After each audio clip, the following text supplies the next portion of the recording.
All rise. Court 52, Davis County, Tennessee is now in session. The Honorable Judge Angela Belcher Dock presiding. God please save this court, this state, these United States. You may proceed, please. All right, good morning.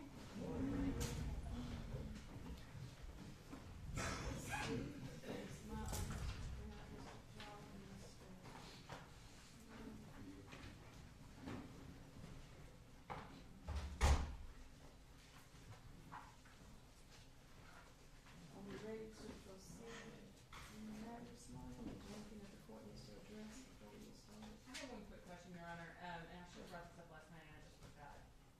Since Dr. Warren is still potentially considered a witness for the defense, and if he were to testify as a defense witness as an expert, he would be allowed to see the testimony of the expert witnesses that he would be potentially rebutting. Obviously, there's a live feed going. I'm just asking permission to text Dr. Warren so he can tune into the live feed when Ms. Whitaker and through the media. Televised, yeah. That's right. Ms. Whitaker and Officer Belcher. I don't see a problem with that, if the state have any. Your Honor, I assume counsel is saying that the two limited purposes of his testimony would Right. be then. Absolutely. Yes. Thank you. All right, Mom and jury, please. General, who's your next witness? Detective Philip Kler.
rise.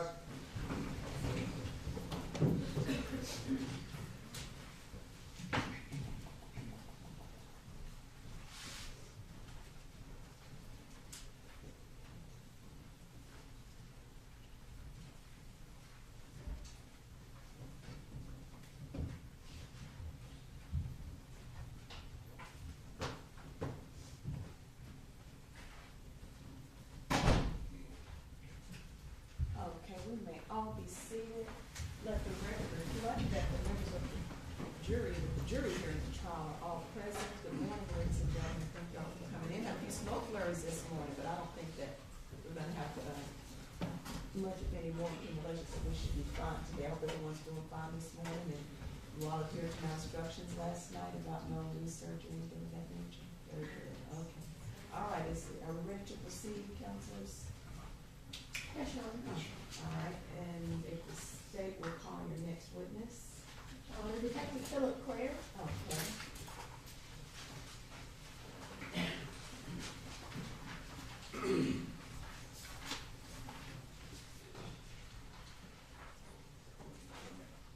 Sir, if you would, raise your right hand, please.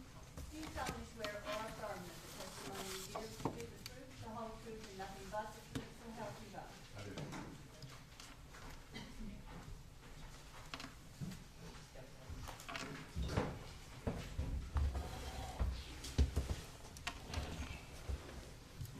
Good morning. Morning. Can you please state your name for the jury and spell your full name?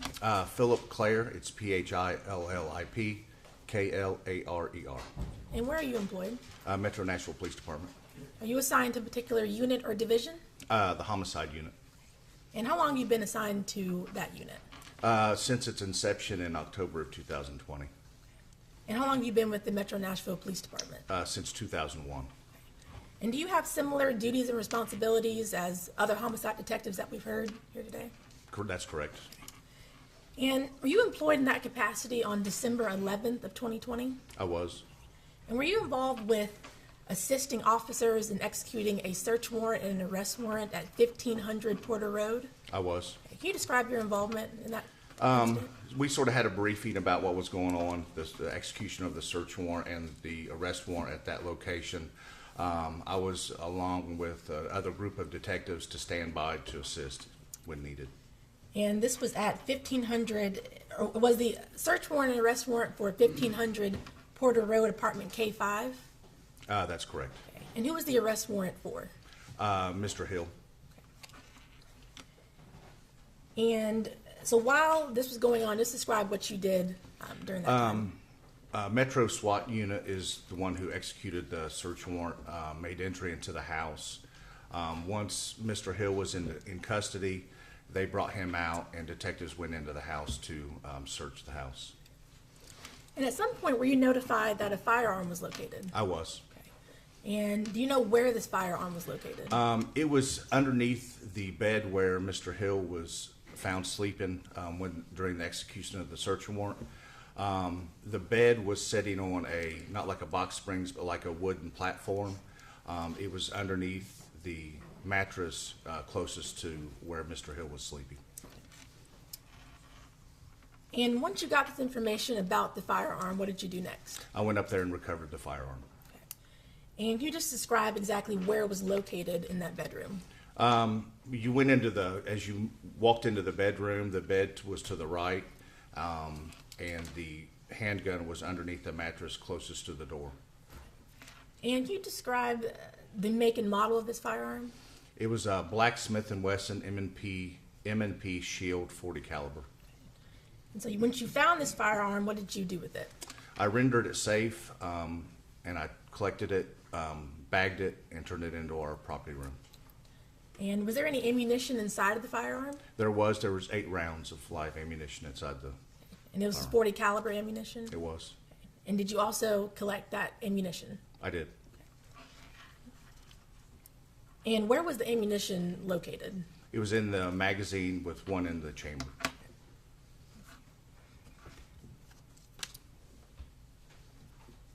And Your Honor, at this time, I would ask that the witness be handed an item.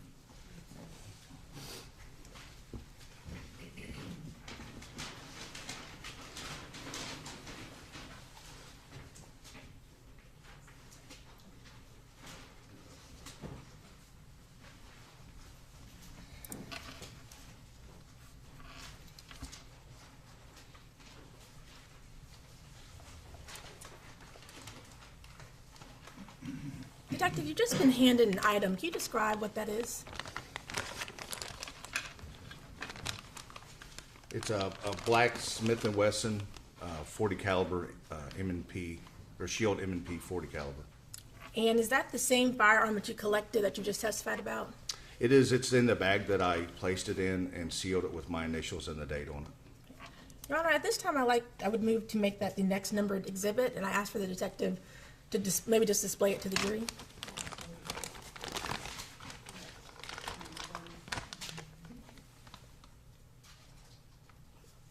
Yes, this will be exhibit number 30. And so, Detective, once you collected the firearm, what exactly did you do with it? I turned that into our property room. And did you also submit something that's called a 282 form? Yeah, it's a Form 282. It's a forensics report. It's directing our crime scene unit to process evidence for such things as DNA or latent prints. And did all this occur here in Nashville, Davidson County? It did.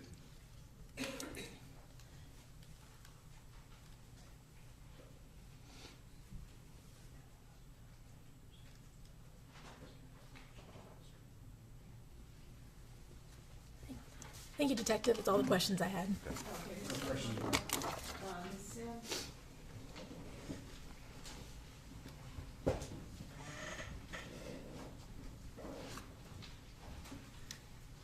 Detective Kler, other than the recovery of the firearm, did you do anything else related to that firearm? No, ma'am. Okay, thank you. Unless anybody intends to recall the Detective Kler report or release it to the subpoena. Yes, Your Honor. Okay, thank you, Reese.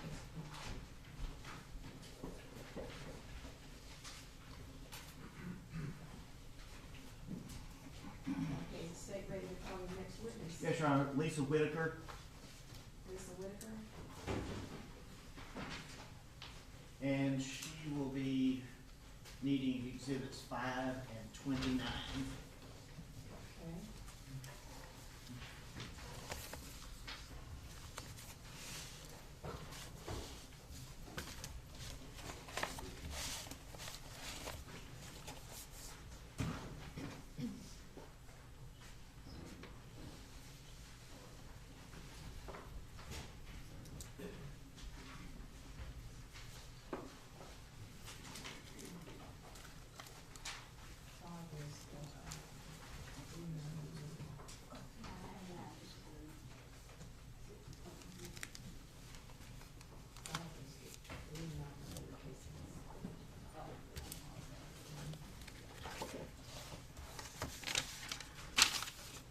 Ma'am, if you would, do you solemnly swear or affirm that the testimony you give to be the truth, the whole truth, and nothing but the truth, so help you God? I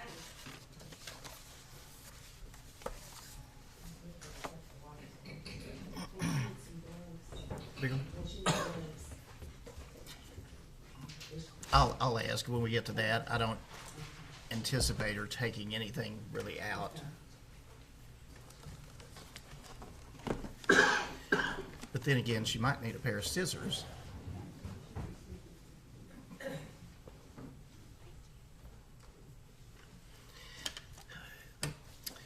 Could you please tell us your name and spell your last name for the court reporter? My name is Lisa Whitaker. My last name is spelled Whiitaker. By whom are you employed? I work for the Metropolitan Nashville Police Department's Crime Laboratory in the Firearm and Tool Mark Identification section. And are you what is called a sworn officer, or are you a civilian employee? I'm a civilian employee. And with respect to your duties at the Metropolitan Nashville Crime Lab, could you please tell the jury your educational and professional background? My educational background is a bachelor's degree in history from Tulane University and a Master of Forensic Sciences degree from George Washington University. I've worked in the forensic field since 2007. I began as a forensic technician at the Tennessee Bureau of Investigation in the drug chemistry section. I then came to Metropolitan Nashville Police as a crime scene technician and worked there for 7 years. And since 2015, I've been in the crime lab in the firearms section, 1 year as a NIBIN technician, and since 2016 as a firearm and tool mark examiner, forensic scientist. And during your career, have you examined few or many items with respect to firearm and tool mark identification analysis? I've examined many, many items. And have you been qualified as an expert in that field? I have been qualified as an expert. And have you testified as an expert in firearm and tool mark identification in the courts of this county and perhaps elsewhere? Yes, in state courts I have. All right. Your Honor, I would tender Ms. Whitaker as an expert in the field of firearm and tool mark identification if there's any voir dire of her qualifications. Okay, Mr. Montalvo, do you wish to point it? Okay. Ladies and gentlemen, Ms. Whitaker has been tended to you as an expert in the field of firearm and tool mark identification. In the jury instruction, I will give you an instruction on the weight given to individuals witnesses tendered to you as an expert in the stated fields. Okay, thank you. Thank you. Ms. Whitaker, people's knowledge of firearms may be very extensive or not so extensive, so I want to ask you some questions about basics. And I'll start with, what is the area of the science of firearm and tool mark identification? How is that useful in the legal profession? Firearm and tool mark identification is a discipline of forensic science that has as its primary concern to determine if bullets, cartridge cases, or other fired ammunition components were fired through a particular firearm. And how can that be determined? There are random imperfections and irregularities in the tools that are used to manufacture firearms. They leave unique markings within the firearm that are transferred to the bullets and cartridge cases or other ammunition components that are fired through them. And that transfer of unique characteristics from a firearm onto a bullet or a cartridge case allows firearm identification to happen. And again, as I said, some of the basics, and we're going to ask primarily about handguns. What are the two primary different types of handguns? There are revolvers, which are guns that have a chamber, that's the part of the gun that holds the cartridges. It's a cylinder that rotates as the shooter fires the gun. And then a semi-automatic pistol, or a pistol, is a gun where the chamber is an integral part of the barrel. Okay.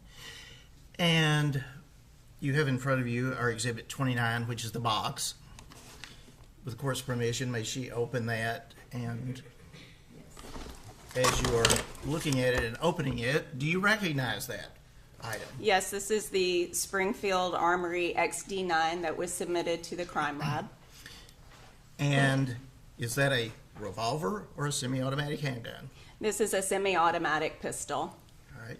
And does it have magazine there? Yes, taped there's a in or magazine. strapped in? Sorry. Yes, a magazine is included. Okay. And have you examined that particular firearm to see if it is in working condition? When I say you, the crime lab. The crime lab did test this gun and found it to be in operating condition. And how many cartridges will that firearm hold? 1 second.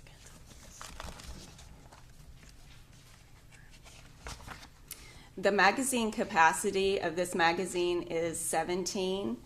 So the total capacity of the firearm is 18. If a fully loaded magazine is placed in the gun, an additional 1 round can be in the chamber. So the total capacity is 18 cartridges. Okay. And how does that work? If somebody wanted to do that, to have it just loaded to the max? You could load the magazine with the 17 cartridges, place the magazine in the magazine well, pull the slide back, and then let it go forward. That strips a cartridge from the top of the magazine and seats it in the chamber of the firearm. Then you could take the magazine out, put an additional cartridge in it to take the capacity back to 17, and then you have the one in the chamber. So that's the total capacity of 18. Okay. And just to be clear, does the weapon have to have 17 or 18 cartridges in it to be able to fire? No, it only needs one to be able to fire that one round. So 1 to 18 is the limit, right? That's correct. Okay. And since we're on that, what is a cartridge? A cartridge is a single unit of ammunition. And what does a cartridge contain?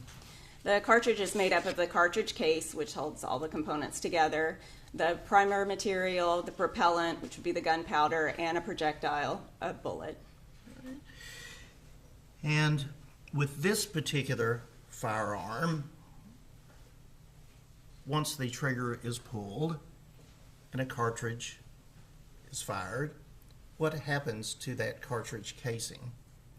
After a round is fired from this gun, the cartridge case is extracted and ejected from the gun. Okay. And how frequently can that weapon be fired? And could you explain if there is a difference between a semi-automatic and an automatic weapon? This is a semi-automatic pistol, which requires a single trigger pull to fire each round. So the shooter would have to pull the trigger to fire one round, then release the trigger and pull the trigger again to fire another round. That's different from an automatic firearm, where if you hold the trigger back, all of the rounds that are in the magazine will fire until they're all expended or until the trigger is released. That's the automatic version of a firearm. Okay. And Ms. Whitaker, professional opinion, if someone had that weapon loaded with more than one, pulls the trigger, round is fired, cartridge is fired and ejected, person can wait a day before pulling the trigger again, correct? Yes, that's correct. Or a month or a year, Yes. or immediately? Yes. Okay. Would that be up to the individual shooter? Yes, it would be. Now, with respect to your examination, you've said the firearm, our exhibit number 29, was in operating condition. Were you also provided items to compare with that firearm? Yes, there were 3 fired cartridge cases that were submitted to compare with the firearm, and then later a single bullet was asked to be compared to the firearm. All right, and if you would take a look at our exhibit number 5 and see if whether or not by its packaging and other documentation, if that is an item received by the Metropolitan Nashville Crime Lab for analysis. Yes, this package contains the 3 fired cartridge cases that were submitted in this case. And Your Honor, with the court's permission, may she cut that envelope and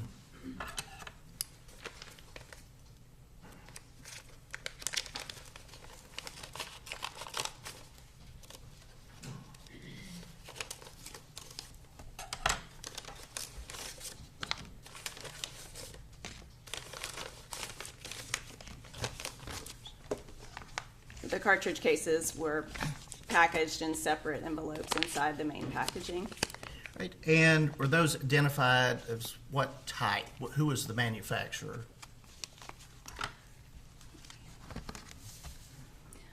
2 are Winchester brand and 1 is Federal brand cartridge. Let me just ask, in your professional experience, is there anything unusual about that, about there being different manufacturers of the rounds that are in a particular weapon? No, that's quite common. Now, while we're talking about the cartridge casings, and they're 9mm, correct? Yes, they are all 9mm Luger caliber. Could you give us, if possible, a brief explanation of what is a caliber and how do they differ? The caliber of a firearm is the specific designation of the type of cartridge that fires in it. True caliber would be the diameter of the bullet, and all of the cartridges are designed specifically to fit in this type of firearm. There are a few cases where another caliber could be fired through it, but this pistol was designed to shoot 9mm caliber cartridges, and that is what was shot through these casings were also 9mm caliber. Okay. And is there such a thing as a 40 caliber? Yes, there is. And how is that instead of a 40 millimeter? Caliber is the determination, or the name that's used for it. The diameter of a 9mm bullet would be 0.355 inches, where the diameter of a 40 caliber bullet is 0.4 inches. So the 40 caliber is slightly larger than a 9mm. Okay. And I just ask while we're on this, could a 9mm cartridge be fired through a 40 caliber pistol? Yes, it can. Could a 40 caliber cartridge be fired through a 9mm? No, pistol? it could not. It's too large for the gun. Okay.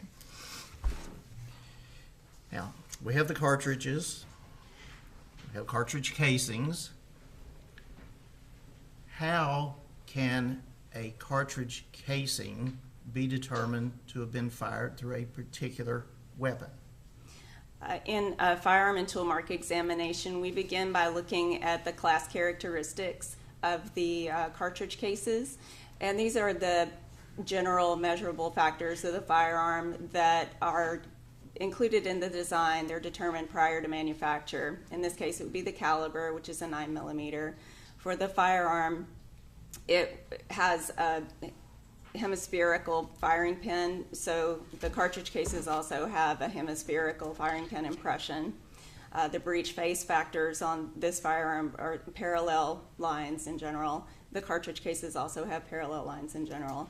So if the class characteristics of the cartridge cases match the gun, which we created test fires through the gun, so I can compare the cartridge cases that were fired through the gun to the evidence cartridge cases. If the class characteristics match, then we can go further and look at individual characteristics. And so these are the unique markings that are in the firearm that are transferred to the cartridge cases when they're fired through them. And we look at the similarity, the level of similarity of the individual markings on the test-fired cartridge cases versus the evidence cartridge cases. And if the similarity between the evidence to test fires is the same as test fire to test fire, then we can identify the cartridge cases as having been fired through the gun.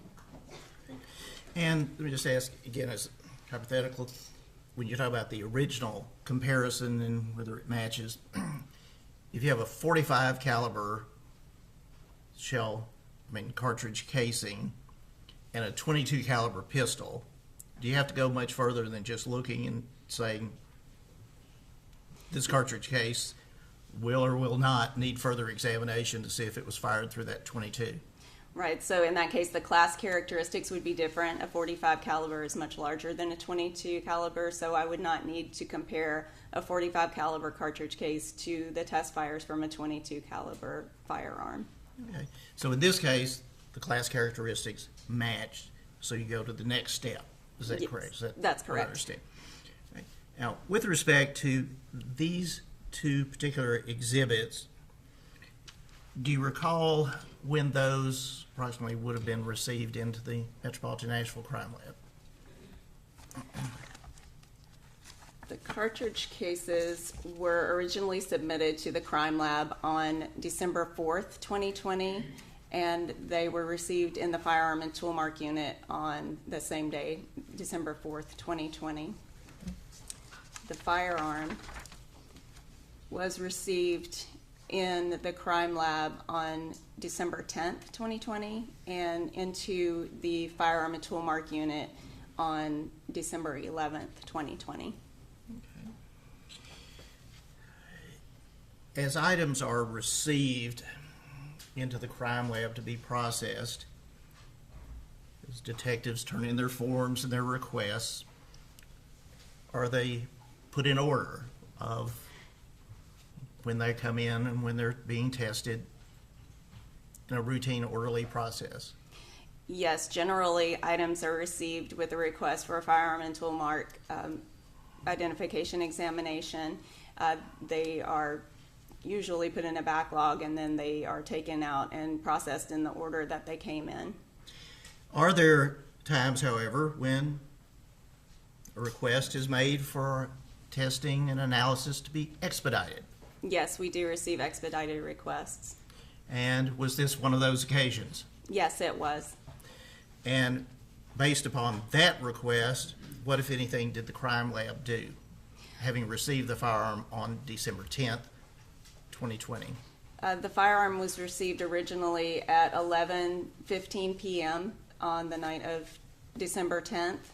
It was then taken to the the crime scene investigation section for processing, and then was returned to the crime lab after midnight that night.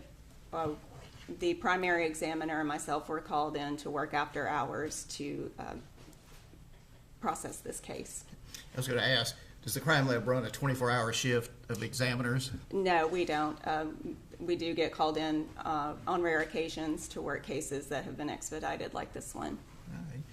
And by being an expedited request, does that translate into rushed or hurried analysis? No, it just basically means that this case was moved to the front of the line and we came in and worked it as we would any other case. It was just the timing was a little different than our regular day. Okay. You mentioned the word we. Who else was involved in this examination? The process for the crime lab personnel and the firearms and tool marks to do a case is there's a primary examiner who does all of the documentation and the initial analysis of the items.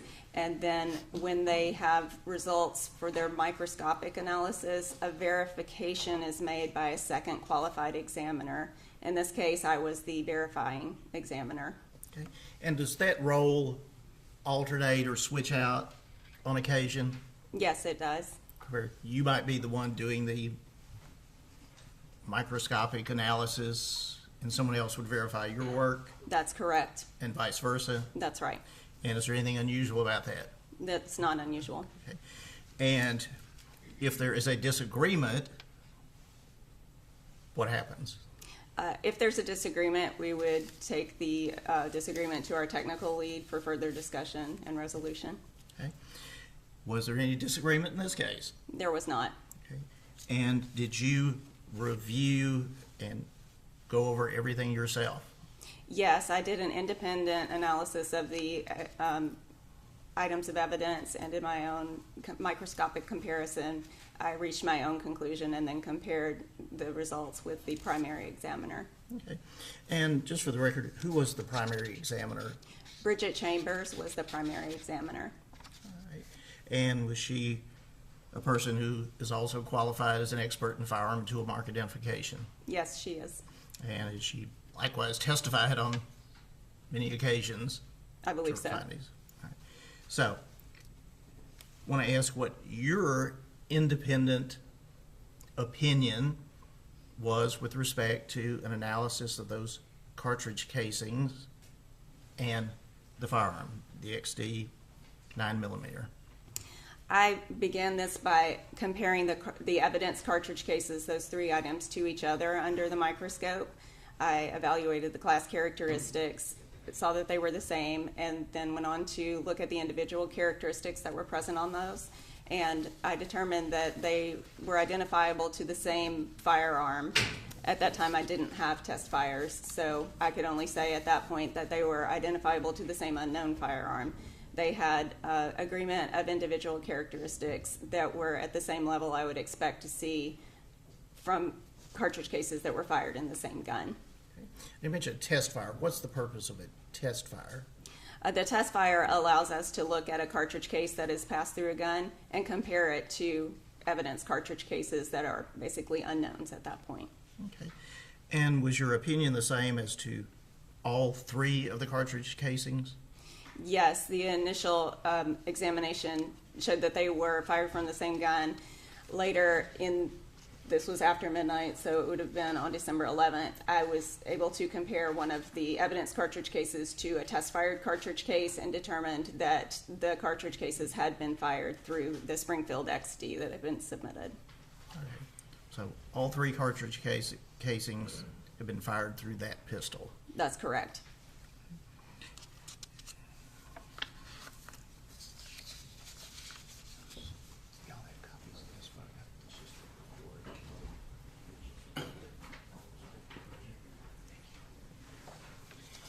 Your Honor, if I could ask to have a document passed. Oh, there you are. Didn't see you there. Passed to the witness.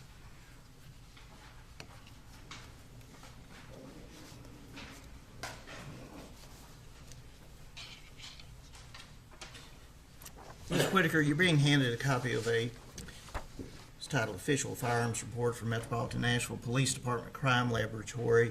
Are you familiar with that report? Yes, I am. And do the results and conclusions contained in that report, are those not only Ms. Chambers, but your results and conclusions as well? Yes. Your Honor, I would offer that as Exhibit, I believe, 31. Yes.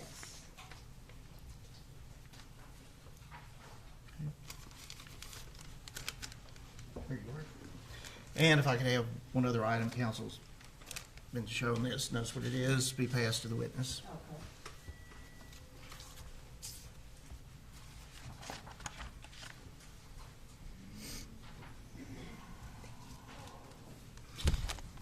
Ms. Whitaker, earlier when we talked about what a cartridge was or a round of ammunition, I believe you may have used the word projectile. Do we sometimes use the word bullet Yes. synonymously with projectile?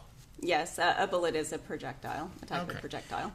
And the package that you have been handed, you recognize that as being an item received into the Metropolitan Nashville Crime Laboratory, identified as being a projectile / bullet recovered from the body of Caitlyn Kaufman. Yes, this is the bullet that was submitted to the crime lab for analysis. Right. And what analysis, if you could walk us through the analysis, the process that was done with that? The bullet examination and comparison to the test-fired bullets is similar to the cartridge cases. We began by looking at the evidence bullet, at the class characteristics. In this case, that would be the caliber, the number of landing groove impressions, which are the impressions from the channels that are cut on the interior of the barrel. When the bullet passes through the barrel, those impressions are impressed upon the bullet. So if a barrel has 6 landing groove impressions, you would expect to see 6 on the bullet that came through it. In this case, there were 6 landing grooves inside the barrel of the gun, and this evidence bullet also had 6 landing grooves.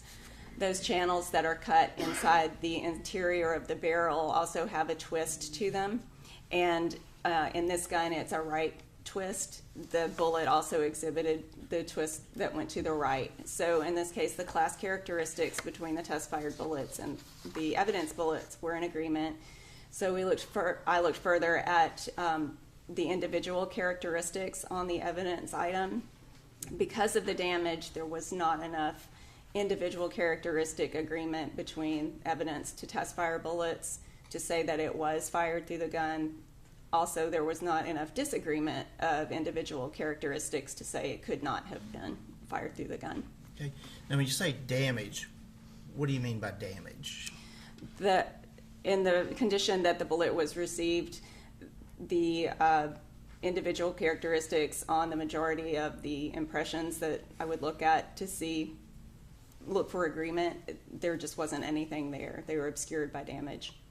And I believe you may have referenced this briefly, but at the end of an examination, what are the possible outcomes, conclusions?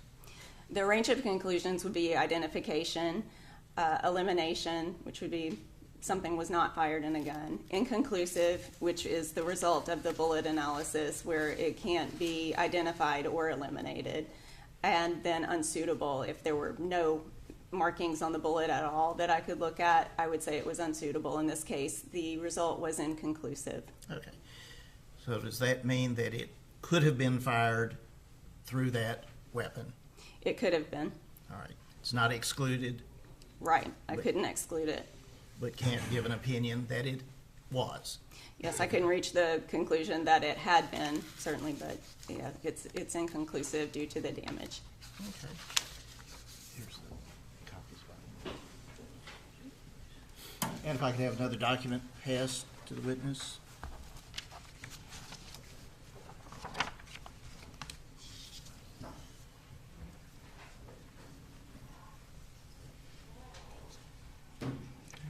Ms. Whitaker, you're being handed a document. Do you recognize that as also being a document from the Metropolitan National Police Department Crime Laboratory with respect to this particular case? Yes, it is. And does that contain the results and conclusions that you have just testified to about the bullet? Yes, it does.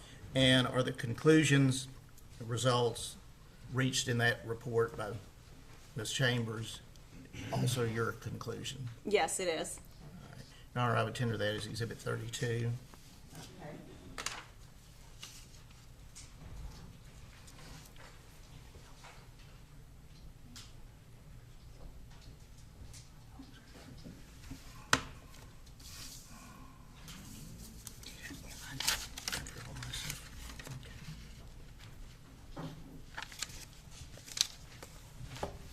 I believe those are my questions, Your Honor. Okay, Mr.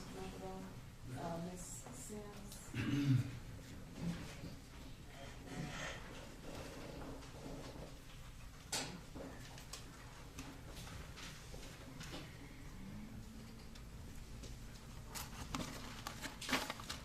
Ms. Whitaker, I want to start by saying I sometimes mix up firearm vocabulary and ammunition vocabulary, so please correct me if I confuse some of the words, okay? Okay. I want to be clear that Ms. Bridget Chambers with your department was the first person who examined the bullet that came from the decedent's body. Is that right? That's correct. And as you've just told us, the result was inconclusive, That's right. meaning it can't be excluded, Right. but it also can't be definitively determined that that was the gun that fired the bullet. That's correct, yes. And I want to make sure we're getting language right. There's no such thing as like a match. You wouldn't use the term match when you're talking about firearm and firing casings. No, the range of conclusions would be identification, elimination, inconclusive, or unsuitable. The match is not part of that. I want to talk a little bit about sort of the properties of bullets generally. Okay. Okay. When a bullet is fired, it travels very fast. Yes, it does. Okay. And by fast, we mean something like 1,200 feet per second. I'm not certain on the exact speed. Okay. But that sounds ballpark.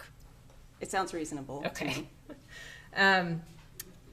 You're a member, I think you told us, you're a member of the Association of Firearm and Tool Mark Examiners. Yes, I am a member. And that is the international professional organization for practitioners like you. That's correct, yes. And you are familiar with all types of guns, Yes. not just revolvers and not just pistols.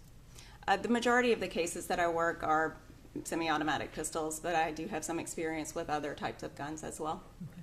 And the Springfield XD, as you've told us, is a semi-automatic pistol. That's correct.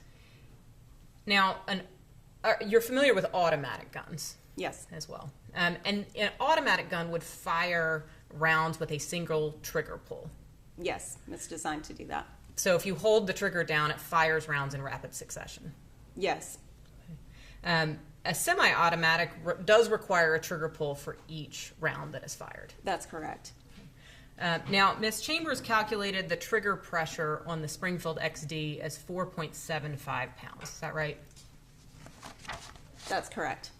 And you didn't personally examine the firearm in this case, did you? That's right, I did not. I only used the test fires created from it. But you don't have any reason to disagree with her conclusion that that's the trigger pull for this particular gun. I do not have any reason to disagree. And trigger pull means the amount of force it would take to pull back that trigger all the way to release a round. Yes, the trigger pull is the amount of force required to release the sear. The sear is the part of the firearm that holds the trigger back. When it's released, the trigger can release the firing pin, and then the ammunition is fired. And different than the revolver, which would require a full trigger pull every single time it's fired, a semi-automatic handgun does not require the trigger to return back to the starting point all the way when it's fired. Is that right? That may have been a poorly worded question. The difference between the revolver and the semi-automatic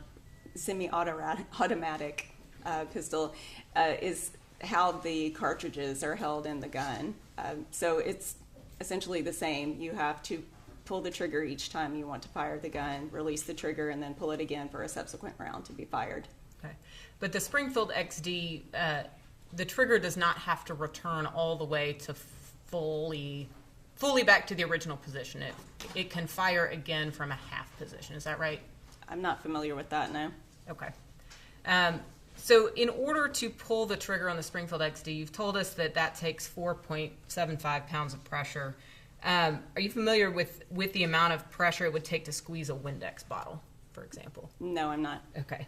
How about that it would take 6 to 7 pounds of pressure to pop a Coke tab? I haven't looked at that before. Okay. I don't know.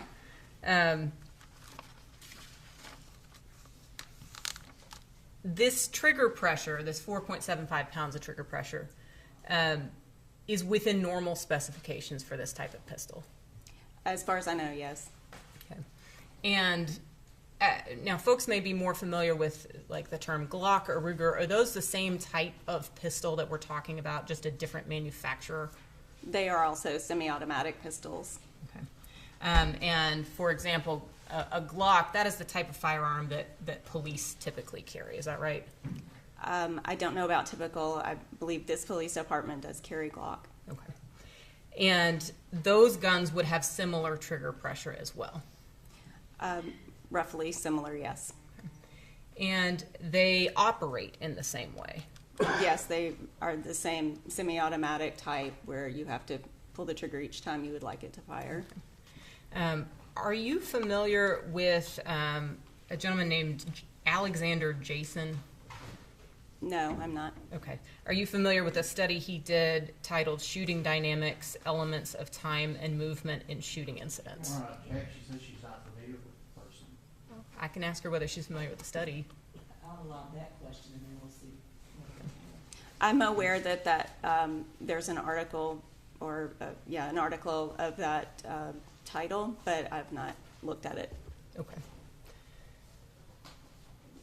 I want to turn your attention to a second bullet. Are you aware that a second full bullet was recovered from the back of the front passenger seat of the vehicle involved in this incident?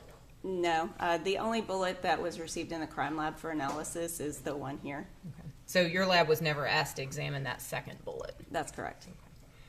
Now, I know you told us that the process in your lab is that one analyst goes through the process, does the comparisons first, and then a second analyst functions as a reviewer. Yes, a verifier. And you were the verifier in this case. That's correct.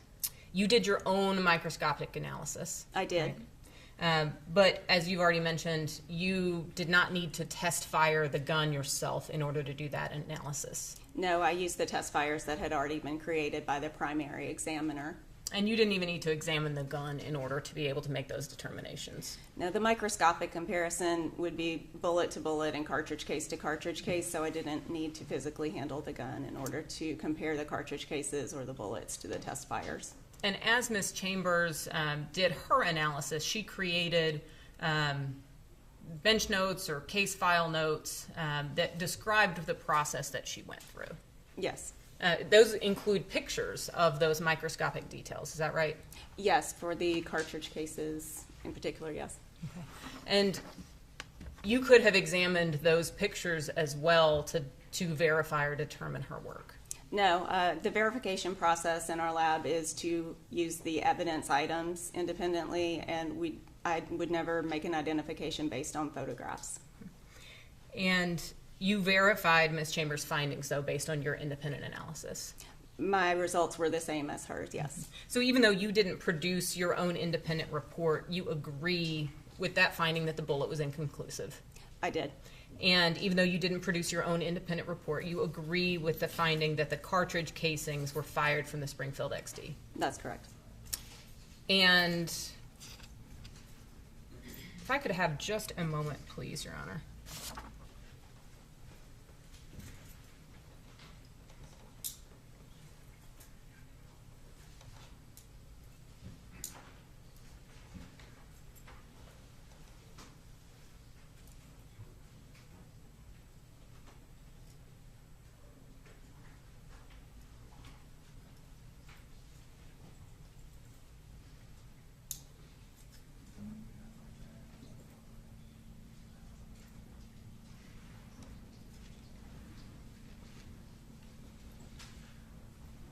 Those are my questions, Ms. Whitaker. Thank you. Thank you. Anything in the way?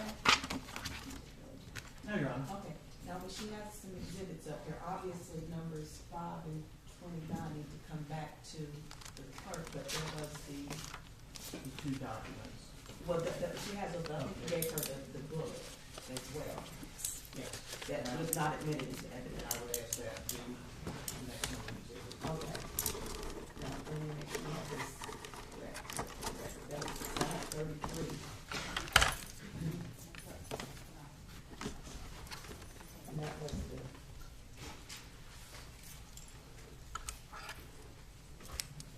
the book from the decedent's body, gentlemen. Yes, Your Honor.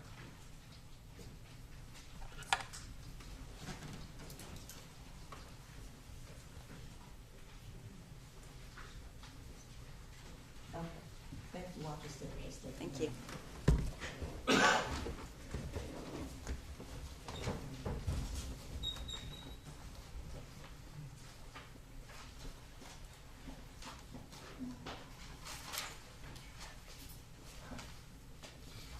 Okay, is the state ready to call the next witness? Yes, Your Honor. Sergeant Adam Reed. Sergeant Reed?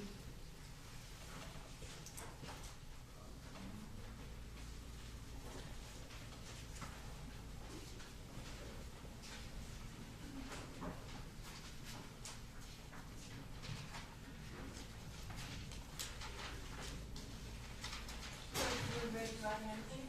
Do you solemnly swear or affirm that the testimony you give is the truth, the whole truth, and nothing but the truth, so help you God? I do.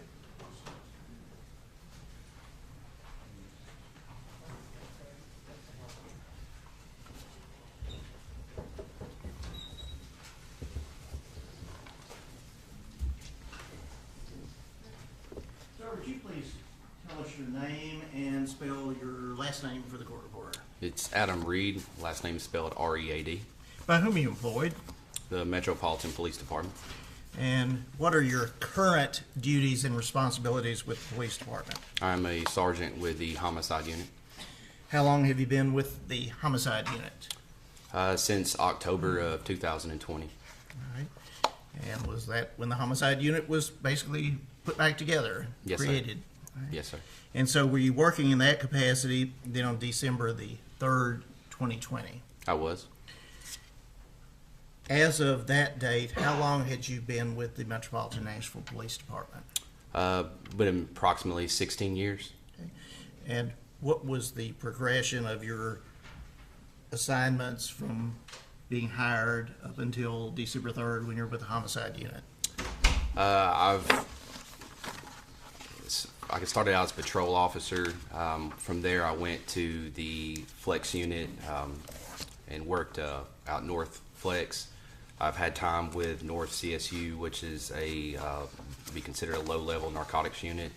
I've worked with the Specialized Investigations Division as a long-term narcotics detective.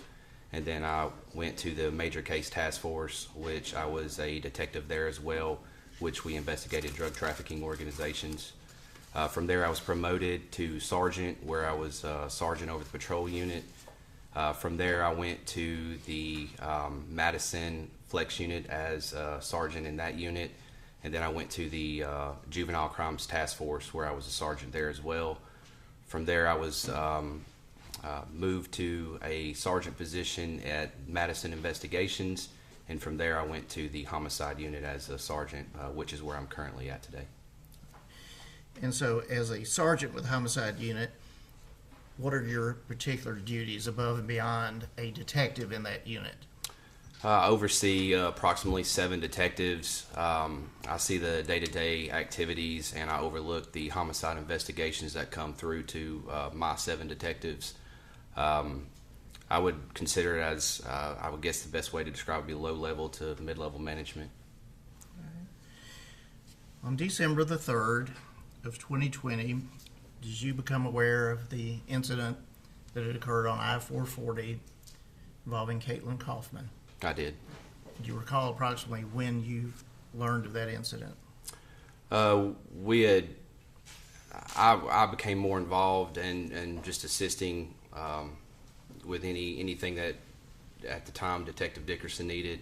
I was notified by Lieutenant Fuhrer, which was my supervisor of the incident, and then we just started helping him with anything that, at the time, Detective Dickerson needed assistance with that investigation. Okay. And was this, for lack of a better term, an all-hands-on-deck Yes, sir, it was. assistance as needed? Yes, sir. Okay. As part of that assistance, did there come a time on December 10th of 2020 when you were asked to go to a particular location? Yes, sir. And where were you asked to go? I was called by Lieutenant Fuhrer, who stated that a potential witness in the Kaufman homicide had arrived at St. Thomas West Hospital. I was asked to go to that location to meet with that individual, which is where I immediately went to. Okay. Do you recall about what time of the day or night it was? I believe it was right around, would have been around noon, maybe a little bit before. And when you went to the hospital, were you given any directions as to like where he would be in the emergency room or the maternity ward or wherever the person might be? Yes, sir. I went to the hospital and I parked in the parking garage where I was met with security staff. They had stated an individual, which was later identified as Mr. Odom, had came to the location looking for Miss Kaufman's mother. He had stated that he told Mr. Odom that Miss Kaufman's mother wasn't present at the hospital, so he inferred that he had information about the Kaufman homicide, at which point security contacted the police department. Mr. Odom stayed on location until I arrived, and when I got to the location, he was in a smaller room. I think it was like a security office that was right off to the side of the parking garage, which is the first time where I interacted with Mr. Odom. Okay. And you say he was in a little office or somewhere. When you observed him, what was your initial assessment of his appearance, his demeanor? His appearance was normal. As far as his demeanor goes, he was very talkative. He did appear a little nervous, but he was very outgoing, very talkative is the best way I could probably describe him. Okay. And was it your purpose or assignment to do a full-scale interview or anything of that nature with Mr. is it trying to be Jacquez Odom? Yes, sir. At the time, I wasn't aware of what information he had so I began to speak with him, just simply asking him what information he was aware of with the homicide. Mr. Odom stated that he had specific information about the homicide, stated that he knew exactly who was involved, and that he had had personal conversations with the individuals involved in the homicide. He even stated that he would be able to, I believe I quote, get the gun back for us, referring to the gun that was used and directly involved in the homicide. At that point, I had realized that he had personal, intimate knowledge about the homicide, so I asked him what his day was like. He stated he was basically free, didn't have any plans that day, so I asked if he would accompany me back to police headquarters where I could do a more in-depth, personal and private setting interview. Mr. Odom agreed to do that. At that point, I contacted one of my detectives, Detective Mustafa, and asked him to come to the hospital. And Detective Mustafa, Mr. Odom, and myself, all three drove to police headquarters where Mr. Odom was placed in an interview room.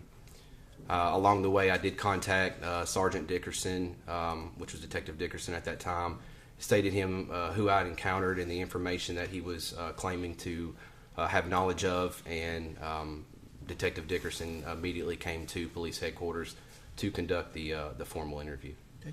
Now, when you say we drove, did Mr. Merrill Odom drive himself to headquarters? No, sir. We drove in Detective Mustafa's police vehicle. All right. And was Mr. Merrill Odom under arrest, in handcuffs, or any?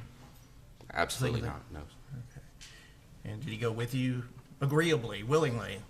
Yes, sir. As I mentioned, I specifically asked if he had any plans that day, and he stated he didn't, that he would be willing to come speak with us. And did he speak? Yes, sir. And for how long? I don't have the exact amount of time, but it was quite a while. All right. hours as opposed to minutes? Yes, sir. Okay. And were you a part of that interview all of the time? No, sir. Mostly stayed in the control room. The majority of the interview was conducted by what would have been Detective Dickerson.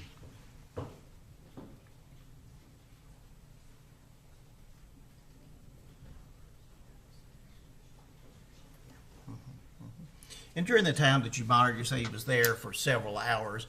Was that continual talk about what he knew about the incident, or were other things going on? Could you be more specific? Well, in the sense of, you say he was there for several hours, but as far as specific talk about what he knew, were there other things going on, like Wi-Fi? Yes, sir. I believe he was. I believe he was trying to get into his phone. There were times that I had stepped out of the control room to do other things, so I didn't watch the entire interview. But there was other things that had been, I guess, in the works for setting up of trying to retrieve the weapon, getting into cell phones, things of that nature. Okay.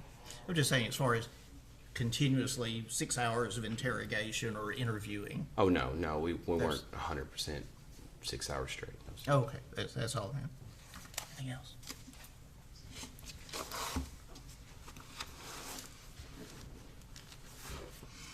Those are my questions, Ryan. Okay, Mr. No Montgomery. question, no. Ms. Cap, is it? Thank you. Good morning, Sergeant Reed. Morning. So you and Detective Mustafa met Mr. Merrill Odom at St. Thomas West, is that right? Initially, it was just myself, and then Detective Mustafa came a little bit later. Okay. And you estimated that that was at noon. Is that an estimate, or it could have been later than that? It's an estimate. I remember from what I believe I was headed to lunch whenever I received a phone call from Lieutenant Fuhrer. Okay. And when you met with Mr. Merrill Odom, that was in a room in the parking garage? Yes, ma'am. Did you see Mr. Merrill Odom's car when you were there? I did not. Okay. You had about a 5-minute conversation with Mr. Merrill Odom when you first met with him, is that right? Yes, ma'am. Okay. And it was your understanding that Mr. Merrill Odom, when he came to the hospital, he was actually looking for Miss Kaufman's mother, is that right? That was my understanding. Yes, Okay, ma'am. so he did not come to the hospital to seek out the police? Initially, no, ma'am. Okay. And during those first 5 minutes, he did tell you he had information about the homicide of Miss Kaufman? Yes, ma'am. Okay. And that he knew the person who was involved? Yes, ma'am. And he knew about the weapon that was involved? Yes, ma'am. And specifically, he told you that the dude ended up getting rid of the gun, but I can get it back for you. Believe that. Well, I don't remember verbatim, but that sounds correct. Yes, ma'am. Okay. So during those first 5 minutes, he did not tell you that he personally, Mr. Merrill Odom, was in possession of that weapon, correct? No, ma'am. Okay. And also during those first 5 minutes, he brought up the reward. Yes, ma'am. Okay. And he asked how much it was? Yes, ma'am. And he asked how quickly he would receive it, correct? Yes, ma'am. Also, during those first 5 minutes, you stressed to him the importance of being honest with his information, correct? I did. Okay. And why was that important to you to convey that to him?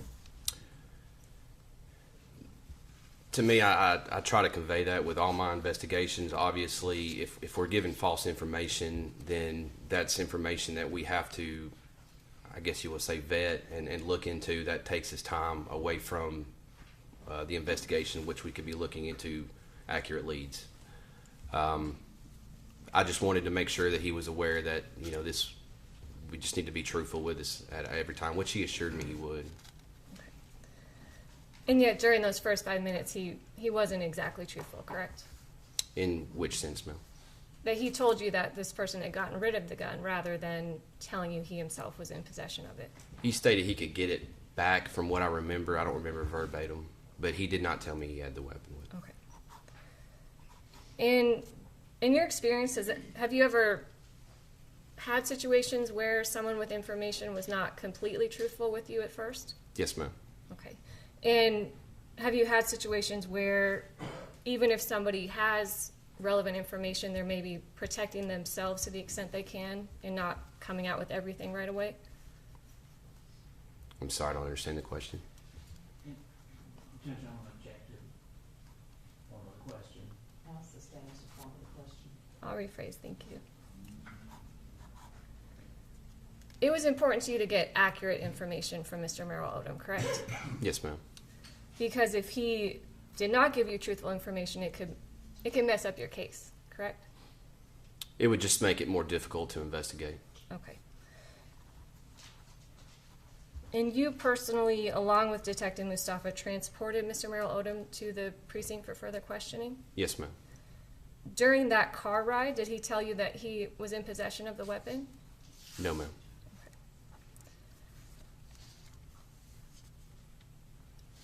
And so I know you were in and out of the room with Mr. Merrill Odom during his interview. Is that right? The formal interview at headquarters? Yes. I believe I stepped in there once or twice. Yes, ma'am. Okay. Is it accurate that about 2 hours into Mr. Merrill Odom's time at the precinct, you came back in to ask for his consent to go through his phone? I haven't seen the video, but that sounds correct. Okay. When you went back in to get that consent, did he tell you that he was in possession of the weapon? No, ma'am. I don't remember that. Okay. And about an hour or sometime after that, you went back into the room again to make a detailed plan with Mr. Merrill Odom about how he would obtain the weapon, correct? I don't remember verbatim, but yes, ma'am. Detective Mustafa and myself had started a plan to attempt to retrieve that weapon back. Okay. And in creating the plan, you were consulting with Mr. Merrill Odom about the best way to go about it, correct? Yes, ma'am. Okay. And discussing, because Mr. Merrill Odom was the one who personally knew Mr. Hill, discussing what might work and what might not work, correct? Yes. Yes, ma'am. Okay. And initially a plan that Mr. Merrill Odom came up with was that he could just go and get it and bring it back to you, correct? Believe that is one of the plans that he had mentioned, that we weren't going to allow that. Yes, ma'am. Okay, because you explained you'd have to be able to see the exchange. Correct. Okay. During this whole time when you were discussing the plan for Mr. Merrill Odom to go purchase the gun, did he ever tell you in that point that he already had it? No, ma'am. And after you had completed making a detailed plan about how the purchase would occur, you actually sent in Sergeant Turner and Detective Spann to go through the paperwork of signing up Mr. Merrill Odom to be a confidential informant, correct? Yes, ma'am. Okay. And to your knowledge, during the time when he was signing up with that paperwork, did he reveal that he was in possession of that gun already? Not to my knowledge. Okay. And again, I know you don't have a time lapse in front of you, but is it accurate that it was about maybe 3.5 hours after having sat in the precinct that Mr. Merrill Odom finally revealed that he was in possession of the gun the whole time? Again, I like you said, I don't have the timeline, but that seems accurate.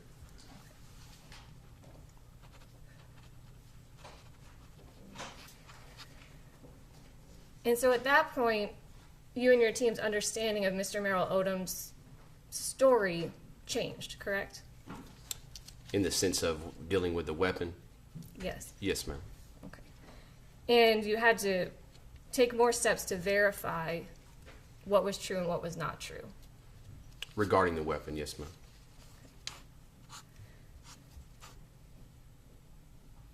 And at that point, you realized that at the very least, he had been fudging some details initially when he came forward with the information about the weapon. As far as not telling the weapon was in his vehicle, is that what you're referring to? Yes, well, that would be a major detail, wouldn't you agree? Yes, ma'am. Okay. And he certainly left that out Yes, ma'am. and went so far as to claim that he could go purchase it. Yes, ma'am. Okay.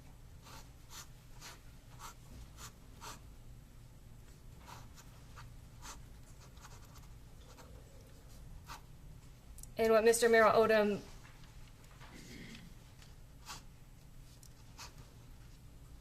Odom didn't come out with the information that he had the weapon already until he had collected evidence to protect himself from suspicion in this case, correct? From what I understand, yes, ma'am. No more questions, thank you. Anything you need to write? No, Your Honor. Okay, thank you, Detective. Sergeant, I'm sorry.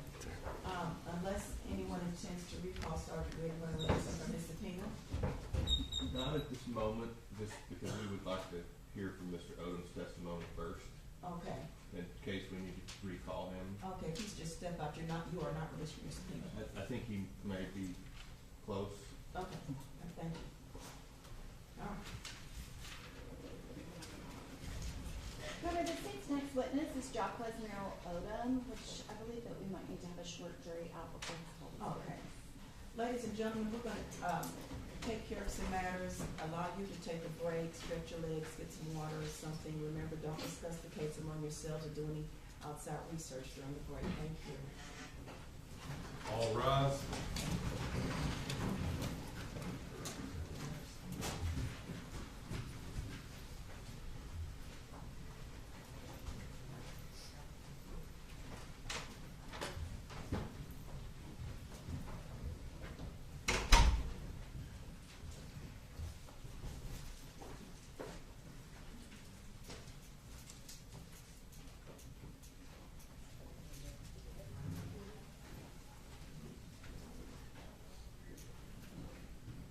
Y'all need to take a short break before we do this? Yes, please. Okay, we'll take a short break before we do this.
David?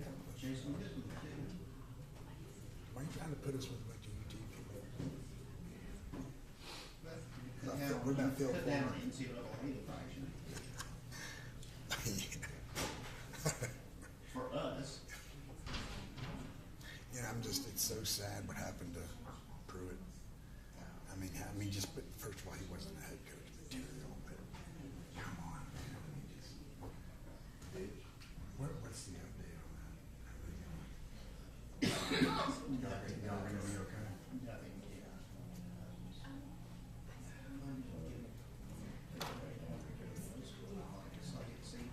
Well, you know, like Bruce Harrell, yes. Oh, right. Show call. Right. But, what's going on? What do you think about the NIL? It's out there in the public. Here, out here. I go back and forth. You got sources. How's my hair looking? You got some filters on that you can fix my hair? Okay. I mean, we've had Alabama 11 people transferred. Where's everybody? Judicial notice that I'm here. Yeah, no, the court. I'm in here early every day. I know, I'm fine.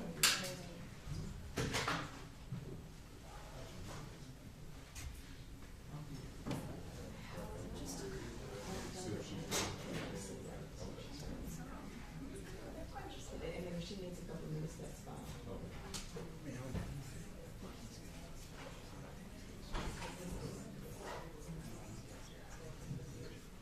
Is it cold? Is it too cold? It's cold. Yeah, they keep it chilly in here. I can't figure that out.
Yes, go ahead and bring them out.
Okay, are we ready to bring Mr. Merrill Odom in?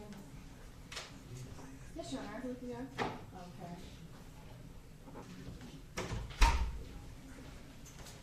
Is the sheriff's office with you?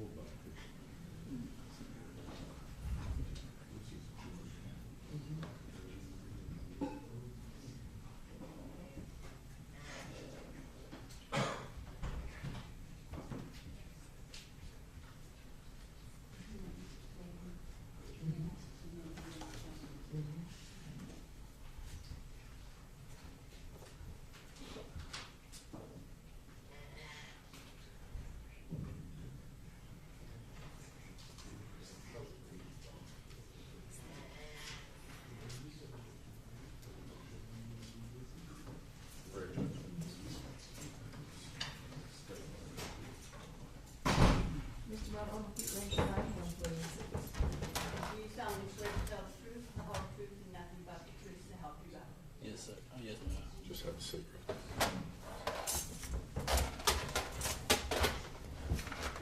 Mr. Merrill Odom's classification is actually based off of the defendants and actions and statements that they have made. I'm gonna object to that. Absolutely. No. Well, we're not in. Unless we got some evidence of those unsubstantiated claims, then Well, let's see where we're going here. I mean, this is not, we're not, Just the jury's not in here. If he can have his hands free, since he's gonna be. That's, I don't know, is sheriff's, the sheriff, are they back there?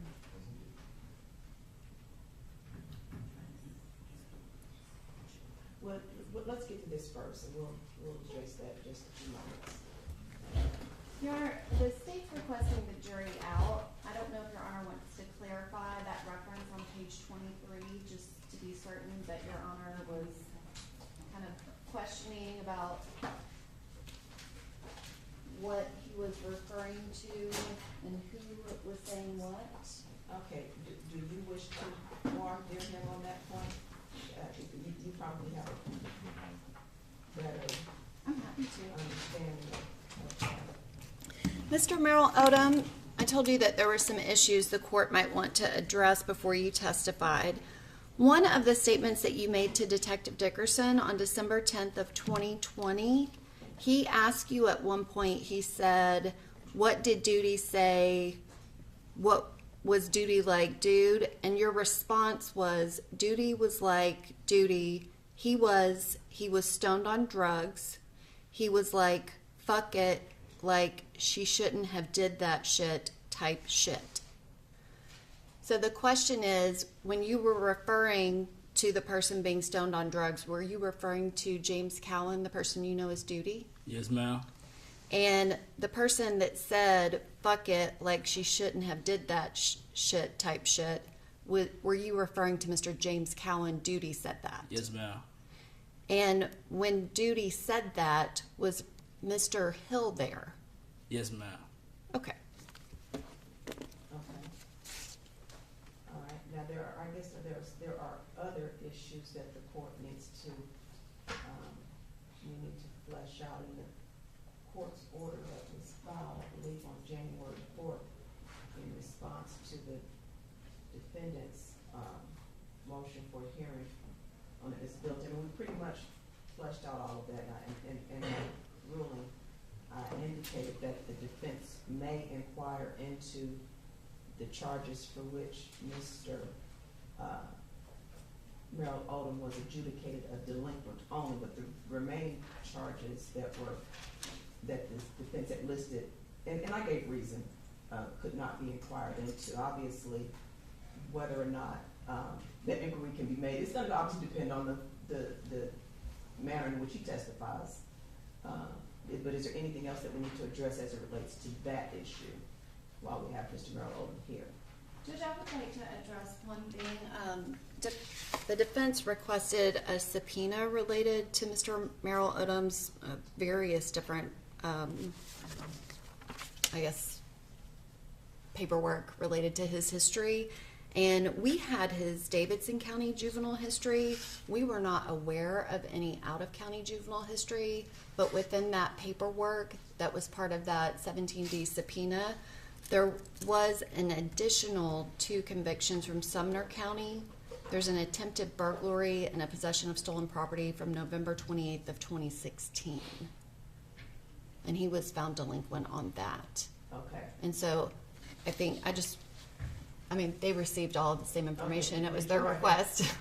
Yes, ma'am, we saw that in the request. Okay. And so it's my understanding that he would have the 3 aggravated burglary delinquencies as a juvenile, and then there's a theft of a vehicle over 1,000. It Well- was amended to theft under 1,000, but still a theft.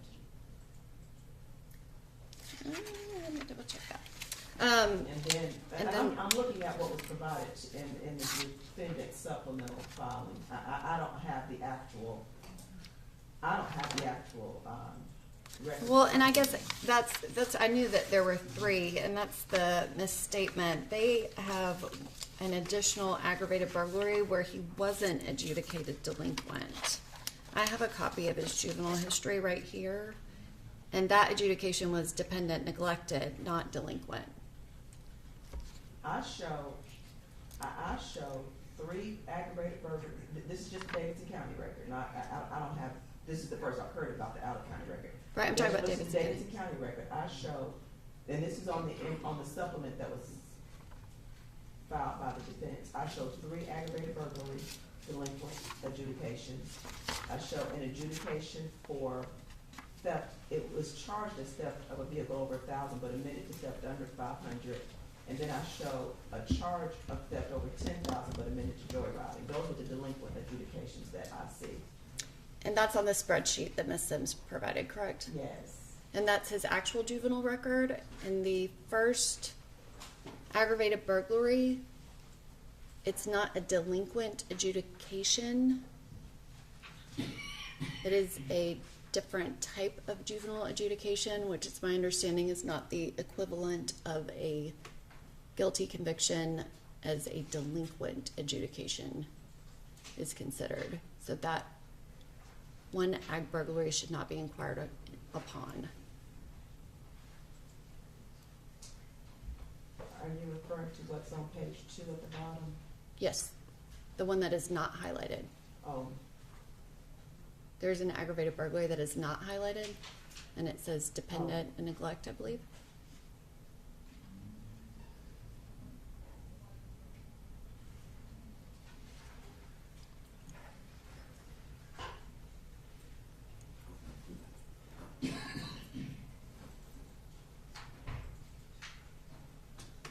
Oh, I see. That's on the 3rd page. I'm sorry.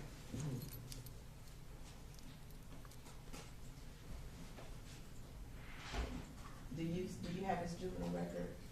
Do you see what she's referring to? I'm happy to, if the information I have, I guess maybe just going by date of disposition. I provided his juvenile record to them before the preliminary hearing. Well, I know, but I just want to make sure that before we get into, I want to make sure that we're clear on what can be inquired into. And it's only the fact that he has the delinquent adjudication. Right, the only thing that can be inquired into are the cases for which he was adjudicated delinquent. Now, I based my decision on the information that was provided by the defense in the supplemental filing, but of course I didn't have the record. But if the record is more accurate, Ms. Sims, then obviously. That's fine, yes. I think what I had asked with, there were 2,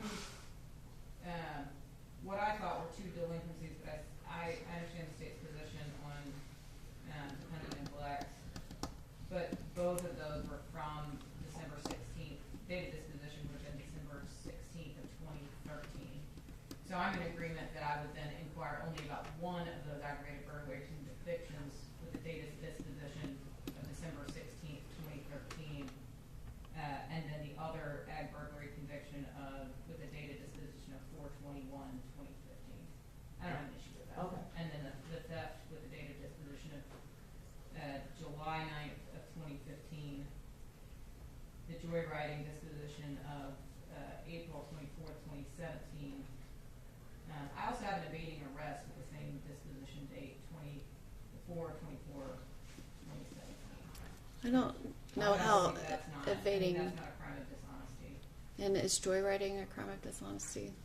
I believe that the underlying facts are that it was a vehicle theft. I mean, I think theft is generally interpreted as a crime of dishonesty. But I would like to be able to inquire about the 2018, the 2 delinquency adjudications from 2018 from the other county. It's 2016? 2016. From the other county? Yes. Okay.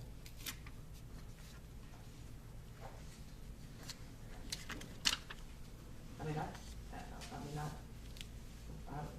don't see the issue with the joyriding. If the underlying, I mean, I agree with the underlying facts were regarding it. That's fine. Okay. I'm just clarifying with the court. All right. All right. Okay. Now, do we have any, there was another issue that we needed to address with him. Yes. Mr. Merrill Odom, when you met with detectives and told them about the information that you had related to this case, you said that Mr. Hill told you, I did this, I effed up. You also said that he was in the car with Duty and Duty was driving. Is that correct? Yes, ma'am. And so the court has a ruling related to that statement and how much of that statement that you can testify to in front of the jury. Now, that's obviously on direct when I'm asking you questions, and at some point, if the defense attorneys ask you questions and that's the only truthful answer, I feel like I should probably see it coming and we can address the judge about it. But I'm talking about when I'm asking you questions and I ask you what Mr. Hill said, the court has ruled that you can say that everything that you've said of I effed up, I did this, but when referencing who was driving, that you are to say that Mr. Hill said he wasn't driving, he was the passenger, and someone else was driving. But Judge Dalton is saying you can't say those specific words that Mr. Hill said that Duty was driving. Yes, ma'am. Do you understand that? Does Yeah. that make sense? Yeah, Okay. And there's a whole bunch of legal reasons that it's probably too complicated for me to explain to you, but you can't say that Mr. Hill said that Duty was driving. Does that make sense? Yeah. Okay. Now, if someone were to ask you a bunch of follow-up questions of, you don't know who was driving, he never told you, things like that, then we would address the judge about it, because that wouldn't be fair. But when I'm asking you a question about what he said, and I'll probably be pretty specific of, did he say he was the passenger or the driver? And so he said someone else was driving, and I won't ask you to identify who he said that was. And I think, for the, and this is for the defense, I think on that issue, just to be safe, I think a little leading is probably appropriate under these circumstances on that issue, on that point. Is anybody going to object to that? No, Your Honor. Just on that Just on point, that to make sure that we're, stay within that, the court's order with regards to what testimony can come in with regards to Mr. Merrill Odom's comments to the detective. Does that make sense? Yes, Your Honor. All right. What, is there anything else?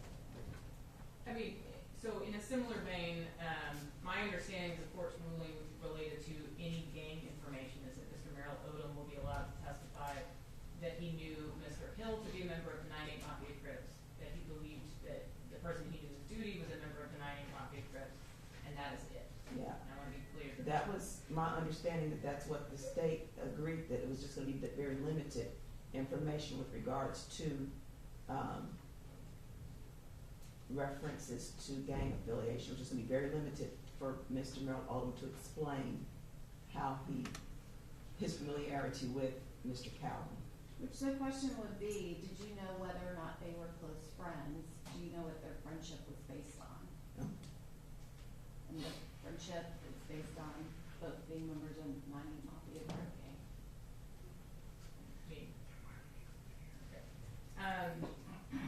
Well, I can ask him open-ended questions, and he can give us a very lengthy answer. But we need to stick to the court's order. Final issue, Your Honor, based on something the state just mentioned, I'm not sure whether the state is intending to ask Mr. Merrill Odom about his current classification status or whether any threats have been made to him. I just want to be very clear that the Sheriff's Department, case management system, indicates that Mr.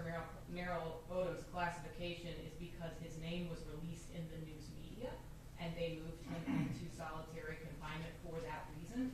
He had previously been in general population for an extended period of time with no issues, and so why would we need to get into his classification? I don't think we need to. Right. Okay. You were just bringing it up because you want me to ask the sheriff to take his handcuffs off. Yes, sure. I try to stay in my lane. I mean, would they for that limited purpose, would they? All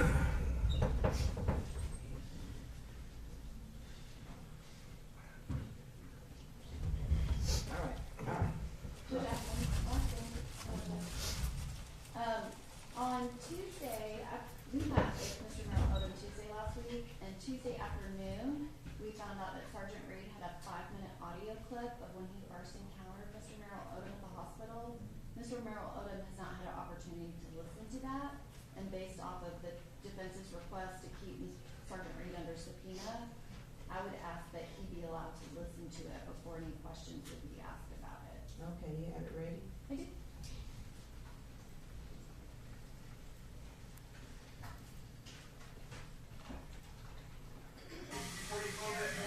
I'm gonna step out. Okay. You leave, you're not gonna be. Okay, yeah, is there gonna be someone maybe right outside? I got a detective that's right out there. My personal stuff. I'll be in the hospital. Okay, okay. All right, thank you very much. I appreciate it.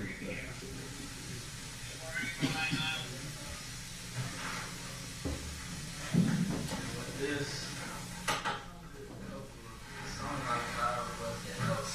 Only 5 of you that know? Yeah. Okay. We've obviously received a whole bunch of, tips and things like that. I'm sure you're aware. The name, the exact gun that was used, and I didn't use the news article. Okay. Okay. So let me ask you this. Were you there when it occurred? Is it just someone telling you this information? It's like going around the neighborhood, and the dude ended up getting rid of the gun, but I can get the gun back for you. Okay. Did he talk to you about the incident? He did? Okay. Let me ask you this question. Is there, what is today like as far as your schedule goes and everything? Okay, I got another detective that's on the way here. We have unmarked cars. No one would know. Would you be willing to jump in the car with me and this detective and go to headquarters and talk in a more private setting? Would you feel better that way? We will. Okay, because then we can go into detail. I can show you some pictures, some stuff like that, and we can I'll bring you right back or anywhere you want to go after that. If you don't want to come back here, it's fine. I'll take you home, whatever you want to go. Is that cool with you? Okay, that'll work. Let me ask you real quick. What's your first name? JACQUBS. QUES? Yes, sir. What's your last name? MERRELL. MERRELL? Yes, sir. ODOM. It's a hyphen name. ODOM? Yes, sir. Odell? Okay. All right, man. Which day of birth? 05/12/99. And which number? I got a text now. That's true.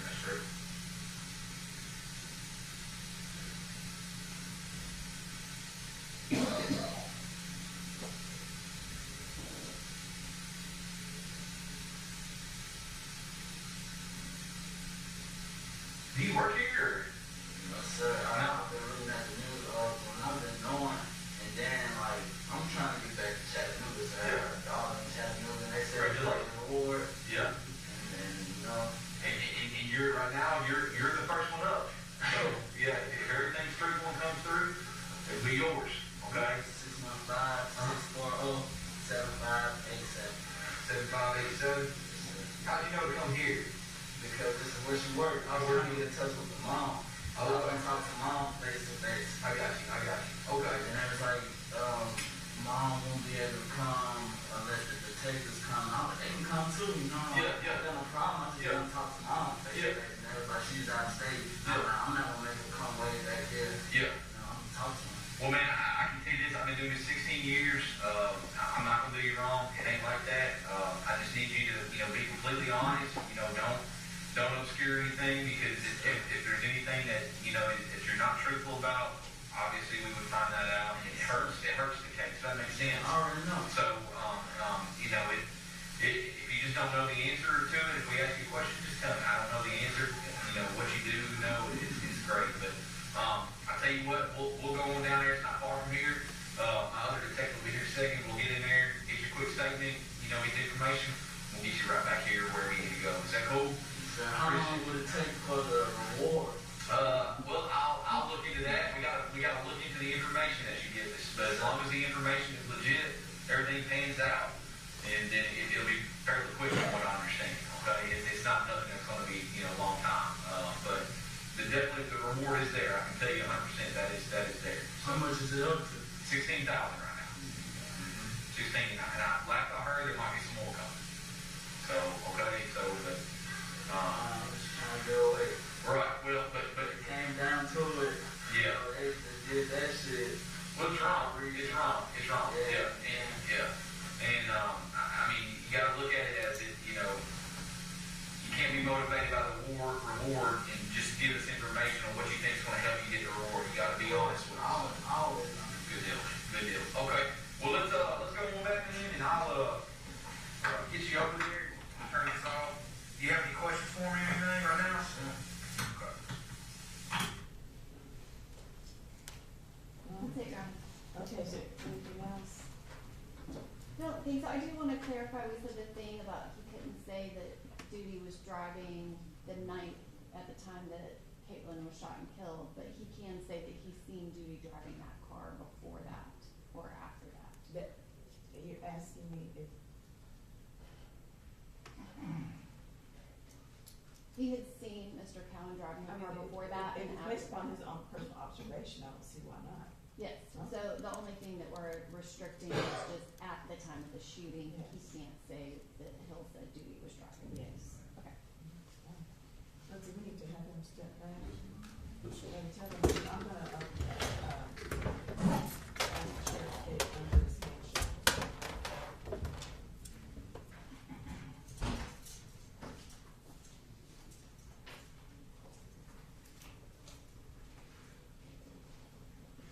All right, are we ready to get him after everybody needs another break? We're good to just keep going? All right, after he gets situated, we need to let the jury up.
All rise.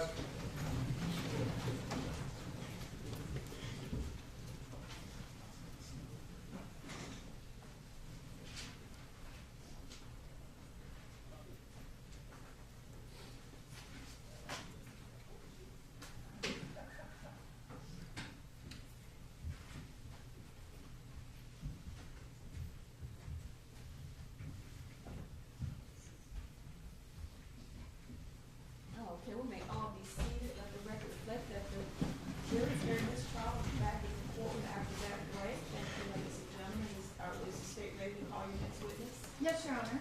Okay. The state calls Jacquez Odom. Jacquez Odom.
whole truth, and nothing but the truth, so help you God? Yes, ma'am. Have a seat.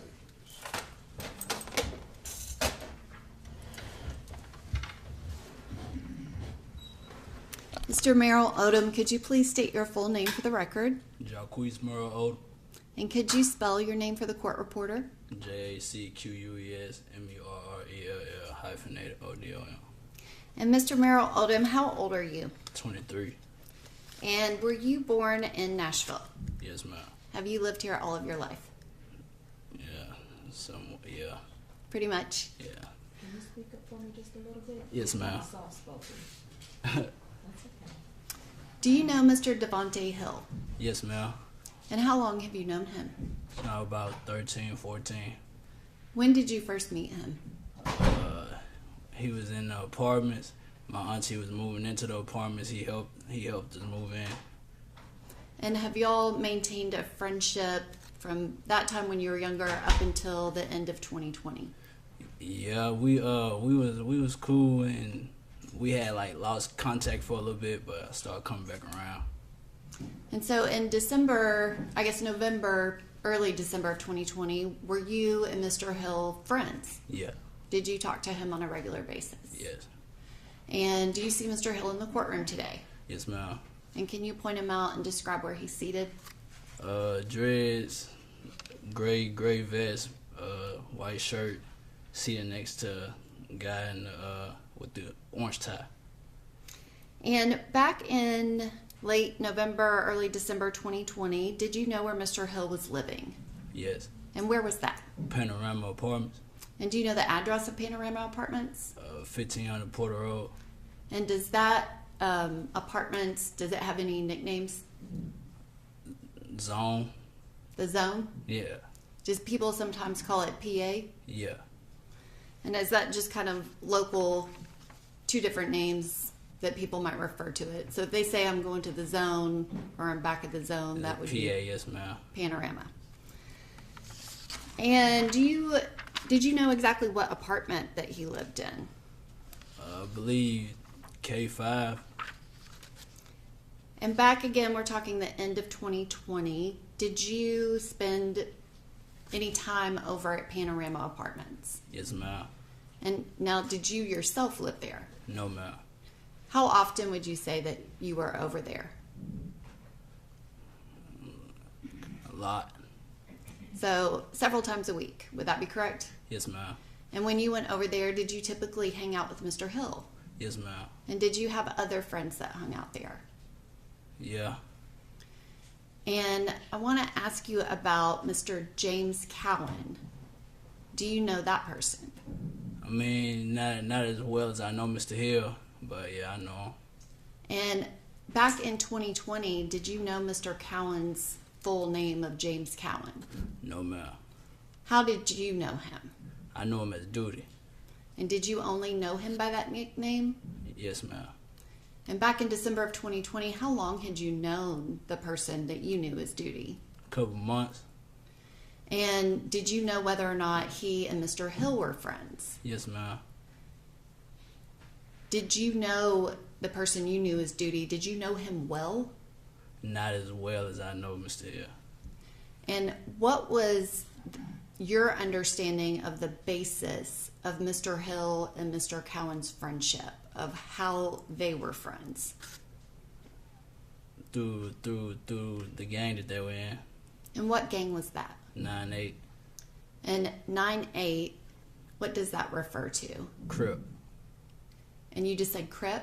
Yeah, Mafia Crip. 9-8 Mafia Crip. And so 9-8 Mafia Crip gang would be all of the words that someone might use to describe that. Yes, ma'am. Did you know what type of vehicle that Mr. Cowan had back in December of 2020? Cadillac. And what type of Cadillac?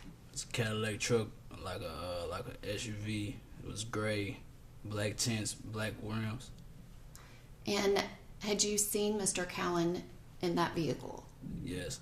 And when you saw him in that vehicle, was he typically driving it or was someone else? He was driving. Did you ever see Mr. Cowan in that vehicle with someone else driving it? No. And you said that it was a gray Cadillac truck SUV. Was it one of the smaller ones? It was like a big body. Okay. Did you know whether or not Mr. Hill had his own vehicle? No. Had you ever seen Mr. Hill in that same Cadillac truck that Mr. Cowan drove? Yes.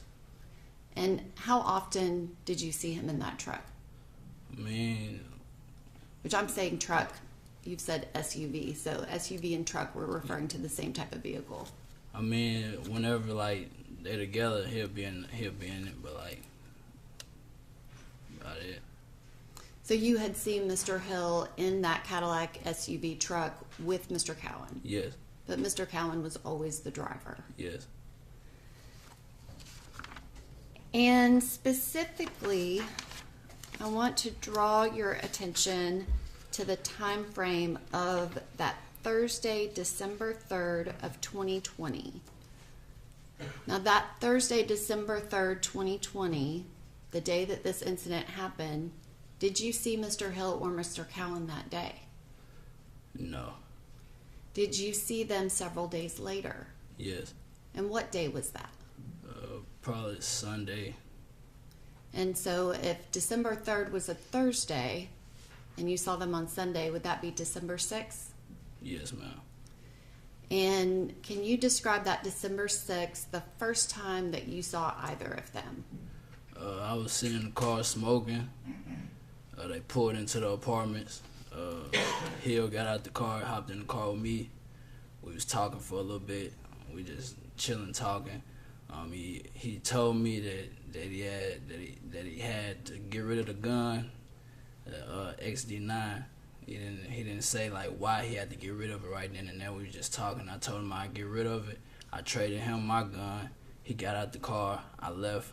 I don't know what I went to go do. I think I went to go take my girl to work or something like that. And I ended up coming back to the apartments, and that's when he told me everything.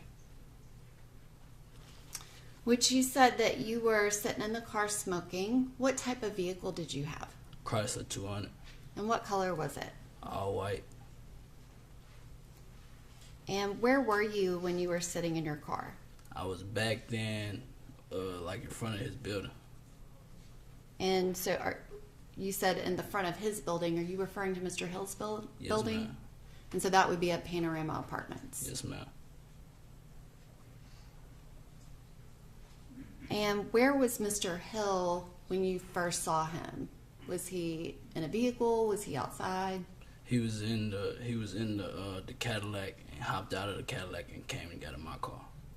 Okay, so you saw him in the 2020 Cadillac, the gray one that you've described with the black tent and the black rims. Yes, ma'am. And did you see who else was in the Cadillac when he got out of it? Yes, ma'am. Who is that? Duty. And so was Mr. Hill the passenger of that vehicle when he got out? Yes, ma'am. And then you said he got into your vehicle and you had a conversation with him. Yes, ma'am. And he said that he needed to get rid of the XD9. Yes, ma'am. And what is the XD9? The Springfield. It's a Springfield. Is that a handgun? Handgun, yeah. Did he tell you why he needed to get rid of it? Not right then. And you said that you traded him your gun. Yeah. What type of gun did you have? M&P 40. And is that a Smith & Wesson M&P 40? Yes, ma'am. How long had you had that gun? Not that long, probably about 4 weeks, 3-4 weeks. And did that gun previously belong to someone else? Yes, ma'am. And what's that person's name, or what do they go by? D-man. And you said D-man? Yeah. So like the letter D and then M-A-N? Yeah. And at that time, when you traded guns with him, did you have a plan of what you were going to do with the XD9? Not right then and there. I just kind of started like thinking about it, like, but I went to speak with my mom. My mom just, she talking to me, and she didn't like she had basically made it seem like if it was one of them or if it was her, what would you want someone else to do? Which, Mr. Merrill Odom, you're talking about kind of like after you found out more information. Yes, ma'am. I'm just saying, like, that moment when you and Mr. Hill are sitting in your car, the Chrysler 200, at that time, did you have any plan for that Springfield XD9 before you knew more information about it? No, ma'am. Okay. So you trade guns. Do you think there's anything wrong with the situation at that moment? No. And you said he didn't tell you why he needed to get rid of it. Yeah, he didn't tell me why right then and there. And then you said you left, and you said you think that you took your girl to work. Yeah. Are you referring to your girlfriend? Yeah. Okay. And at some point, did you see Mr. Hill again? Yeah, I came back to the apartments. And what time of day was that? Probably about 6, 7 night. So sometime later at night? Yeah. Like in the evening. And when you came back to the apartments, were you in your vehicle again? Yeah. Was anybody with you? No. And where did you see Mr. Hill? It was a couple of us posted up in front of his apartments. And so you're talking about outside of Building K? Yeah. And when you say a couple of us, were you all friends? Yes. And who all was there? Me, Duty, Tech. I think Zai was there. Probably Ocho and I don't know, a couple more of us. Okay. Which I want to kind of go through some of those names. You said that you were there. Yeah. Do you have a nickname? Gucci. Gucci? Yes. So like Gucci. Guxxi. Guxxi. You pronounce it Gucci. Yeah. And you said that Duty was there, which you've already said that was a nickname for James Cowan. Is that correct? And then you said Tech. And when you're referring to Tech, is that TEC? Yeah. And whose nickname is that? Hill. Mr. Devaunte Hill? Yes, ma'am. And then you said Zai. Would that be ZY? Yeah. Yeah. And does that person have another name? Is that their nickname? I don't know his full name. Okay. And then you said somebody whose name is Ocho. Is that their nickname? Yeah. Do you know their real name? Ari. You said Ari. And is that Aury? Yes, ma'am. And then was there a person there named Deja, Dezia? Or Dezia? Yes. Desi. Desi. Yeah. Is that the same Zai person? Yeah. Okay, so that's the same person. Yeah. And so that's, I guess, a total of 5 people. Is that right? Yeah. And when you see Mr. Hill then, what's everybody doing? What's going on? We just sitting around chilling, talking, just kicking it. And he kind of like alert. It's like he just on it, like he just like he acting weird. And he's saying like, man, I done fucked up. Like he keep on asking me that I get rid of the gun, and he finally showed me the article of what happened. And what article was that? The Caitlyn article. And when you say the Caitlyn article, what are you referring to? The article of the nurse being killed. And when he is having this conversation with you, are you still with the other people, or are you alone with Mr. Hill? Yes. I'm alone with him at first when he first showed me it, when I first pulled back up. But when we all in the circle, he showed again, and like. Okay, so the first time that Mr. Hill shows you the article, did he show you on his phone? Yes. And the article was about a nurse being killed on I-440, is that right? Yes. And so the first time he showed it to you, were you and Mr. Hill alone, or were you in the group? We was alone in the car. And what did he say when he showed that to you? That he fucked up, that he did it. And you said that he kept asking you if you had gotten rid of the gun. Yes. Had he previously asked you to get rid of the gun? Yes, ma'am. And so did that happen earlier in that day? Yes, ma'am. So when you traded guns with him, he said to you, I guess, was it traded off with somebody else to get Yes, rid of ma'am. it? So you were supposed to have given it to someone else. Yes, ma'am. And I asked you if you had a plan when he first gave it to you, and you said no. Had you not figured out who you were going to give it to? I mean, I was supposed to give it back. I was supposed to give it to D-Man, but I wasn't going to give that to him because I didn't know what was going on with it.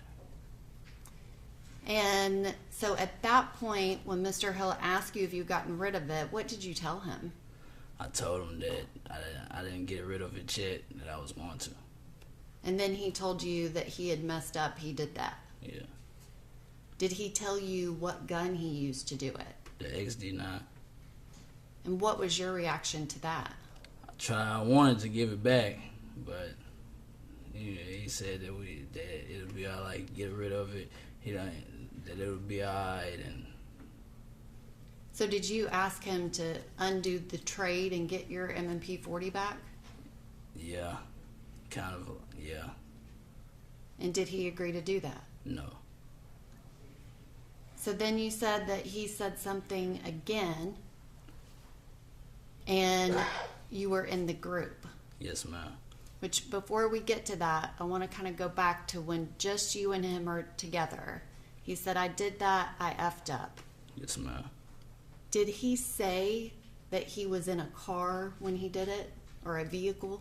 Yes, ma'am. They was coming from, I don't know where they was coming from, but they was on the interstate. He said that the car had got on the interstate and almost like wrecked into them. I don't know if he I guess he said, like, I guess he thought it was somebody else, so he shot up the car. And you're referring to Mr. Hill when you say that, correct? Yes, ma'am. Did Mr. Hill tell you that he was the passenger of that vehicle? Yes, ma'am. And someone else was driving the vehicle he was in, is that correct? Yes, ma'am. And as the passenger, he describes to you that another vehicle gets onto the interstate, is that right? Yes, ma'am. And when that vehicle gets onto the interstate, they almost had some type of a wreck, but they didn't have a wreck. No, ma'am. And then what did he say about what happened once the other vehicle gets on the interstate, they almost have a wreck? What happened at that point? He shot up the car. And you said that he made a statement that he thought that somebody else. Okay, I'm just clarifying what he said. I'll allow for clarity, but be careful with the reading. You said that he said he thought it was somebody else. Yes, ma'am. Did he describe anything else about the shooting? No, not really, no. And he was specific about those details. Is that correct? Yes, ma'am. And so after he's told you this about what happened, you said that then you guys go back to the group with the other 3 people. Is that right? Yes, ma'am. And is something else said about what happened on I-440? He was like, kind of like, Hill was saying, like, man, I fucked up. He was kind of like nervous and like alert. And Duty had said, man, she shouldn't have did that shit. It is what it is. Like, fuck it. And does that kind of end that interaction that night? Yeah, really, like, it stopped all the talk about it. And did you see Mr. Hill after that day? No, ma'am. And no, I guess what I'm saying after, like any time from that day until the time that you end up going to the hospital, did you see him again? No, ma'am. Did he talk to you about anything again? No, ma'am. Which you're friends with him, right? Yes, ma'am. At the time. And so you guys would message every once in a while? Yes, ma'am. But you're not really talking to him much after all of that comes out, is that right? Yes, ma'am. And at some point, you decide that you are going to come forward with information. Yes, ma'am. When does that happen? talking to Mom. She just like, I mean, I talked to her about everything. Like, she telling me like, what would you do if that was me? Or what would you want somebody else to do if that was me? So I was thinking it over and just. And what type of work does your mom do? She used to be a nurse. Now she's working. Like, she got her own business, a bartending business. And so did you tell your mom about the information that you knew? Yeah. And after talking to her, what, if anything, did you do to try to, I guess, get information to Miss Kaufman's family? I messaged her on Facebook, tried to get in touch with her on Facebook. And did you send her a message through Facebook Messenger? Yes, ma'am. Did you get a response from her? No, ma'am. And were you even sure that you had the right account? No, ma'am, I wasn't sure. And so once you didn't get a response, what, if anything, did you do to try to get in touch with Miss Kaufman? I went up to the hospital. And which hospital was that? St. Thomas West. And did you do that on December 10th? Yes, ma'am. And so that would have been a Thursday. Yes, ma'am. Do you remember about what time of day you went up there? It was early. It was morning time, probably around like 10, 11. And who did you talk to when you first got to St. Thomas West? It was a guy nurse, and he told me that he knew Caitlyn, and he told me if I would mind sitting with the security. I told him yeah. And how long did you sit with the security? Not long, probably about 2 hours. You said not long, probably about 2 hours? Yeah. Okay. And did you tell them why you were there? I didn't tell them exactly why I was there. I just told them that I had information about Caitlyn Kaufman. Did you ask for Caitlyn Kaufman's mom when you got there? Yes, ma'am. And I guess they asked you to sit and wait. What were you waiting on? The detectives to pull up. Okay. So you sat there for about 2 hours, and eventually some detectives pulled up. Is that right? Yes, ma'am. And what, if anything, happened at that point? I had talked to one of the detectives out in the parking garage, and we hopped in the car. He took me back to headquarters. And that's when I met detective, the other detective. And you're kind of pointing, are you referring to Detective Dickerson? Yes, ma'am. Okay. And that's when you went to police headquarters, is that right? Yes, ma'am. And at that point, you sat down with them. They put you in an interview room, is that right? Yes, ma'am. Which, again, you went to the hospital to try and get in touch with Mrs. Kaufman. Yes, ma'am. So at the point that you get in the interview room, do you tell them all of the information that you have? Yes, ma'am. And what did you tell them? That I knew about Caitlyn Kaufman's murder. Told them who it was, and that I could get the gun. And the part about you could get the gun, were you 100% truthful about that? Yeah. You said yes. Yes. Did you tell Sergeant Dickerson you already had the gun? No, ma'am. Okay. And so you weren't 100% truthful about that. Is that right? No, ma'am. I didn't get what you were saying. And I apologize. My question might not have been the best question. So you gave them the information you had, but there was one thing that you didn't tell them about. Is that right? Yeah. You told them you could get the gun, not that you already had the gun. Yes, ma'am. And why did you not tell them the truth about that? Because I didn't want it to fall back on me. And at some point, you actually told them the truth about that gun. Yes, ma'am. But can you explain what you mean you didn't want that to fall back on me? Yeah, I didn't want them to think like that I did it or I was there or anything like that because I got this gun. Because you had the murder weapon. Yeah. So at that point, you've given them all the information that you have. everything that you said, other than the fact that you already had the gun, was that all correct information? Yes, ma'am. And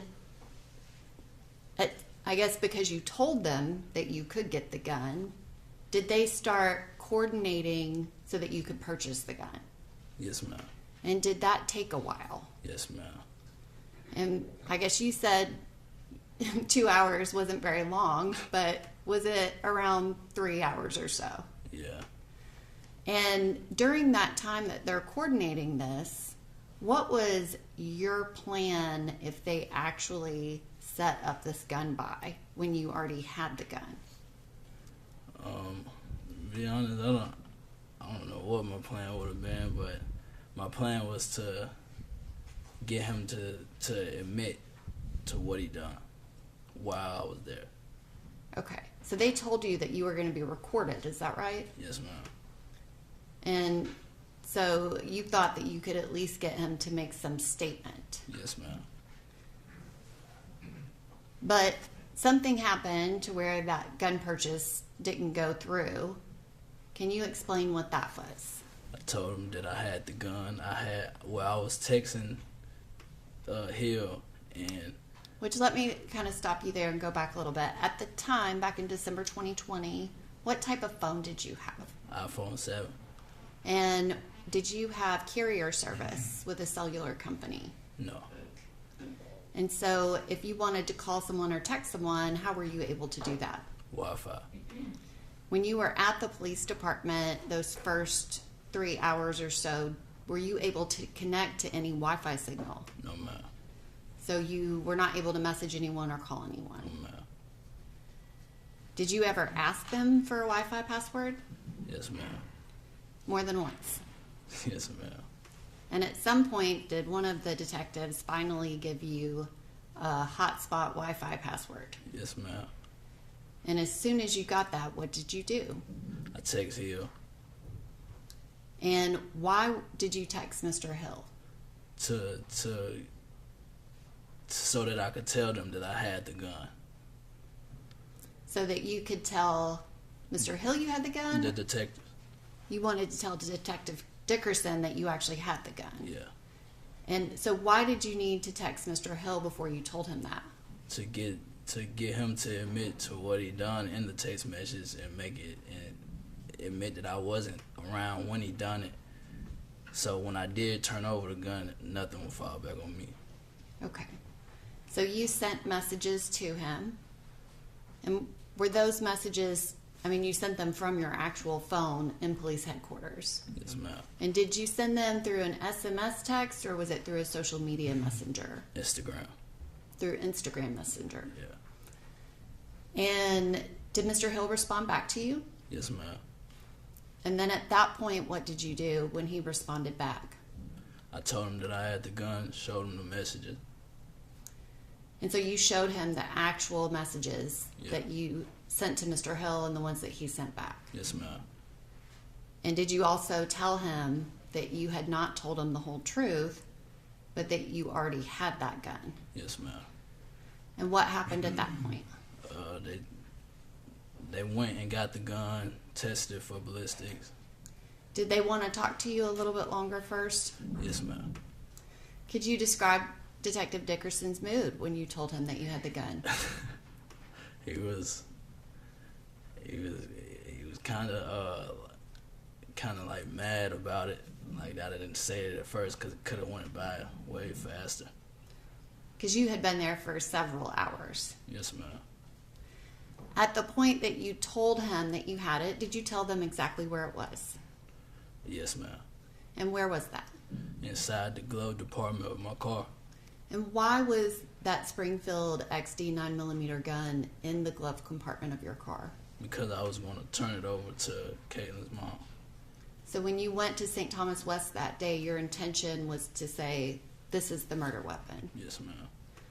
Was your intention to come forward and have your name be known so that we would call you as a witness today in this trial?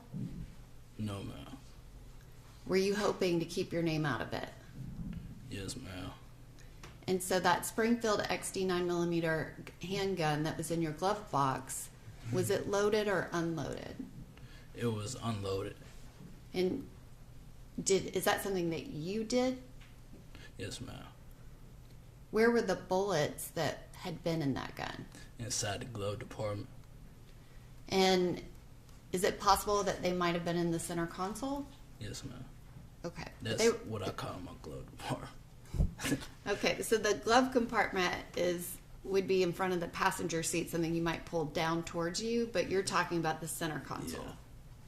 The part in between the driver's seat and the passenger seat. Yes, ma'am. Okay. And did you give them your keys? Yes, ma'am. Did you sign consent so that they could go search your vehicle without them having to get a search warrant? Yes, ma'am. And at that point, did they ask you to do anything else related to Mr. Hill and speaking to him? Yeah, they said, can I get a conversation on the phone? And so they asked you to make a phone call. Yes, ma'am. And did you do that? Yes, ma'am. And that was all done while you were in the interview room, is that right? Yes, ma'am. And Mr. Hill made statements to you on that phone call, is that correct? Yes, ma'am. And then at that point, you stayed at the police station. Yes, ma'am. So, total, you were probably there over 6 hours. Yes, ma'am. Now, when Detective Dickerson is talking to you about that night of December 3rd, 2020, what happened to Caitlyn, he talked to you at the beginning of the interview. Is that right? Yes, ma'am. And then they spent a lot of time setting up a gun purchase, which, is it correct that a bunch of detectives had to come in to talk to you about that? Yes, ma'am. There's a lot of planning going on. And then you finally got the Wi-Fi password and provided them with the messages Yes, and ma'am. told them the truth that you already had that gun. Yes, ma'am.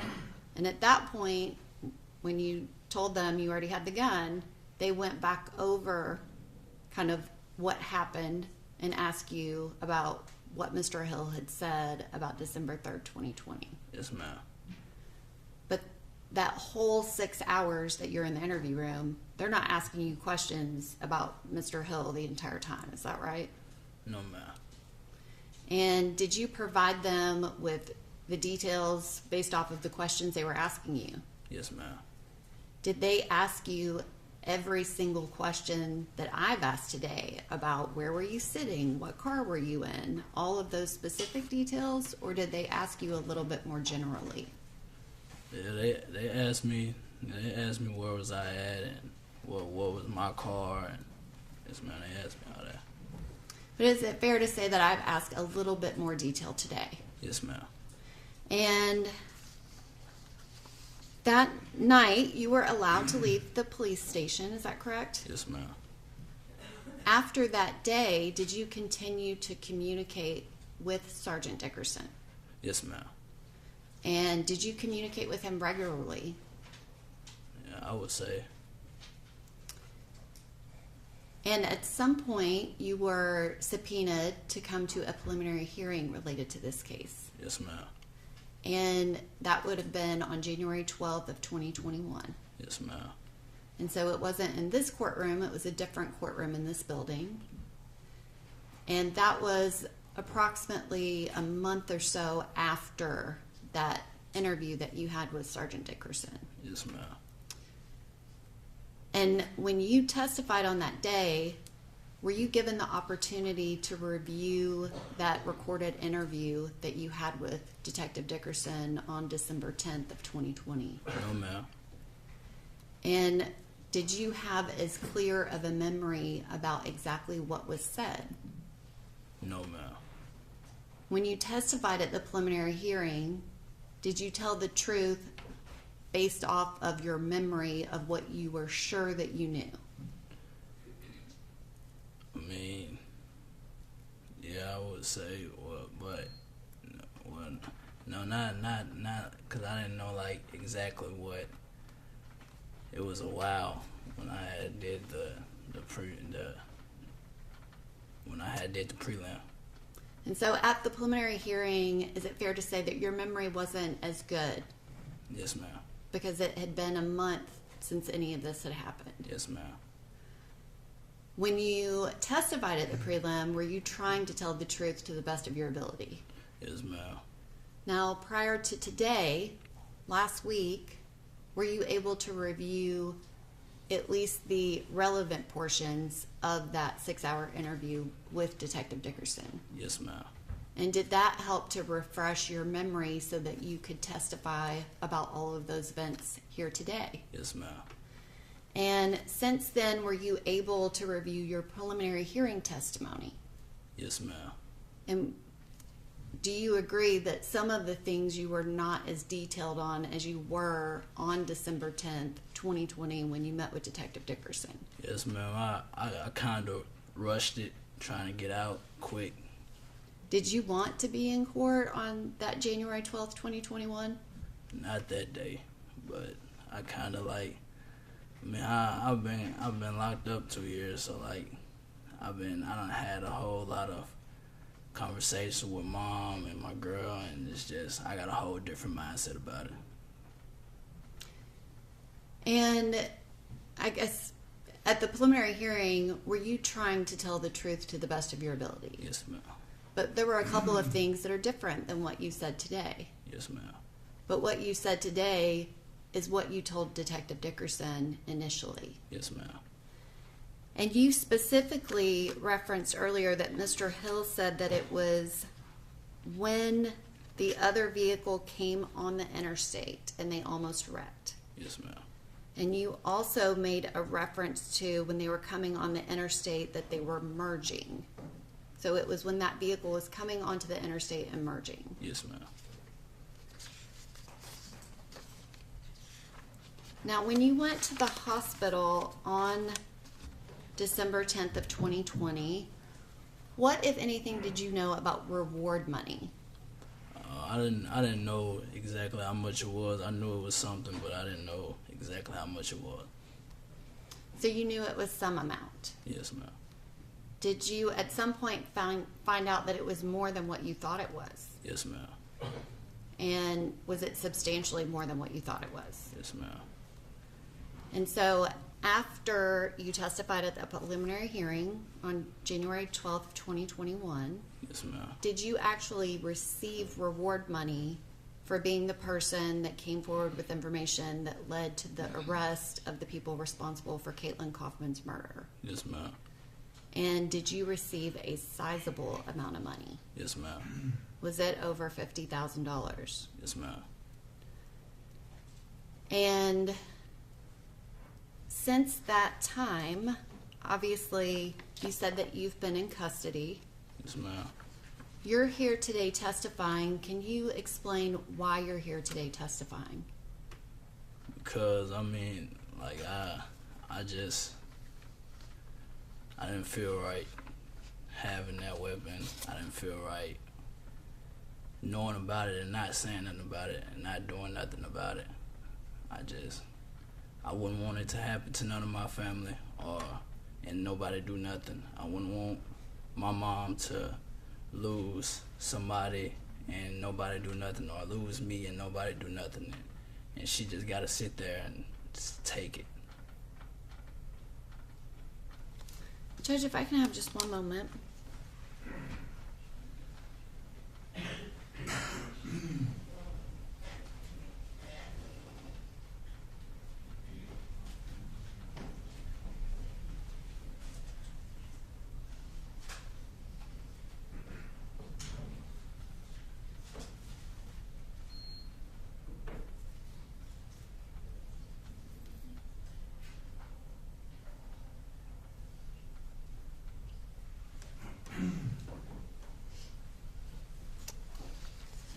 Mr. Odom, is one of your social media names, is it Reaper God Gucci? Yes, ma'am.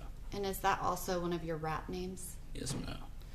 And so if there's social media interactions with you, your account would be under that account. Is that right? Yes, ma'am.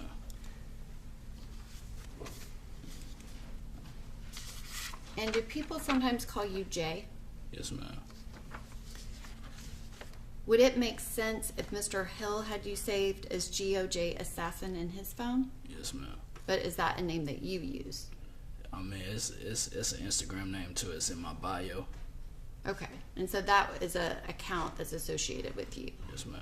And so if those messages that you sent him from headquarters are under that name, those are those messages. Yes, man. That's the Reaper God Gucci and the Geo Assassin, the GeoJ Assassin. That's the same. Same account. Yeah. Okay. Mr. Merrill Odom, you have a couple of prior or they're not convictions because they're called delinquent adjudications when you were a juvenile. Is that right? Yes, ma'am. And again, what year were you born? 99. And so you have a delinquent adjudication for an aggravated burglary from December 16th of 2013. Is that right? Yes, ma'am. And then you also have a delinquent adjudication as a juvenile for an aggravated burglary on April 21st of 2015. Yes, ma'am. Is that correct? And then you have a delinquent adjudication for theft of property under 500, which would be a misdemeanor offense, and that's from July 9th of 2015. Yes, ma'am. And those are out of Davidson County. In Sumner County, you have a delinquent adjudication for attempted burglary and possession of stolen property from November 28th of 2016. Yes, ma'am. And then in Davidson County, you have a joyriding, which again is a misdemeanor, a delinquent adjudication from April 24th of 2017. Yes, ma'am. Thank you, Mr. Merrill Odom. I don't have any other questions at this time.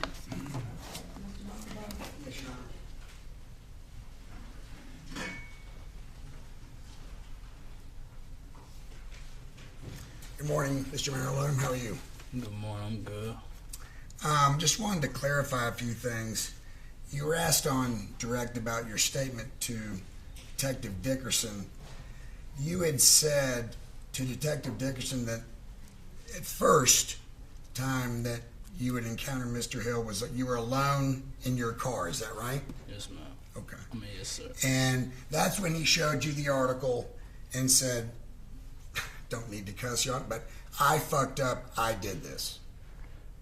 Not the very first time, but when I pulled back up, yes. Okay, so in the car, when he showed, is that when he showed you the article? Yes.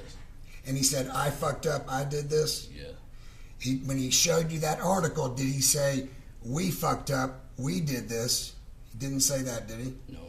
He never said, Duty and I did this, James Cowan and I did this. When he showed you that article, he never said that, right?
Mr. Mayor Odom, you had agreed on direct that there were some inconsistencies between your statement to Detective Dickerson and your preliminary hearing. Is that right? What you have been consistent about was that Mr. Hill told you that I effed up, I did this, basically that he was the one that shot up the car. Is that right? Yes, sir. That's all. All right, Ms. Sims, are you affirming? Yes, ma'am.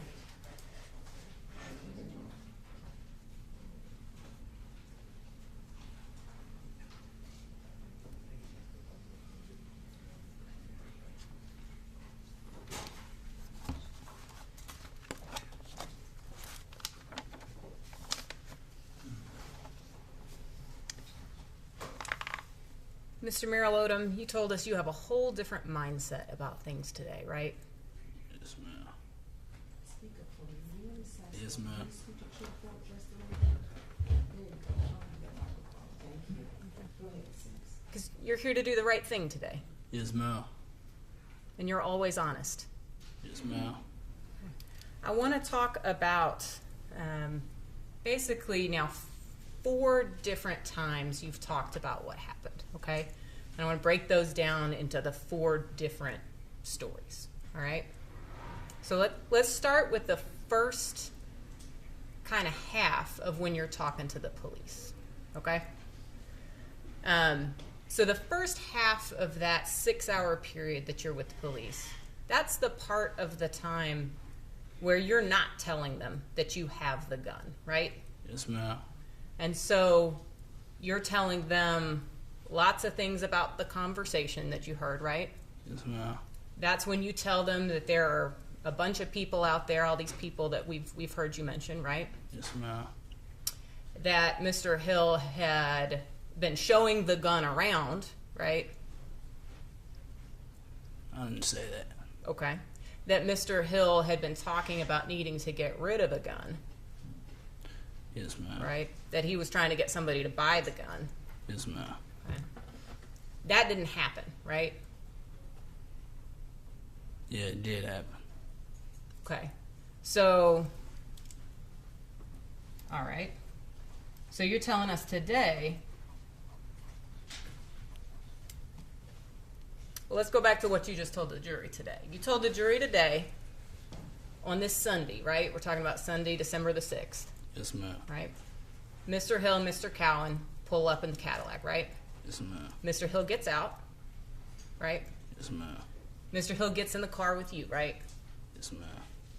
It's during that time when the two of you are sitting in the car that he trades you the Springfield XD for the M&P 40, right? Yes, ma'am. That trade happens, okay? You leave, Yes, right? ma'am.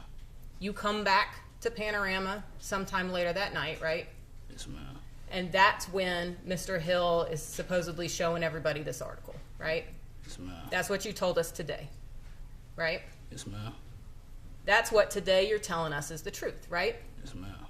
So just 30 seconds ago, you said there was some other time that Mr. Hill was showing this firearm around and trying to get somebody to buy that. When did that happen? On Sunday, December the 6th. I didn't say that. Your Honor, I think she's misstating the witness testimony. I'm sorry, Your Honor. I asked him whether that happened, and he said yes. Ms. Swanson, she can ask the question, and Officer General, you can come back and redirect if necessary, and re-ask your question. Okay.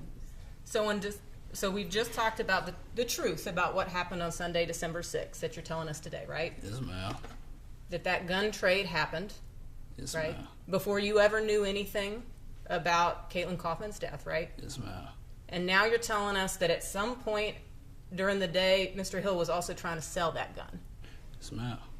That was before you pulled up to Panorama? No, when I pulled up the Panorama, before we even traded guns, he was going to sell it. But I told him that I would trade him. I would get rid of it for him. Okay. So there was a group of people around. He was trying to sell the gun, and then he got into the car? No. Okay. All right. Let's talk about what you told the police in that first half of your statement. Okay. You said he was trying to sell a gun, right? Yes, ma'am. And you told the police you could get that gun, right? Yes, ma'am. That was not true. Well, I guess let me rephrase it. You already had the gun, right? Yes, ma'am. You didn't tell the police you had the gun. No, ma'am. Okay. It's your position that you were being honest with the police then? No, ma'am. You weren't being honest with the police in that first statement, right? That first half. I wasn't being honest about not having the gun yet. Okay. So then, after you tell the police that you have the gun, Yes, ma'am. you're honest with them after that, I was honest with him the whole time except for having the gun. except for the part where you weren't, right? Right? I was honest with them the whole time except about having the gun. Okay. Except for that part, you were honest with them. Okay. So you're honest with them in the second half of the statement, right? I'm honest with them the whole time except about having the gun. Okay. And you told the police that the Springfield XD was in your glove compartment, right? Yes, ma'am. That's what I call my middle console. Okay. So the Springfield XD was in the center console of your car. Yes. And you're sure about that? Positive. And you're sure that's what you told the police? 100%. Okay. And you told the police the bullets were also in the glove compartment, right? Yeah, the middle console, yes. But you mean the center console? Yes. Okay. You told the police in the first half of your statement, you told the police that Mr. Hill said, I fucked up, right? Yes, ma'am. You told the police Mr. Hill said, I did that. Yes, ma'am. And he told you those things while he was showing you the news article on his phone, right? Yes, ma'am. Okay. And in the second half of your statement to the police, when they started questioning you about more details, right? Because they told you there was a big change in your story, and they had to be sure that what you were telling them was the truth, right? Yes, ma'am. You told them again the same story. Mr. Hill showed you the article on his phone, right? Yes, ma'am. Said, I fucked up, right? Yes, ma'am. He said, I did that. Yes, ma'am. Right? Okay. Now, Ms. Norman asked you about when you testified at the preliminary hearing. So I'm going to call that the third statement that you made, right? We're talking about the first half is one statement. Second half of your interview is the second statement. So the preliminary hearing is the third time you talked about what happened, okay? Yes, ma'am. At the preliminary hearing, you testified that Mr. Hill showed you an article on his phone, right? Yes, ma'am. He told you, I fucked up, right? Yes, ma'am. He told you, I did that. Yes, ma'am. Now, at the preliminary hearing, you told us it was just Mr. Hill present when that conversation happened, right? No. That's not what you said at the preliminary hearing? Yes, that is what I said. Oh, yes. that is what you said. Okay. Which you would agree with me is different than what you told the police, right? No. Okay. You'd agree with me that that's different than what you told us here today? No. So it was just Mr. Hill present when he said that? When he first got in the car, yes. Okay. Now, at the preliminary hearing, you told us that Mr. Cowan was not there when he made that statement, right? You remember that? When we was inside the car, he wasn't in the car with us. Right. And that Mr. Cowan never said anything about what happened. You were testifying to that at the preliminary hearing? Yes. Okay. But that's not true, right? Because Mr. Cowan did say something about it. Yes, ma'am. Okay. Now you, Ms. Norman asked you about the preliminary hearing. You remember it was in a different courtroom, right? Yes, ma'am. You raised your right hand, right? Yes, ma'am. You swore to tell the truth. Yes, ma'am. Right? Just like you did today. Yes, ma'am. Okay. And you tried to tell the truth. Yes, ma'am. Okay. You didn't want to be there. Yes, ma'am. You were trying to hurry up and get through. Yes, ma'am. Okay. But you were asked multiple times whether Mr. Cowan ever made any statements about what happened, and you said multiple times, no. You remember that? Yes, ma'am. Okay. But today, you tell us that Mr. Cowan did in fact make a statement about what happened, right? Yes, ma'am. Mr. Cowan said she shouldn't have done that. She shouldn't have cut us off. Yes, ma'am. Right? And today you've also told us Mr. Hill showed you an article, right? Yes, ma'am. He said, I fucked up. He said, I did that. Yes, ma'am. Right?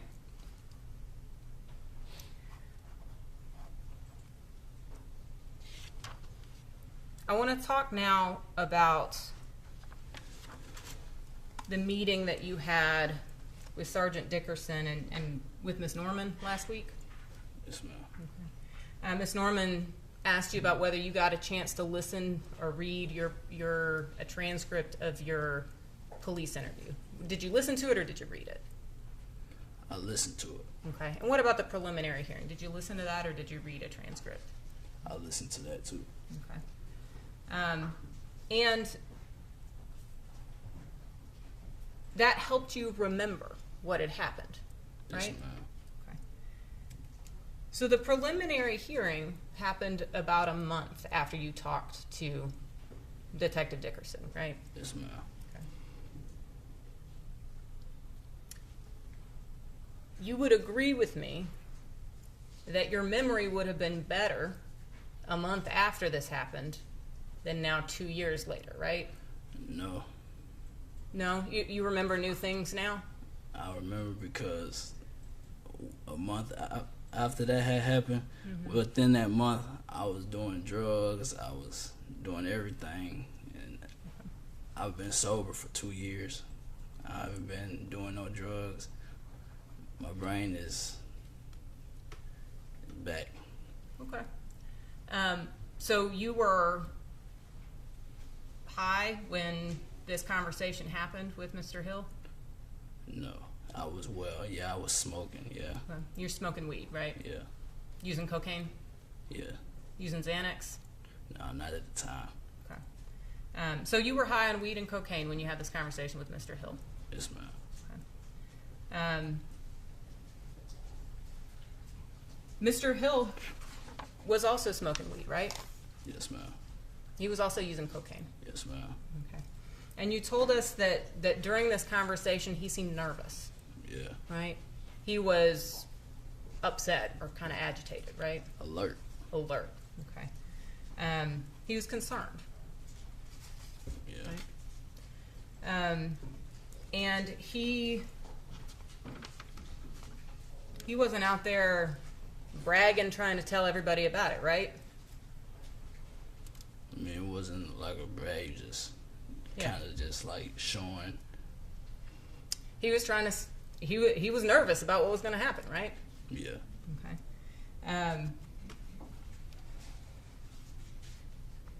And he talked to you because y'all are friends. Yeah. Right? Or you were friends back then. Yeah. You told us that you'd known each other since you were 13. 13, 14, yeah. When your aunt moved into the apartments over there at Panorama. Yeah. Yeah. And y'all got close and you were hanging out when you were kids or when you were teenagers, right? There was a period of time where y'all didn't talk as much. Yeah. And that you had just recently reconnected. Yeah. Right? And it sounds like been spending a lot of time together up until December of 2020. I would say. I'm sorry, you'd say, you would agree? Yeah. Okay. Fair to say Mr. Hill trusted you? Yeah. Because y'all were close like that. Yeah. He felt like he could confide in you. Yeah. Okay.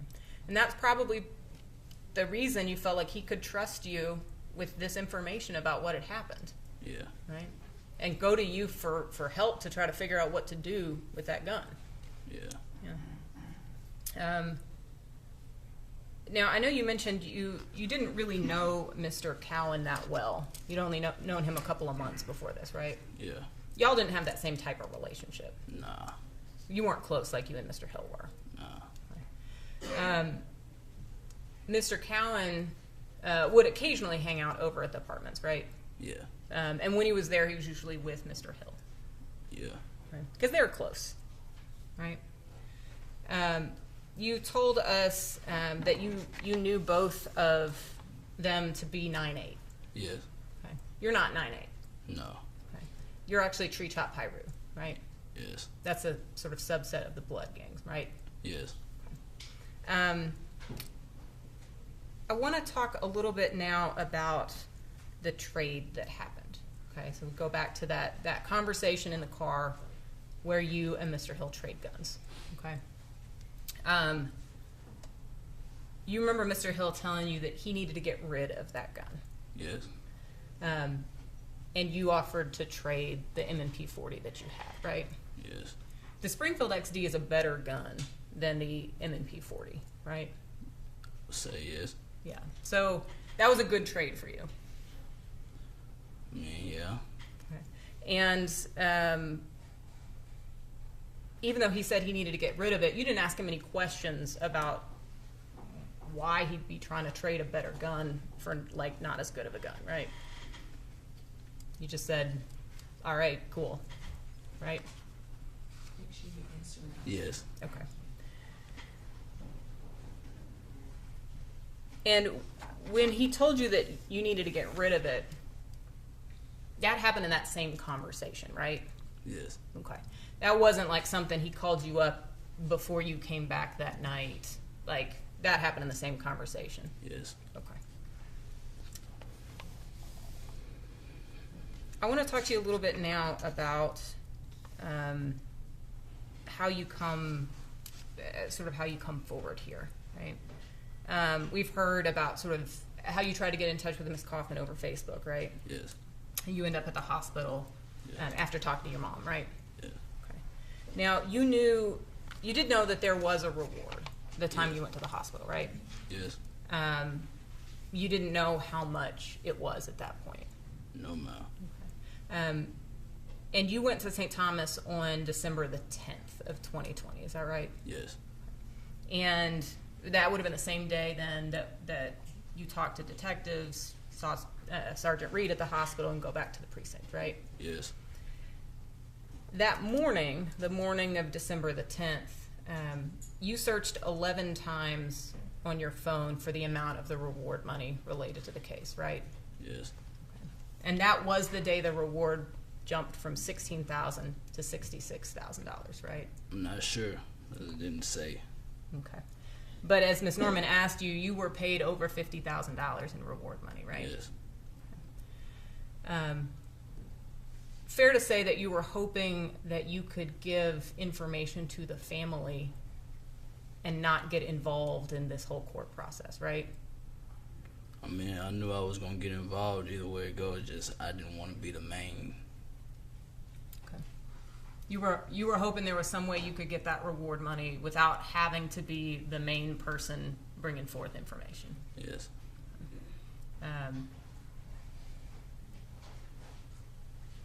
You remember asking the police several times during your interview if you could stay anonymous, right? Yes.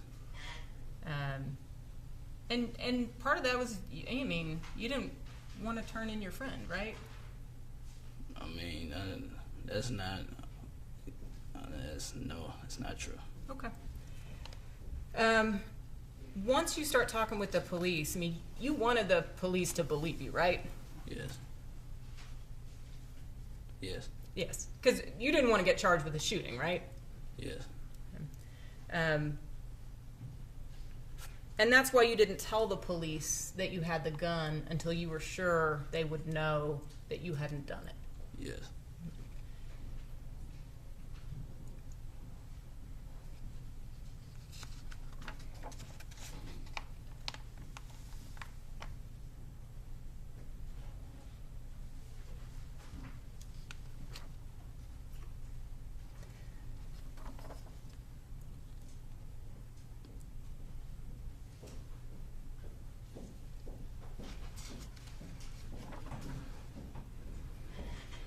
Mr. Merrill Odom, as you've mentioned, as we can see, you're in jail right now.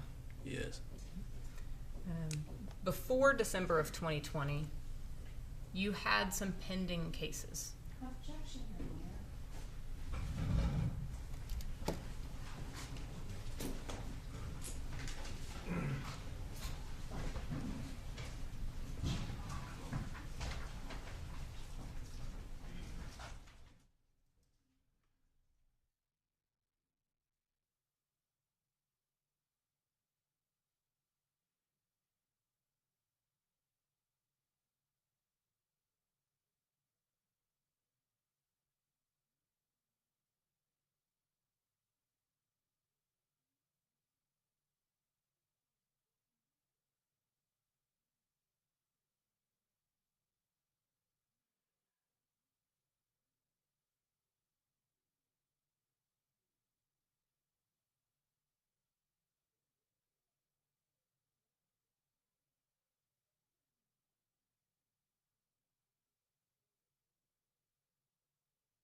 Mr. Odom.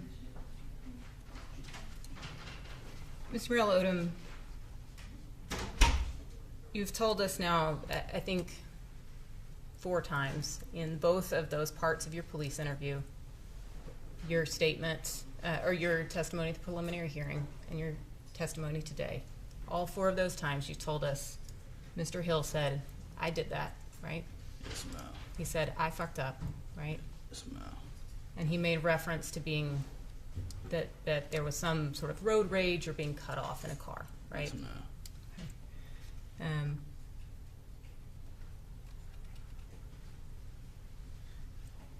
If I could have just a minute, please, Your Honor.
Mr. Odom, I want to ask you again about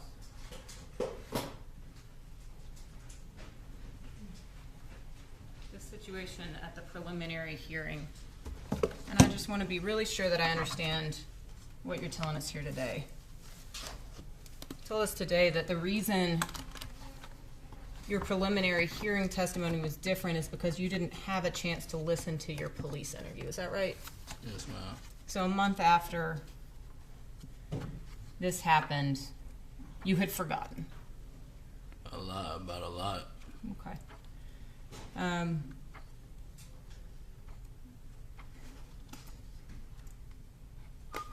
You remember being asked at the preliminary hearing whether Mr. Cowan made any statements, right? Yes. Give me just a minute, because I want to make sure that I'm getting your words right.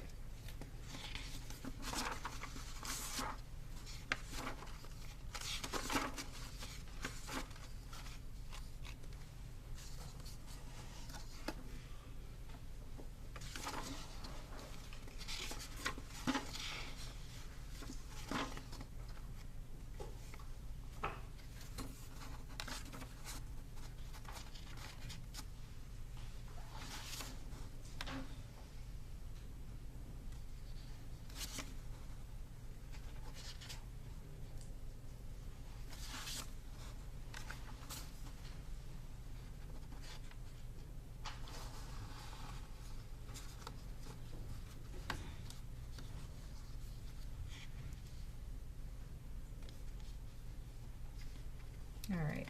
So you remember Miss Norman asked you, was Duty there when this conversation happened? And you said no. You remember that? Yeah, because he wasn't in the car with us when it happened. Okay. And then Miss Norman asked you, have you ever had an interaction with the person you know as Duty where he made comments about what happened? And you said no. Yeah. It's your testimony today that you just forgot about that part. Yeah. Okay. The comments that happened, those were all made by Mr. Hill from a Devaunte Hill. Yeah. Because you forgot that Mr. Cowan had said something. Yes. Okay.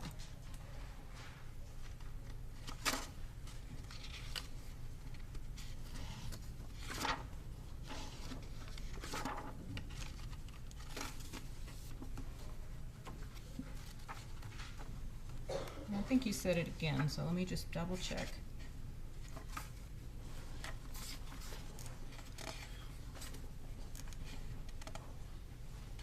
So Mr. Cowan's lawyer is a different lawyer than is here today. Mr. Cowan's lawyer asked you You said you did not have a conversation directly with Duty, correct? You said yes. She clarified, yes, that's correct, or yes, you did. And you said, yes, that's correct. And then she goes on, and you didn't have any indirect communication with Duty about any weapon, correct?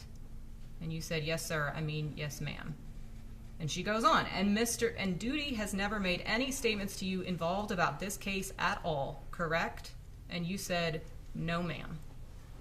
Right? Yes, ma'am, because that's correct. He didn't make a statement directly to me. It was just out in the open. Okay.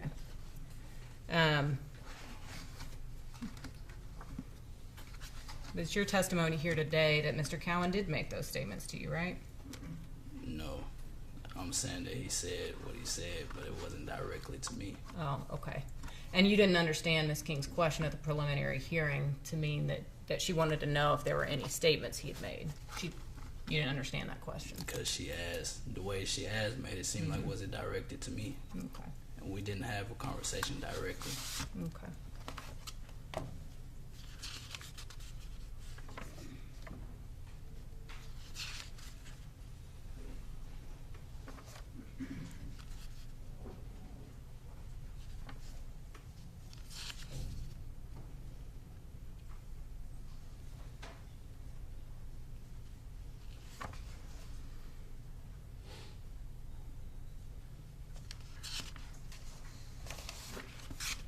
Those are my questions for you, Mr. Merrill Odom.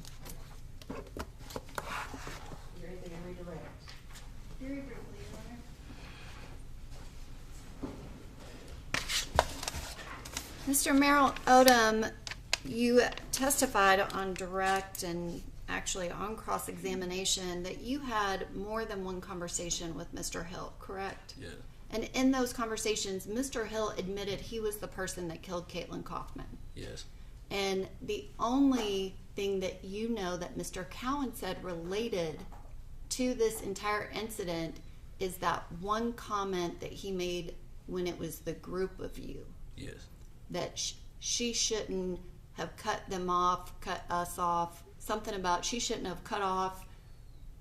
She shouldn't have done that She shit. shouldn't have done it, yeah. That is the one thing that Mr. Cowan said related to the murder of Caitlyn Kaufman. Yes. But Mr. Hill admitted to actually being the shooter. Yes. Thank you. Thank you, sir. Watch your step as you're stepping.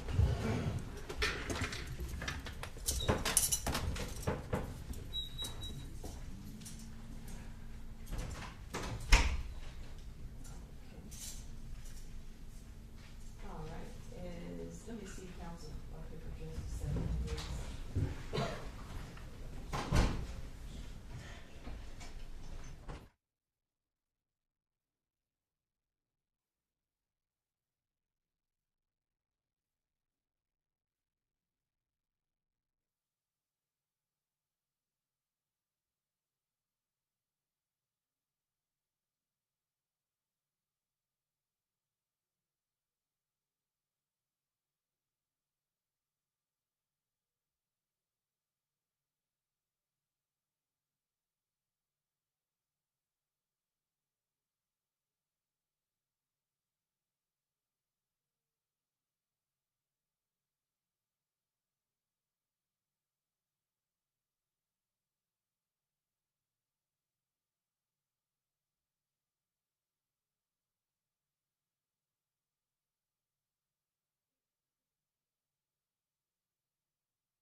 gentlemen, this is probably a good time to take a lunch break. We're gonna let you go back and have your lunch and, get you back in here shortly. Don't forget my instruction. Okay, thank you. All rise.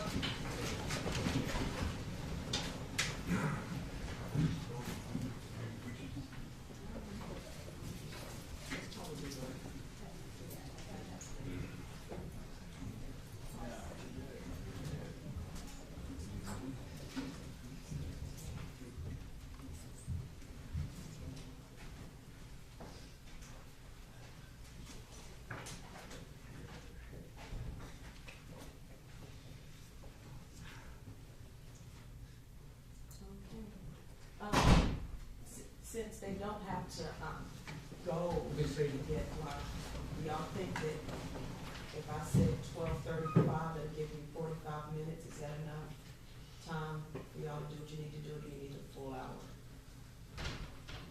Judge, I feel like we will be able to get through all three of these witnesses within less than 2 hours. Okay. So if I give you the full hour for lunch, you think we'll be good? Just because I think we might still need to get people here, I haven't checked in to Okay. verify that everybody's All here. right. So I'll see y'all at 12:50.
Meeting come to order, please. Court's now in session.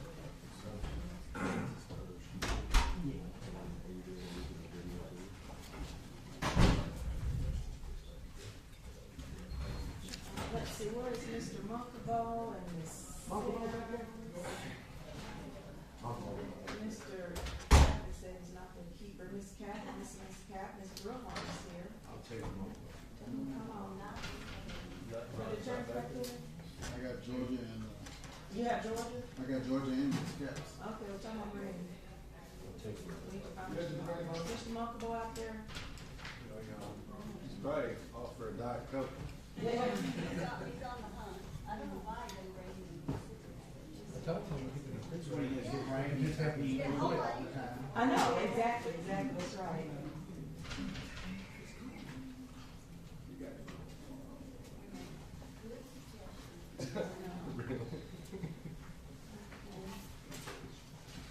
Y'all have Mr. Munkabo back there, do you? Nope.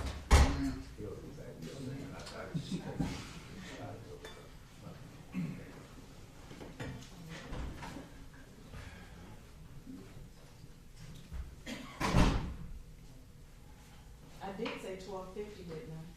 Yes, Your Honor. After as well.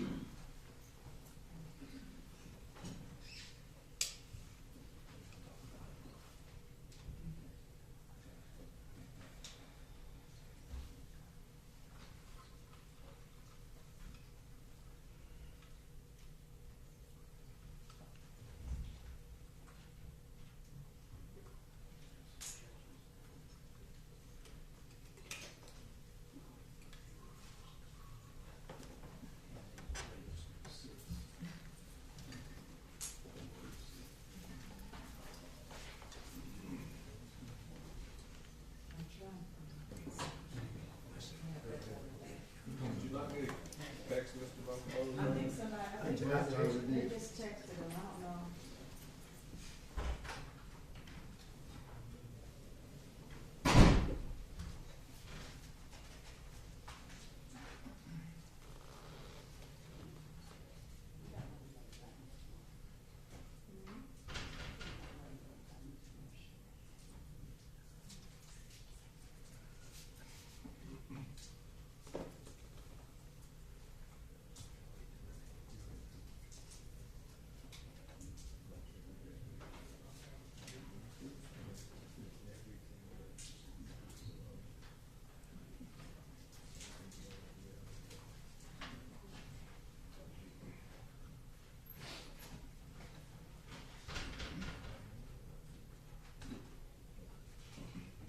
Here he comes.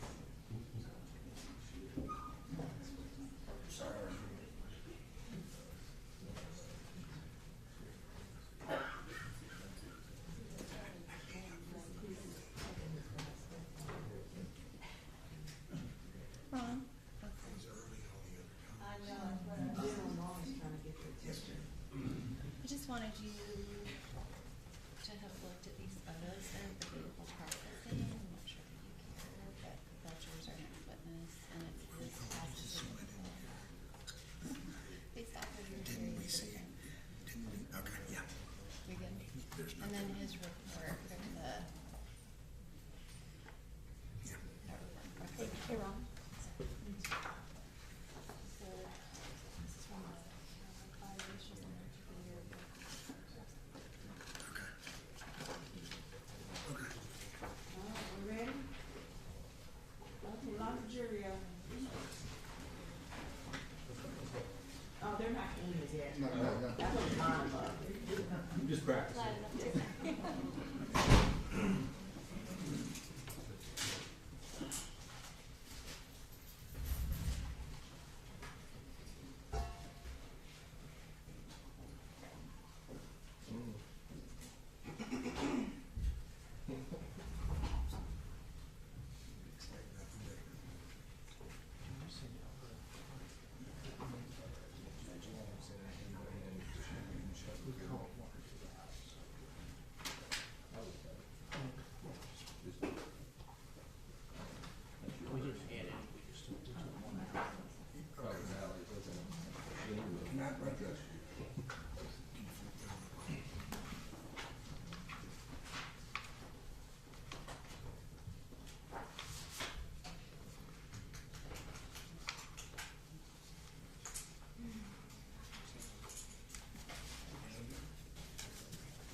All rise.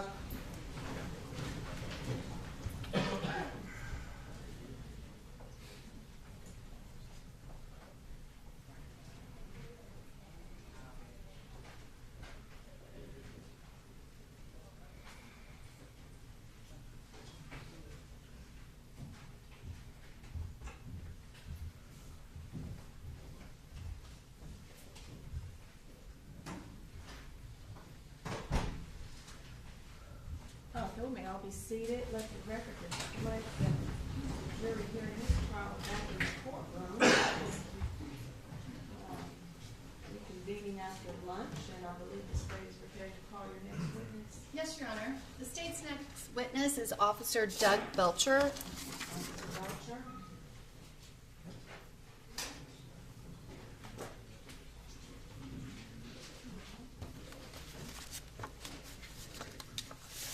Sir, if you would, raise your right hand, please. Do you solemnly swear or affirm that the testimony you give to be the truth, the whole truth, and nothing but the truth, so help you God?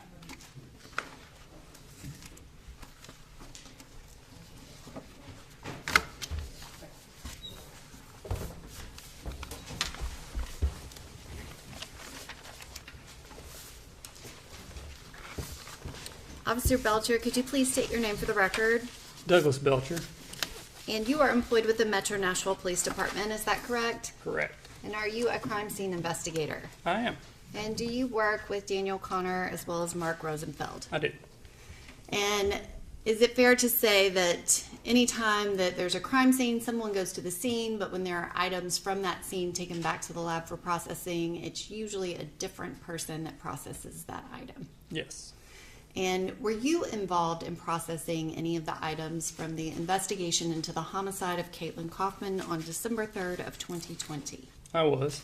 And specifically, what item did you process? It was a 2020 Mazda CX-5. And can you describe kind of, for crime scene investigation purposes, when a vehicle is the actual crime scene, kind of how that works of what is done typically at the scene versus what is done at the lab? Well, it will normally be done at the scene for any vehicle that's involved. Will usually be the on-scene people will document it through photos, diagrams, possibly other forms of processing on the scene. But after that is done, prior to search warrants or any other items that the detective wishes to obtain for it, it'll be held and towed to our bays for us to go through it with more of a fine comb over all the necessary evidence that might need to be collected after we have obtained those said search warrants. And I think you referred to a bay. Can you kind of describe the area where this is done? Yes, 400 Myatt's our Madison precinct and also our crime lab. We have 3 bays that are designated to process vehicles that are related to any type of crime, from robberies to homicides. So it's a singular bay that we can store a vehicle in to be able to complete all the process that we may need to complete within that bay prior to towing it away. And you stated that you did process that 2020 Mazda SUV? Yes. Did you take photographs of that processing? I did. And did you also complete a Faro scan of the processing of the vehicle? Yes. And is that something that is always done? No. Is that, I guess, is it fair to say that that was something that was new that could be done with the Faro scan? Yes. Can you describe what a Faro scan is? The Faro scanner that we use is laser. It's basically just a laser measuring device. It can get hundreds of thousands to millions of points of measurement. The device is essentially the size of a cereal box. It has a laser on top of it with a mirror that spins around. It can get full 360 degrees from where the scanner is and basically 180 degrees from the ground up.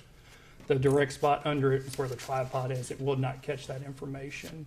But what it's able to do is gather millions of points of measurement from within a scene. So basically, if we use it out on the scene, or in this instance for how I used it with the vehicle, it plots a bunch of points on a surface that bounces back to the laser. So if you think of the wall behind me as an object that it's scanning, it's going to put millions of points on this wall. So if you remove the wall there, the points will still be there. We have now a three-dimensional wall. So if you think of each of those points like a grain of sand, you're building a sand castle. Obviously, there's a bunch of sand that's involved with creating that castle. You can then walk around that castle and look at it in a three-dimensional world. That's exactly what the software and the hardware that we use will be able to complete. And is it fair to say that when you are doing a scene, it will give you an image of that scene, but what you did for the vehicle was specific to the vehicle processing to make that 3D image? Correct. And did you also create a report based off of your 3D Faro imaging of the processing of that vehicle? I did. And Your Honor, I have an exhibit that is 32 pages. It has been pre-marked A through F, which includes photographs as well as a portion of that Faro trajectory report. And I would ask to hand that to this witness. It's been shown to defense counsel for both defendants.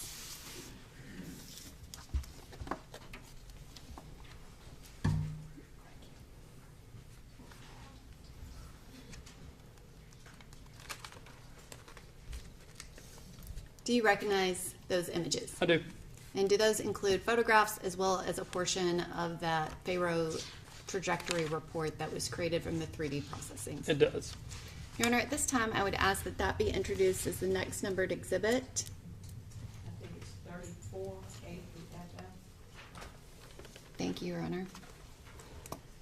And I have it available digitally to publish to the jury, if I may have permission to do that. Okay, you need the computer. Yes. Should be coming up. Ooh.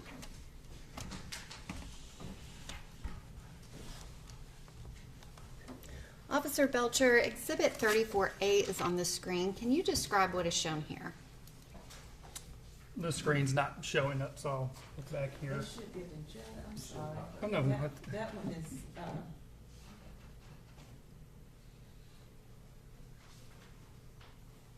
I'm fine with this screen right Okay. here, if that's open. okay. This is going to be the said vehicle that we processed within our bay. We're looking at several bullet defects that were located in the driver's side of the vehicle. We're looking at the front and rear driver's side of the vehicle. Which, Officer Belcher, I know that you're normally used to being able to touch the screen. If you want to direct me to touch the screen, I should be able to touch it over here if there's anything that you want to point out specifically while you're testifying. Okay. Where you see the two white scales that are placed within there, two L scales of what we call them, those are both on bullet defects that were located on the scene by CSI Connor. And I just circled two of those. Are those the two that you were referring to? Those are the two that I'm referring to, yes. And so you did not actually place those there. Those were placed by Ms. Connor. Correct. And it also appears that here that there is tape. Is that something that you put there? It is not. And why would tape be placed on a vehicle with this type of a defect? The glass itself can shatter and fall out. What we normally try to do is place tape in there to hold that glass together. A lot of times tint will do that for us and hold that defect in, but considering these vehicles have to be loaded onto a tow truck to be brought here, we're trying to preserve that intact as long as we possibly can to get to our bay. So that piece of tape is solely there to hopefully keep the glass intact. And this next image is 34B. Can you describe what is shown here? This is one of the bullet defects that were marked. This is in the exterior of the rear driver door. It would have been the one further back from the previous picture that you just looked at. And can you describe what, if anything, are you able to determine about this specific bullet defect? From this defect in itself, looking at it, initially there was nothing much that could be determined from it. Normally we have what we call characteristics of that the defect that can tell us if it's from a bullet. This one in itself does not necessarily have those characteristics immediately. So what we have to go on, I normally when I start processing, I'll do the exterior of the vehicle first, and after the exterior is completed, that's when I move to the interior of the vehicle.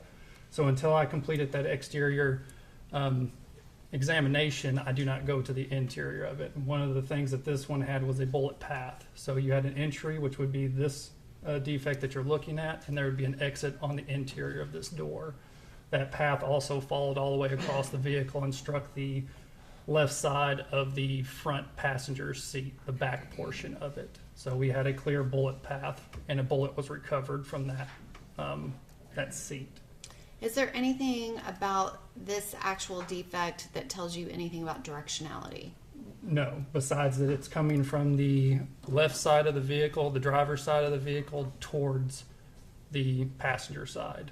So just that it's being fired into the vehicle. Correct. And are you able to determine directionality depending on the type of defect?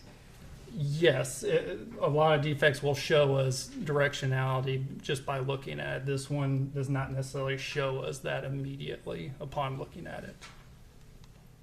And the next image, which is 34C, can you describe what is shown here?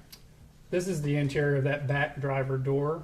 As you can, I don't know if the laser can even really be seen. I don't think a laser works on a screen like that. Yeah, I don't know. You can direct me and I'll be happy to. Where the L scale is that you see on the interior of the door towards the front, right there, that would be the exit of the defect that you just looked at on the interior of the exterior of the vehicle. And you reference this area here of the front passenger seat. Correct. Is that also related? That would be the bullet path of this particular round as it passed through that door and then struck the seat. And the next image, which is 34D. This is a closer up image of the interior of that rear driver door. And when you have this defect on the other side, what, if anything, does that tell you about directionality? That will give us two anchoring points. So what we did with the rounds that could be actually mapped, we used what are called flight path rods. It's a dowel rod. It's about a foot and a half long. It's usually made of either wood or fiberglass. It's a straight rod that we can place within both of those defects. It anchors in both sides of it. So if we only had an entry and no exit and we tried to utilize one of these rods, we do not have an anchor point for the other side of the rod. So you could position it in multiple different ways. Some of the characteristics of an entry defect can put that more in an approximate area without an exit, but when we have an exit like this, it allows us to put that rod completely within both holes and lock in a flight path for that particular round. And is this also called a secondary defect? It is, corresponding to the first one. And is it important if you're doing trajectory to have both types of defects, a corresponding defect, so that you have at least two? Yes. And the next image, which is 34E, can you describe what is shown here? This is the left side of that front passenger seat, the back portion of it. This was the final defect found for that initial, the first defect number 1. And the next image, which is 34F. It's the entry into that back seat. And did you actually collect any type of bullet fragment from the interior of this seat? I did. And could you describe what type of fragment you were able to find? It was just it was clear that it was a bullet of some sort that had fragmented going through these surfaces and was found within that seat. Is it a fairly small piece of metal from that bullet? Yes. And the next image, which is 34G. This is just the same image that we've looked at before, but establishing going forward to the front driver door where the glass is broke. And the next image, which is 34H. It's a closer image of that same defect we just spoke of. And this defect that is labeled D2, again, that was a label that was done by Ms. Connor. Can you describe what, if anything, were you able to tell about directionality for this defect? Glass is what we would call a frangible surface. We wouldn't be able to get too terribly much. We can sequence rounds that are fired into glass, so if there was multiple rounds that were fired into this piece of glass, it'd be possible we could tell which one came first. But because there is no secondary defect to this one, we weren't able to utilize a rod for this. If we did, we would literally be how I described it before. We could position that rod in multiple different angles because there's not an anchoring point on the other side of it. So what we can tell just from this is that it's an entry defect. So it's traveling from the driver's side of the vehicle towards the passenger side of the vehicle. And you had information about the facts of the case and the injury that Caitlyn Kaufman sustained. Is there any way for you to replicate where she would have been seated in the vehicle and her injury so that you can do that trajectory path, or is that something that you would do? It would definitely not be something that we would do. That, to me, is somewhat of an irresponsible thing to do, especially in our field. The body can move. You can, especially if the car is being fired at, you can scrouch down. You can be sitting up tall. You don't know how far the seat was back or forward. And when it's happening, you don't know how your body is twisting. We would not try to insert a person into that knowing those factors to get a trajectory for a round that comes through glass like this. And the next image, which is 34I. It is a closer up image of the same defect. And what, if anything, are you able to tell about this defect based on the way that the glass is broken? Like I stated before, the one thing that we can tell is that it's an entry defect into the vehicle. It is not exiting. So someone from within the vehicle did not fire this. And how we tell that is the entry side of glass will be completely flat. So you actually run your hand over the top of it. And if you did that, it would feel the exact same way as a normal piece of glass would. But on the exit side of that glass, it'll actually create a cone shape because it's pushing glass out as it's exiting that glass. So if you ran your hand over the inside of it, it would actually feel like a bowl or a cone on the inside of it. And with that, that's how we can tell directionality of rounds through glass. And there's no secondary defect to this actual bullet strike, is that correct? Correct. And the next image, which is 34J. It's going to be the front A pillar of the driver's side, the piece of metal between the front windshield and the front driver door. And what, if anything, are you able to say about the directionality of that bullet defect? The one thing that we can tell, because the A pillar, how we describe pillars on vehicles, is the A pillar would be the one that you're looking at now, or B pillar would be between the front and rear doors. That pillar goes all the way to your roof, and the C pillar would be the one in the back windshield to the back door.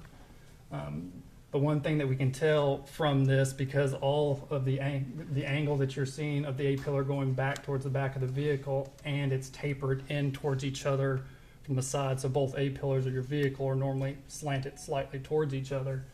The one thing that we can tell from this one is just from how the defect looks, is it's coming from the front of the vehicle towards the back, from the driver's side to the passenger side. And were you able to determine trajectory with a secondary defect or corresponding defect to this? I was not able to use a trajectory rod because that piece of metal is one of the toughest pieces of metal in your vehicle. As soon as it entered that outer shell, it started to hit the other piece of metal on the inside and started to clearly deviate in an upward direction. So without being able to get a rod far enough into the defect, we run into not having two corresponding points to anchor that rod into. So it's not something that we would normally do, nor would we want to present that as something that a typical trajectory that we would want to look at. And is that because you don't have enough data for any type of trajectory to be completely accurate? Correct. And the next image, which is 34K. It's the same defect, only a more closer up image. And can you describe what is seen directly above that D3 defect?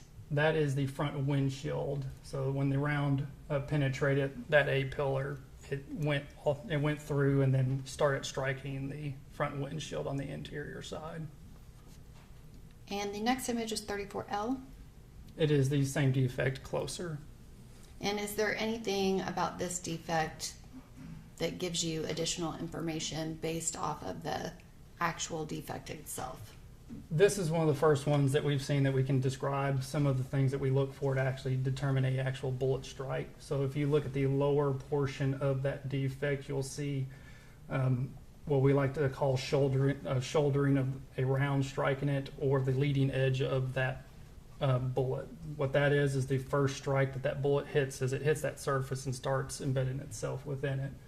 So we look for that to try to figure out a directionality for it. Depending on if that's at the bottom, the left, the right, or up above it, that can tell us where the round came from. So if we see that, that's what we hone in on first to try to get a directionality just from our eyes of where that round had to have struck the vehicle. And from this, it is slightly front to back, but because of the angles of those A-pillars tilted in towards each other, that gives a very not exactly accurate to me just looking at it. You would think it's coming from below it upward, but because of that angle of the A-pillars tilted in, that could be true, and it can be true that it's more dead on 90 degrees shot directly into the vehicle. So with that being said, and the metal that you see just within the defect, that is clearly from where it struck and then started deviating up, where I didn't have a secondary defect to actually utilize a rod.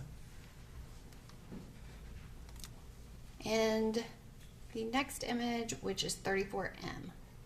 It's the same defect, just turned slightly till you see the front windshield a little bit better. And the next image, which is 34N.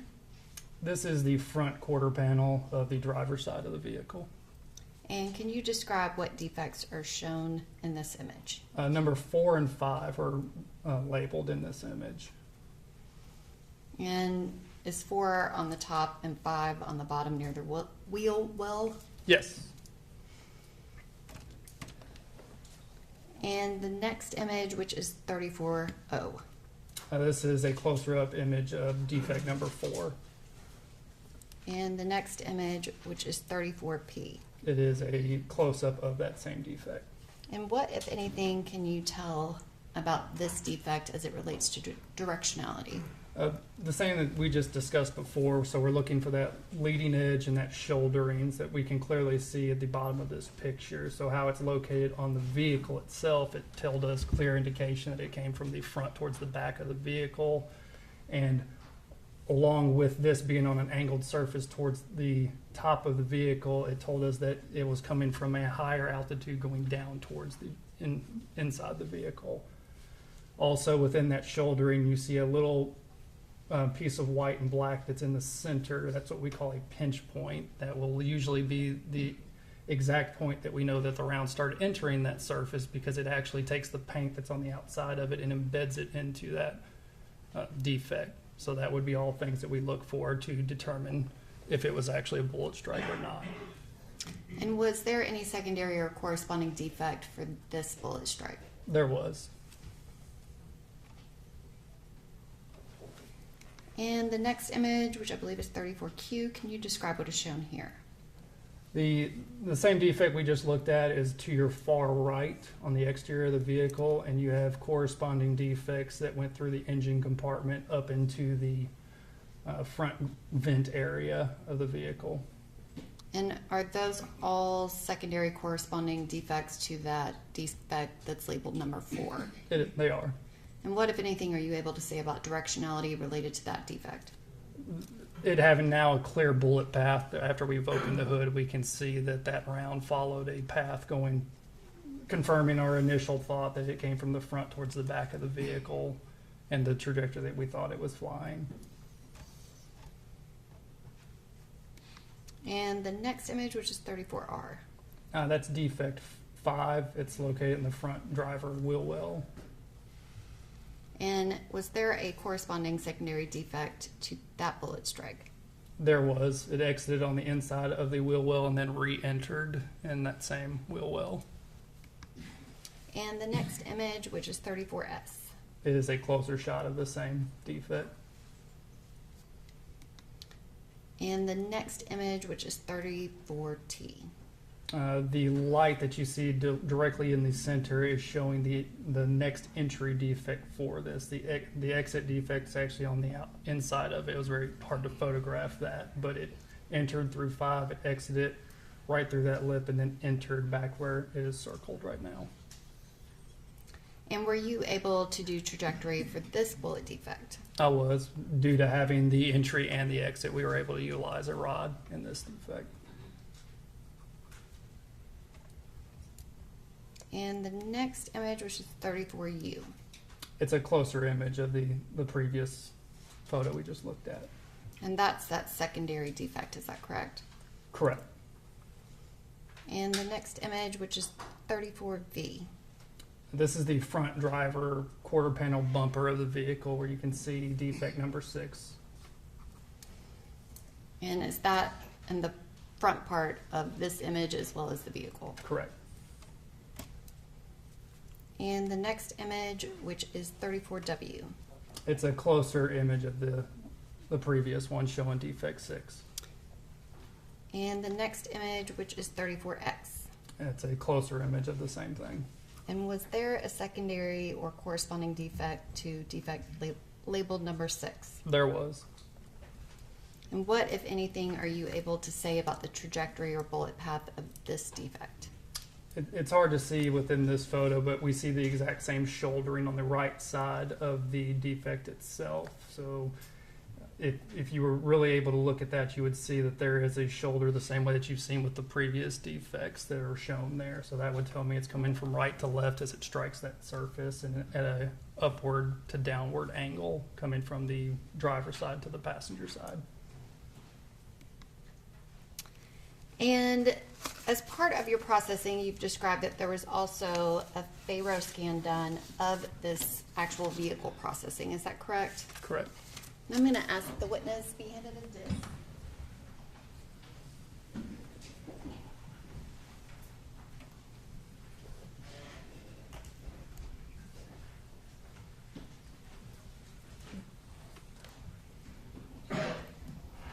Do you recognize the disc? I do. And is that a copy of the Faro scan of the processing? I guess it's the viewable version versus the raw data of the vehicle processing. Yes.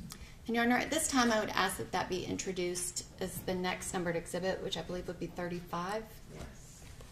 Which I'm going to ask to publish that with the computer because running a Faro off of a CD is very slow. Okay.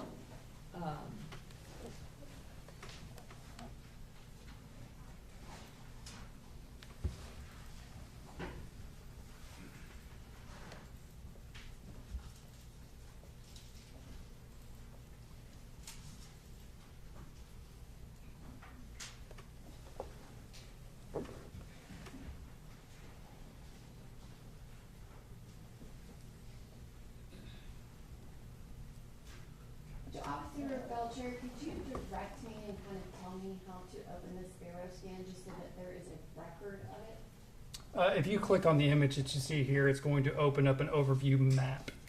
Each of the dots that you see surrounding the vehicle that is a top-down bird's eye view of the vehicle is where each of the scanners were placed as it was scanning this. Clicking on those will give you a panoramic image of that where that scanner was. So on top of the scanner giving us a bunch of measurement points, it also takes a panoramic image as well. So it'll take a series of photos that are stitched together and allows you to spin around in a circle, seeing what that scanner saw at that time. And would I click on the top part of this bubble that pops up over that image? That would be the panoramic view, yes. And then once you're within the scan, if you click on the mouse and then drag, are you able to then do a 360 rotation within that scan? Yes, it'd be just like a panoramic photo that you could get with your phone. And do you recognize the person on the right side of the screen? I do, that's me.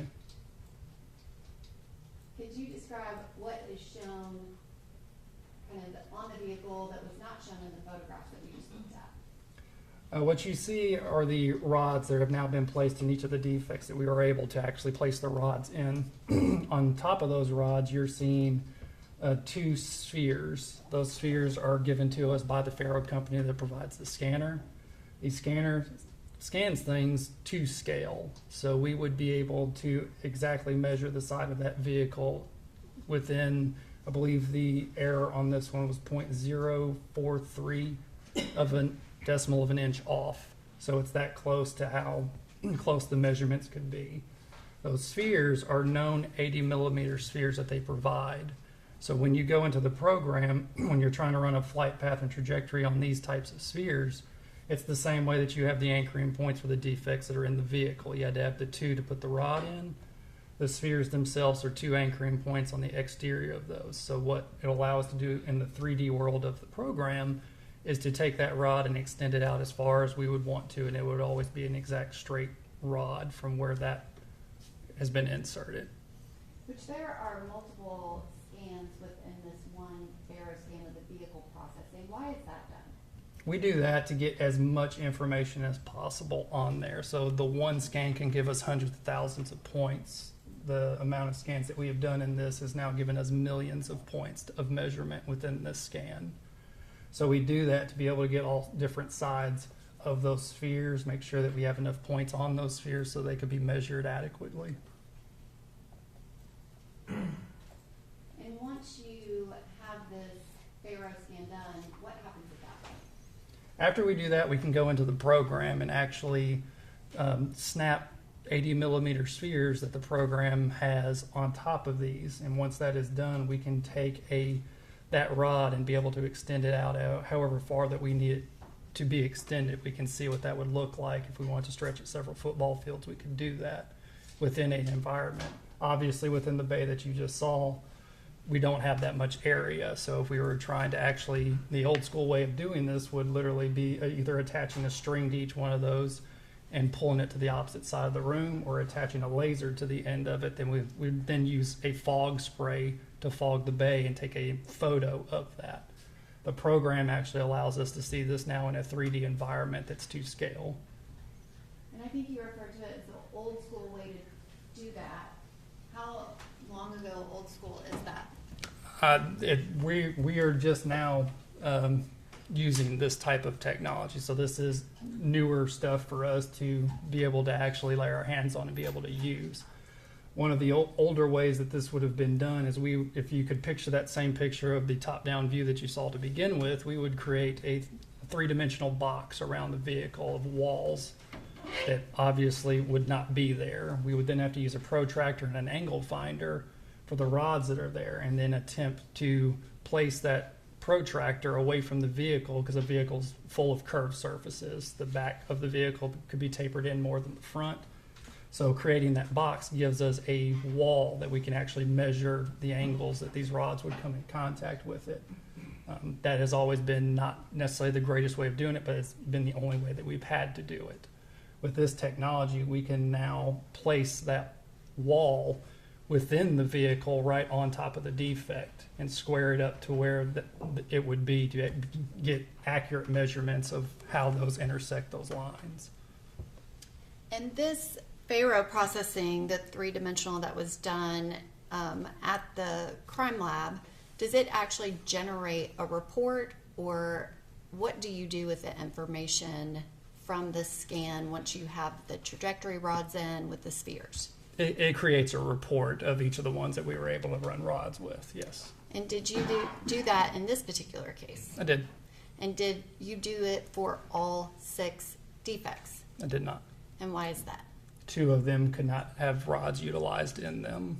So getting a measurement from those would be conjecture of what we believe it happened. We like to use the rods because the spheres that you see put on them gives us the anchor points and are able to stretch that out with a complete scientific accuracy as to that rod being placed in there. Were you able to create that report for 4 of the 6 defects? Yes. That being 1, 4, 5, and 6? Yes. And I would like to go back to the previous exhibit, 24. And the image on the screen, is this the report that was created for bullet defect labeled number 1? Yes. And can you describe what information you were able to gain from that trajectory report? What it tells us is it gives us a vertical and a horizontal angle for how that round entered the vehicle. So it was squaring up the vehicle with that wall on the, you can somewhat see it in the first photo, but you will see a line that's right there against the vehicle up at the top in the second photo. That is the wall that we have now created and have been able to place actually within the defect against the wall as opposed to pulling it off of the vehicle itself, what we would have done in the past. So with that, we can get a clear angle as to the cone that you see here as a possibility of where the round could have came from. Industry standard for us is a 5-degree plus or minus error cone. It factors in different things for the rod not exactly being where the round had hit. It factors in different things just for the trajectory portion of it as well, and that the bullet weight, how fast the round was traveling. That cone, as you see it in both sides of it, anywhere within that cone is a possibility of where the pistol was when the round was shot.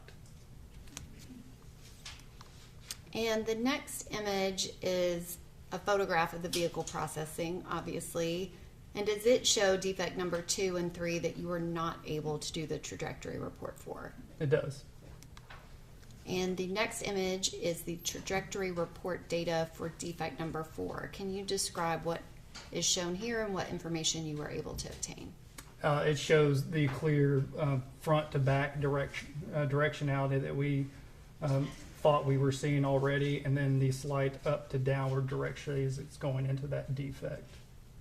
And again, the red cone, that's that 5-degree variation, is that correct? Correct. And the next image is the trajectory report for defect number 5. It shows essentially the same thing, only a slight or less of an angle, so almost more towards the side of the vehicle as that round is being fired. And the next image, which is trajectory report for defect number 6. In the front bumper of the vehicle, it shows the same directionality coming from the same approximate area as the rest of them. It is how we would describe this one, because it's the front of the vehicle, would be right to left. It's traveling from the right, heading to the left, and from up to down into the vehicle. And the next image has trajectory for all 4 of those defects, 1, 4, 5, and 6. Can you describe what is actually shown in this image? This is the same bird's eye view of the vehicle, but it also now has all the cones that have been placed within the vehicle and the flight paths of those rounds. So going back to the scene scans that were done, we were able to get an approximate width of the lanes that were in that area, and they're 12 feet apart. So positioning the victim's vehicle roughly within the center of a lane, we were able to stretch the cones out to, we have to end at some point.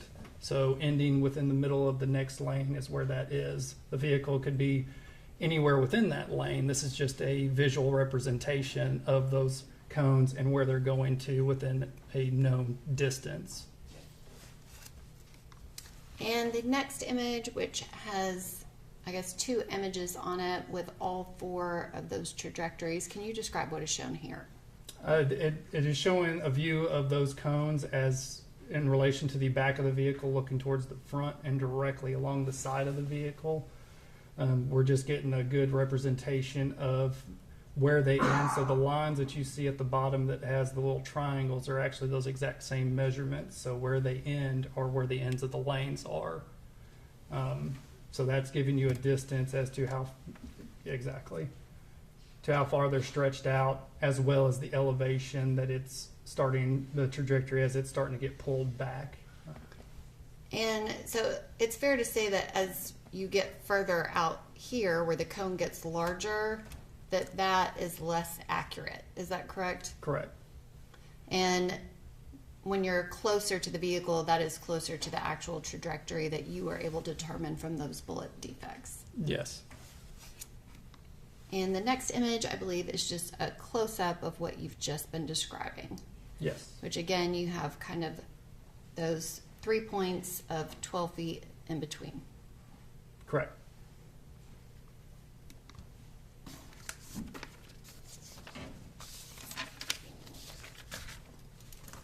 Thank you, Officer Belcher. I don't think I have any other questions.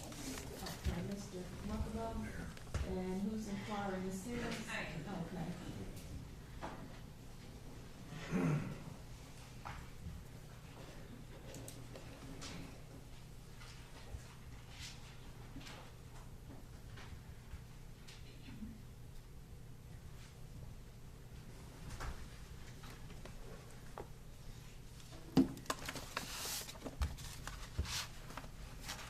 Officer Belcher, I want to start by going back and talking a little bit more just about how the Faro scanning works.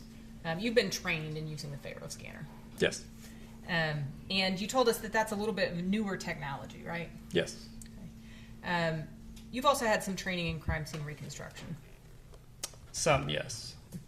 And the analysis that you've told us about that you call a flight path analysis, that's also known as a trajectory analysis, right? Some people use it interchangeably. Flight path usually just factors in everything prior to after the round has struck some surface. I don't deal with too much of the trajectory side of it, which would be everything that happens to a round flying through the air prior to striking that surface. Okay. And so if we're using those terms interchangeably, though, both terms refer to an analysis of a path a projectile takes. Would that be fair? Yes.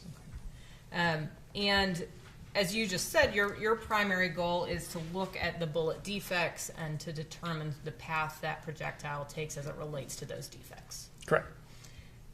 You completed a bullet defect documentation worksheet in this case, right? Mm-hmm. And that's essentially a document that summarizes all of those particular defects and the things that you look for in the defects that you've told us about. Yes. Things like pinch point, right? Yep. Things like, whether or not paint has been removed or stripped in some direction. Yes. Right. Whether material is being pushed inward or outward. All things that could indicate direction. Yes. Right? And you record those features in the bullet defect documentation worksheet. Yes. I want to talk now a little bit more about the analysis that you did using the trajectory rods. Okay. And I think you called them flight path rods, but trajectory rods would also be an interchangeable term for that, right? For some people, yes. Okay. And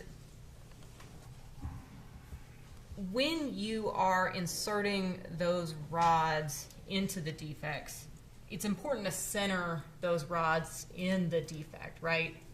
The most accurate way of doing it would be placing it within the leading edge of that defect. A lot of times what we will try to do first off is to tape it into the leading edge of the actual defect as opposed to centering it. Centering can throw off that measurement, but depending on how large the hole is, the rod itself has to be anchored in at some point. So especially for exits, they're generally larger than the entry, so we have to have something back there to center it somewhere. Gotcha. So, and you told us about what you called an old school method of using a zero edge protractor, right? Yeah, correct. And then I think, I'm not sure if you use the term, but an inclinometer that would help measure the angle. Yes. Along Same with the protractor, right? That would be something that you would use along with those trajectory rods, right? If you were calculating this stuff by hand. Yes, if you're doing it by hand, that's what you would have used, yes. And so the trajectory rod piece of that stays the same from that old school method. You're just using the Faro scan instead of doing the by hand with the protractor and the inclinometer, right? Yes. And I know we saw that Faro scan, just to be clear for the record, that's a different Faro scan than the one Danielle Connor did out at the scene, out on I-440, right? Yes. You didn't do anything related to trajectory with the Faro scans out on I-440. I did not. There were no trajectory rods inserted in the car out on I-440. Not to my knowledge. You're familiar with time of flight laser scanning versus phase shift laser scanning? Yes.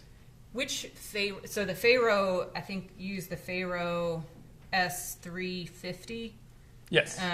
Which one of those is your Faro scanner doing? The phase. Time of flight measurement would be like you've seen plenty of officers running radar on the street. It would shoot out a laser that would strike a surface and come back. With us knowing the speed of light, it can calculate that within the computer. What this device does that same thing, but does it 3 times to anchor in the point that it's scanning. And it does it with 3 different wavelengths of light.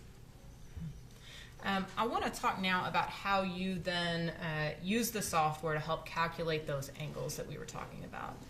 You told us how you attach the spheres to the trajectory rods, and that gives the scanner a point to look at and to be able to extrapolate out beyond, right? Correct. You then enable something called sphere snaps to highlight those spheres. Correct. And then you choose the trajectories tool, you select the spheres, and then you choose the impact plane. Correct. Now, the impact plane, I think you may have referred to it for the jury as sort of the wall, but that's the edge from which you are determining what the angle is. Correct. Okay. And so that is something you actually have to determine or set in the scanner so it knows what it's looking for, right? You have to select the points within. So how it initially works is because we now have a 3D rendition of the vehicle and a bunch of points around that certain defect, we have to select several points around that defect, and it will take that plane and place it against that vehicle where that defect is. If it's on a curved surface, however, like number 4 was on the front quarter panel of it, it would snap that wall, for lack of a better word, at an angle on it. We can then force that vertical, which will take that wall straight up and down and give us measurements that make sense. Before we talk about the sort of the impact plane and what you found from there, I want to make sure that I'm using the right vocabulary. So I want to first talk about the vertical angles. Vertical angle is the angle of the trajectory, basically with respect to gravity. Is that fair? Correct. So in other words, like whether the shot is going up or down or parallel to the ground. For us, when we give a measurement for the vertical plane, it is how that round is crossing. Essentially, you have to think of it in an opposite way. It's how it's crossing that vertical plane. So a lot of the times that's when we use a protractor for that type of measurement. Okay. And that angle is also called the inclination angle. Is that right? Yes. And then the horizontal angle, that's what tells us whether the projectile is coming from the left, from the right, or straight on. Yes. Okay. And if it's straight on, another word for that would be the orthogonal, right? Orthogonal. That is, or 90 degrees. 90 degrees. Straight, okay. Perpendicular. So if you were to see a horizontal angle of 90 degrees, that shot is straight on. Is that right? I would say yes. Okay. And then as those degrees get further away from 90, the shot becomes more angled. Yes. And I believe your measurements show sort of a negative and then a positive from 90 degrees. Is that right? Correct. So the shots that are in the positive area from 90 degrees, between 0 and 90, are what side? Or coming from what direction? It's coming from the right to the left. Right to the left. And so shots that are then, trajectories or flight paths that are in the that are in like the negative 89 to 0 on the other direction would be coming from what? Would be coming from the left-hand side. Okay. Now, if, going back to, and that, not either side of 90, that is measured again from the impact plane that you select, right? Yes. Okay. Going back to how you set up the Faro scanner, then those angles are only going to tell you something if you're measuring them from the correct plane. Is that fair?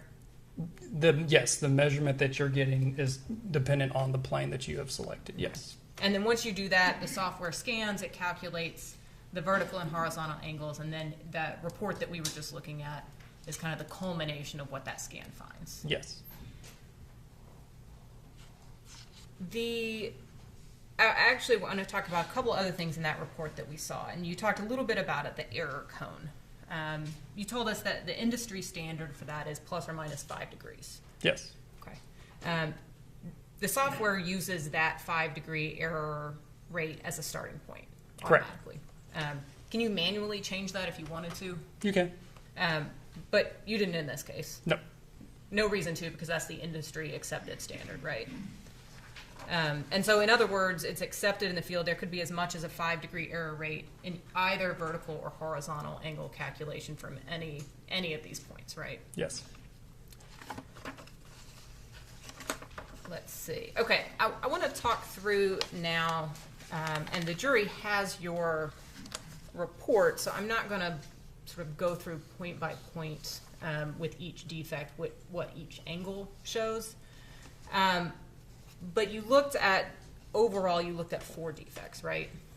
I looked at all 6 of them, but if you're talking about the Farrow report, it only has the 4 in there. Yes, I apologize. That was a poorly worded question. The Farrow scan reported on 4 of the 6 defects that you looked at. Yes. And actually, you know what? If I could have the overhead, please. And we'll just try to run through this real quick. I'm not sure if it's going to show up for you, so we'll see.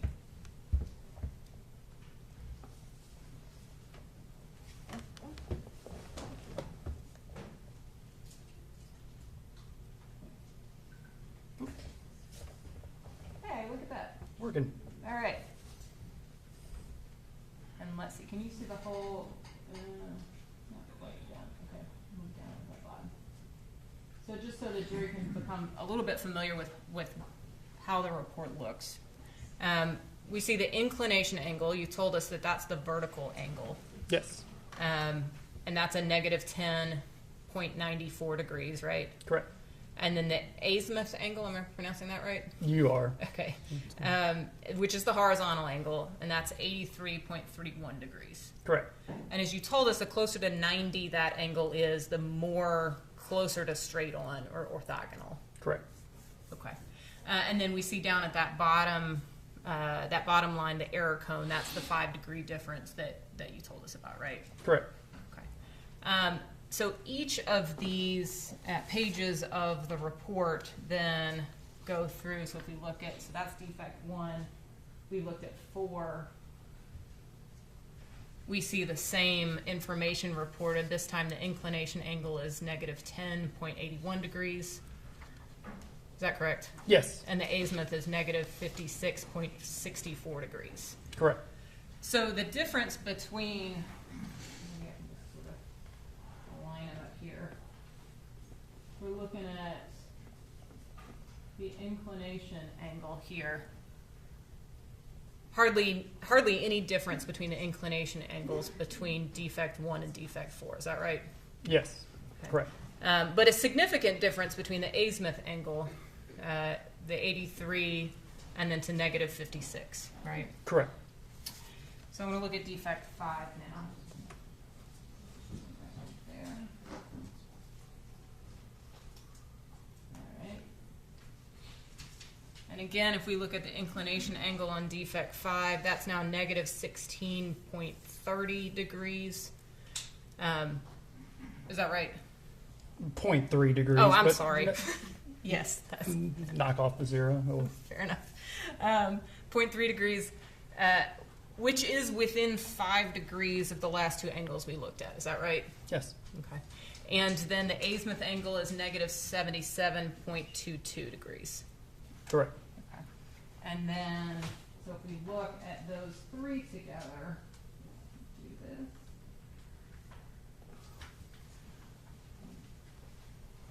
So again, we see defect 1 and defect 4 very close together in inclination angle. A difference in the inclination angle in defect 5, but within the error rate. Is that right? It's getting there, yes. Getting there. It's getting to the edge, but yes, it's there. Okay. And then, but still seeing some significant difference in the change in the azimuth angle. Correct. I want to look at defect 6 now.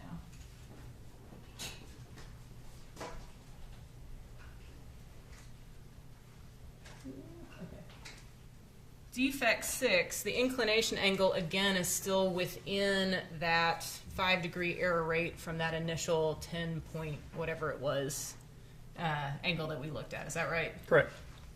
Now the azimuth angle is substantially different in defect 6. Mm-hmm. And that, so if we look back at 1, 4, running out of space, 5 and 6. Close enough. All right. Well, we can see some of that, right? Negative 56, negative 77, and then all of a sudden we're at 39.55, right? Correct. Now that is because in defect 6, you have rotated that impact plane by 90 degrees. Is that right? Correct. And so you're using the impact plane of the front of the car instead of the side of the car. Correct. Right?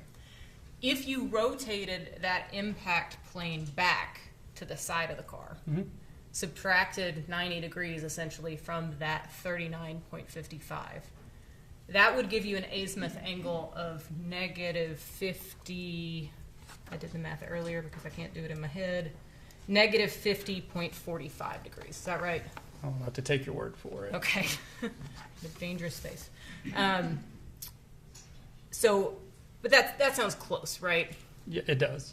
39 minus 90 Yes. gets us close to 50, all right?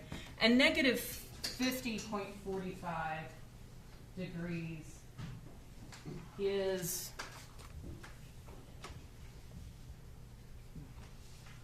more in line, yeah, it's not the same, but it's more in line with the changes that we're seeing in the azimuth angle from the prior defects. Is that right? Yes.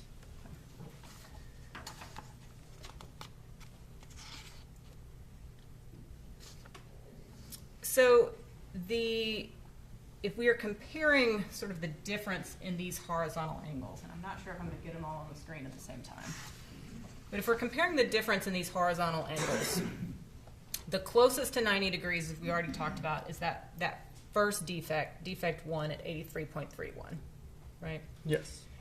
And then the next closest would be defect 5 at 77, is that right? Yes. The next closest would be defect 4, which is at 56. Correct. And then if we use my math, then furthest away from 90 degrees would be defect 6. Well, I can't put that up because that's not a helpful number. But if we used the 50.45 angle, the furthest away from 90 degrees would be defect 6. Correct. Would you agree that order roughly corresponds to the order of the projectiles as they hit the car? I can give you my opinion on that. There's nothing scientifically about any of this that would suggest one way or the other in it. My opinion wouldn't necessarily be yes, it came from back to front of the vehicle. Now, you know that this shooting occurred on the interstate. That was information that you had. Yes. While this Mazda was traveling down the interstate. Yes. Right? About 70 miles an hour. Or you didn't know that? I didn't have how fast they were Fair going.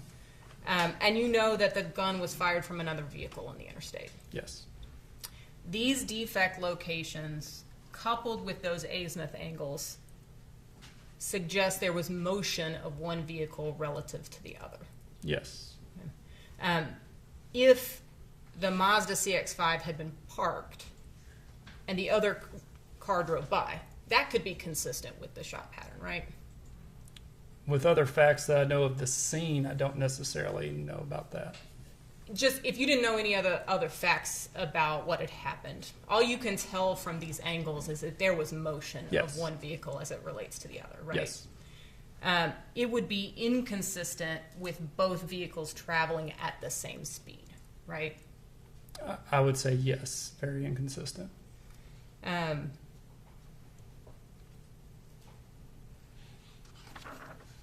a pattern that would be more consistent with both vehicles traveling at the same speed. That pattern would also be consistent with two objects being stationary. That's a really poor question, but no, I see what you're saying, and Okay. yes, right, because if both vehicles are traveling at the same speed, that essentially takes the travel out of the equation, right? Correct. And so it would operate just as if they were stationary. Correct. Okay.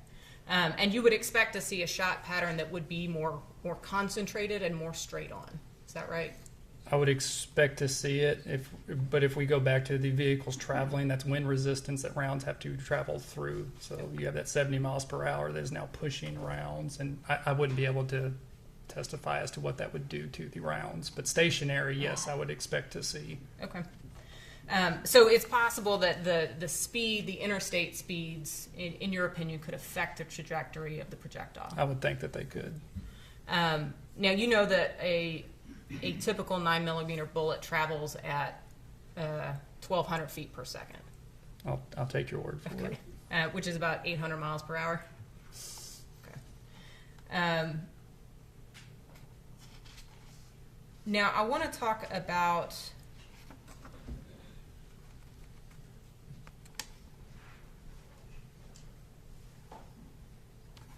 I want to talk just about what else you observed about Miss Kaufman's car when you looked at it. Because you took some photographs. I mean, we saw those photographs that you took of the car prior to doing the Faro scan, right? The windows were tinted. Is that right? I wouldn't say that they were extremely tinted by any means, no. Light tint? Very light, I would say. Okay.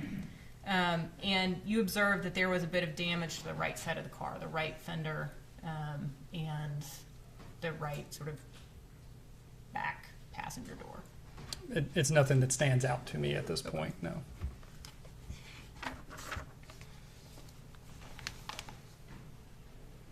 If I could have just a minute, please, Your Honor.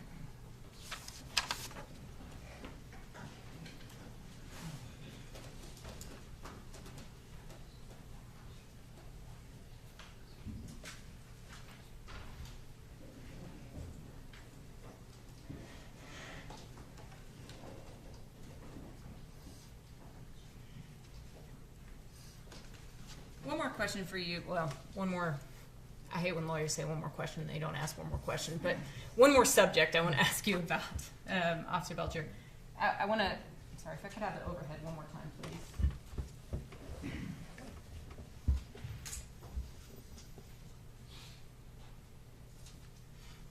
I'm showing you the first page of your trajectory report, which we talked a little bit about earlier. So if I'm understanding right, the sort of top half of this is your diagram approximating the width of lanes on the interstate. Is that right? Correct. That 12 feet is the average lane width on a standard interstate. In that area, they scanned the scene there. I was able to measure those exact lanes. Even better. And so you have estimated then sort of the cones out to about middle of the next lane over. Correct. Right? And we talked about how you put those markers then down in the second part for us to be able to see sort of the width there. Correct. This may be an obvious question, but this does assume that both vehicles are centered in their lanes, right? Absolutely. Okay. Thank you. Those are my questions. Okay. Is there anything you redirect? Brief redirect. Officer Belcher, is there anything inconsistent about the bullet defects that you found in the Mazda if the bullets are fired from a vehicle that is passing the Mazda on the driver's side? There wouldn't be anything inconsistent with that scenario. I'm not sure if I'm understanding the question. So if the gun that is firing the bullets that hit the Mazda, if that gunman is in the front passenger seat of the other vehicle and they are passing the Mazda on the driver's side and firing out the window as they pass the Mazda, is there anything inconsistent about the bullet defects that you found in that Mazda? No. Thank you. Okay. Thank you, Officer Belcher. You can step down. Unless anybody intends to recall Officer Belcher, I'm going to release him from his subpoena. Okay, that you're released from your subpoena. Thank you. Okay, is the state ready to call your next witness? Yes, Your Honor. Dr. Aaron Carney. Okay.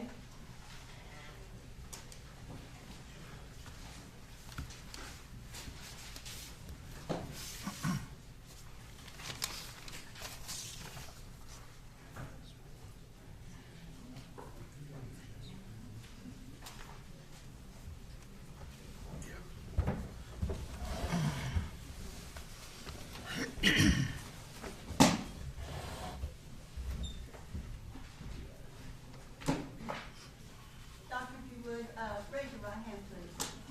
Do you solemnly swear or affirm that the testimony you give to be the truth, the whole truth, and nothing but the truth, so help you God?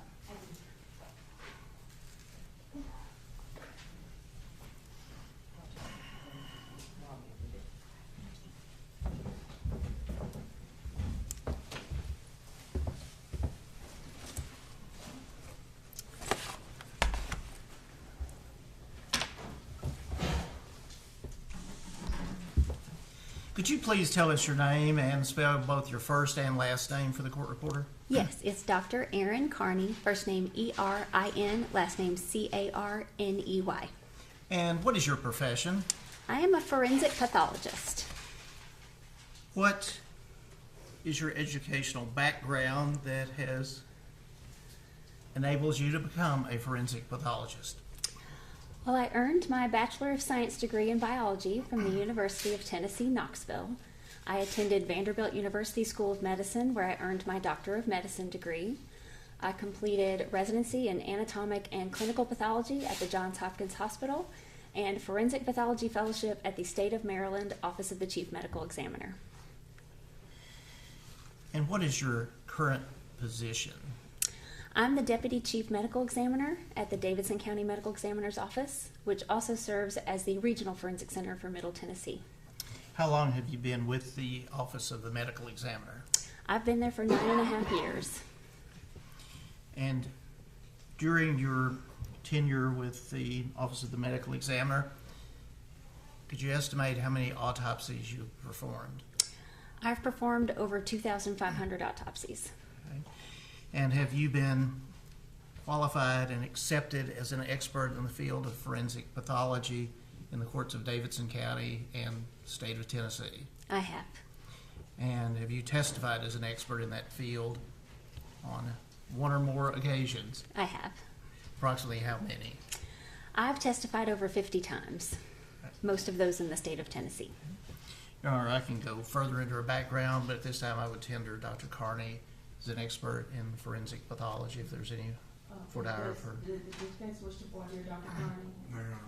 Okay. Ladies and gentlemen, just as I said earlier, Dr. Carney is being tendered to you as an expert in the field of forensic pathology. And when I give you the jury instruction, there will be an instruction regarding the weight given to those who are presented to you as experts. Thank you, Your Honor. Dr. Carney, just start with the basics. What is pathology? So pathology is a study of disease. There are several, well, there's two main branches of pathology. And I believe you referenced earlier, there's clinical, anatomic, and forensic. Yes. Could you tell us just briefly what each of those areas entail?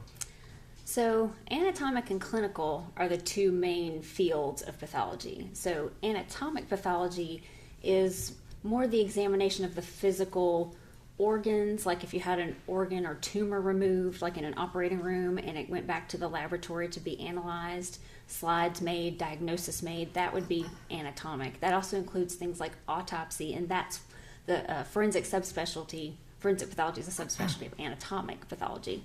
Clinical pathology is more the laboratory studies side, so toxicology testing, coagulation studies, things like that, where they have to run tests on the machines and make sure everything is within range and interpreting those values. And you say forensic pathology is a subsection of anatomic. Yes. What is forensic pathology? So forensic pathology is a branch of medicine that applies to the law. It's my job as a forensic pathologist to perform autopsies and external examinations to determine the cause and manner of death in deaths that fall under medical examiner jurisdiction. So these are deaths that occur they're sudden and unexpected, occur in someone with no medical history to account for why they died, or occur under violent or suspicious circumstances. And how does an autopsy fit into that framework of making that determination?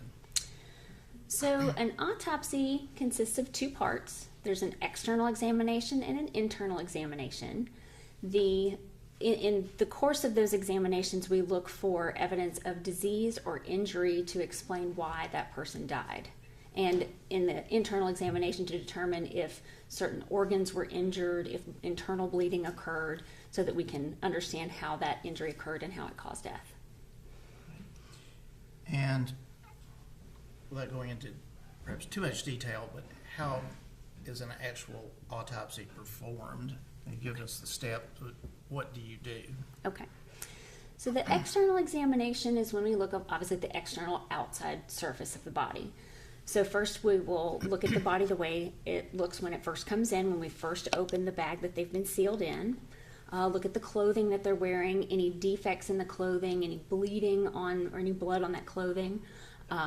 we'll undress the person and look at the length of the body, the weight of the body, look at the hair color, the eye color, and then look for evidence of disease or injury on the outside of the body. The internal examination is then performed where we perform a Y incision on the chest and abdomen and reflect that skin and soft tissue so that we can see the ribs. We'll cut through those ribs, take off the front of that chest plate, if you will, and that way I can see the internal organs, look for any bleeding inside, any blood that's pooled inside the body cavities, and then remove those organs to look more closely at them for injury and disease. And then finally we'll make an incision behind the ears and reflect the scalp forward so we can see any bruising on the scalp that might be hard to see because of the hair, and then cut through the top of the skull, take that off so we can see the brain, and then remove the brain and examine it more closely as well. And with respect to the Office of the Medical Examiner, aside from the doctors that are there, do you have other persons who work there, investigators and people who assist? Yes. All right. And to get to the case at hand, did you perform an autopsy on the body of Caitlyn Kaufman?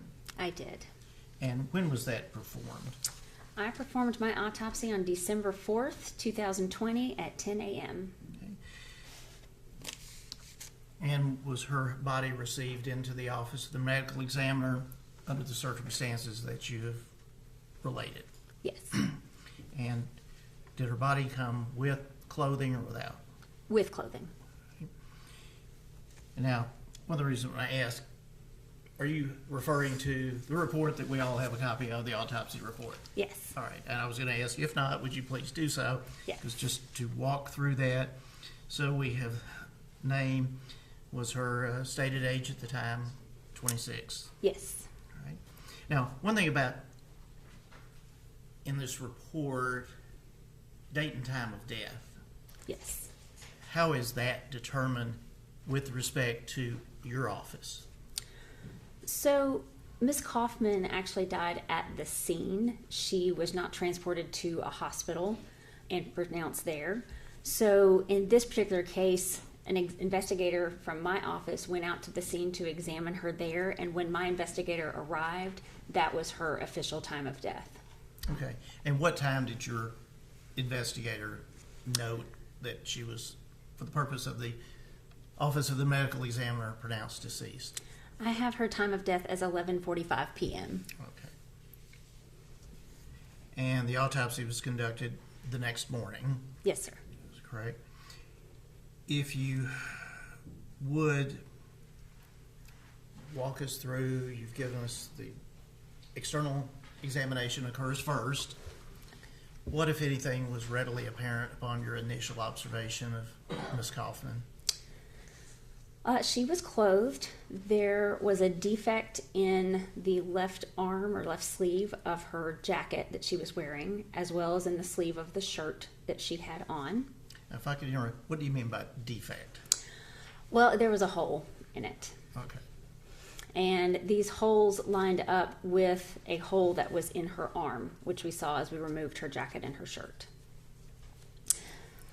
So this was an entrance gunshot wound in her left arm.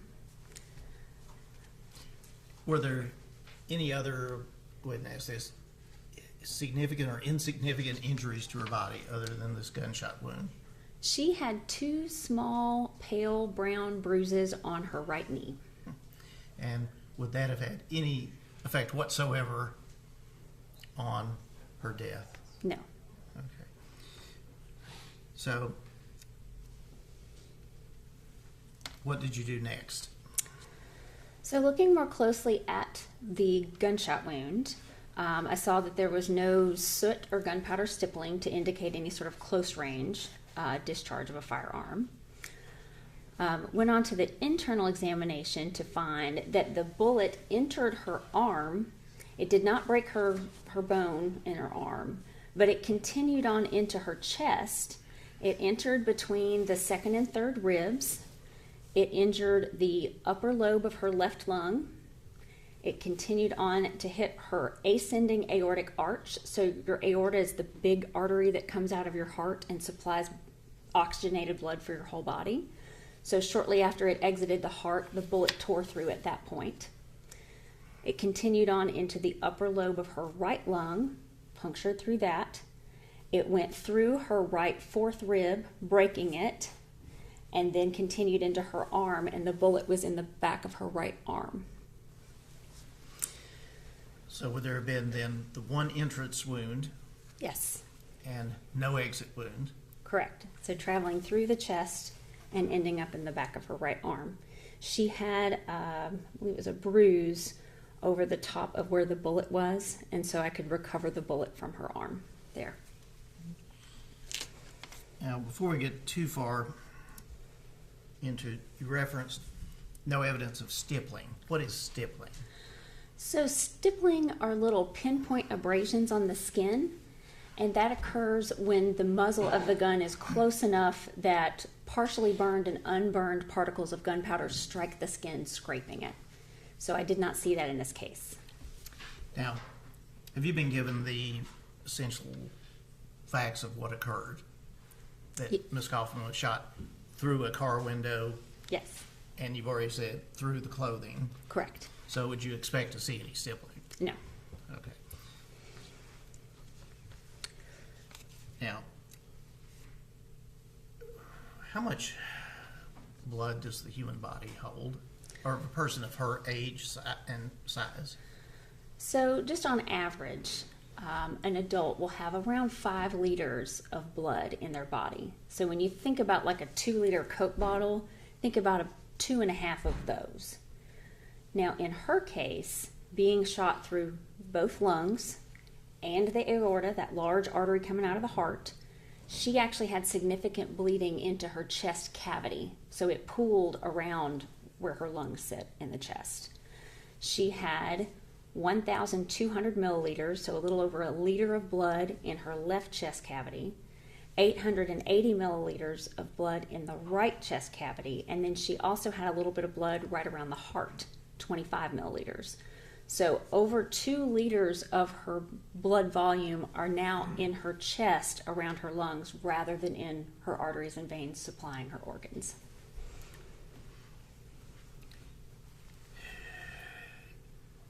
Given that injury, would there have been much, if any, external bleeding? No, most of her bleeding from her lungs and her aorta, like I said, were pooled in her chest. There's a little bit of blood on her jacket and her shirt at the entry wound, but that was about it. Okay. And given that, would you expect a first responder, someone who sees that's the only injury, would applying a tourniquet have done any good whatsoever? No. All right. And would a first responder necessarily have realized what internal damage she had suffered? I would not expect that, no. Okay. Given the nature of these injuries, or this injury, the damage it caused, how long would you estimate that Ms. Kaufman would have been conscious following receiving this wound? Not very long, because she's, like I mentioned, she's bleeding from her lungs. She did manage to take some breaths after being shot because there's blood in the middle lobe of the right lung, so she's breathing in a little bit of that blood. But with all of the blood escaping out of that hole in the aorta into her chest and from her lungs into her chest, she's going to lose blood rather quickly, and when you reach a critical blood volume loss, you then lose consciousness, so that would come pretty quickly, and then death would ensue rather rapidly after that. Okay. So are we talking seconds as opposed to minutes, or minutes as opposed to hours? I would say seconds to minutes. Okay. Your Honor, with the court's permission, I have a folder with photographs labeled A through I that all counsel have reviewed. If I might ask to be passed. Oh.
Dr. Carney, you've been handed a folder that contains, I believe, 9 photographs pre-labeled A through I.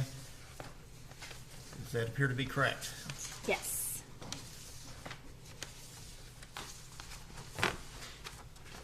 Now, just with respect to labeling and keeping things, is each autopsy given its own independent number when it comes into your office? Yes, sir.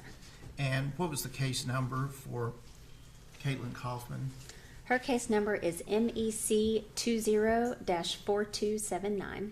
Your Honor, I would ask that those photographs be Exhibit 36 to her testimony and ask to have them published up on the screen. Okay.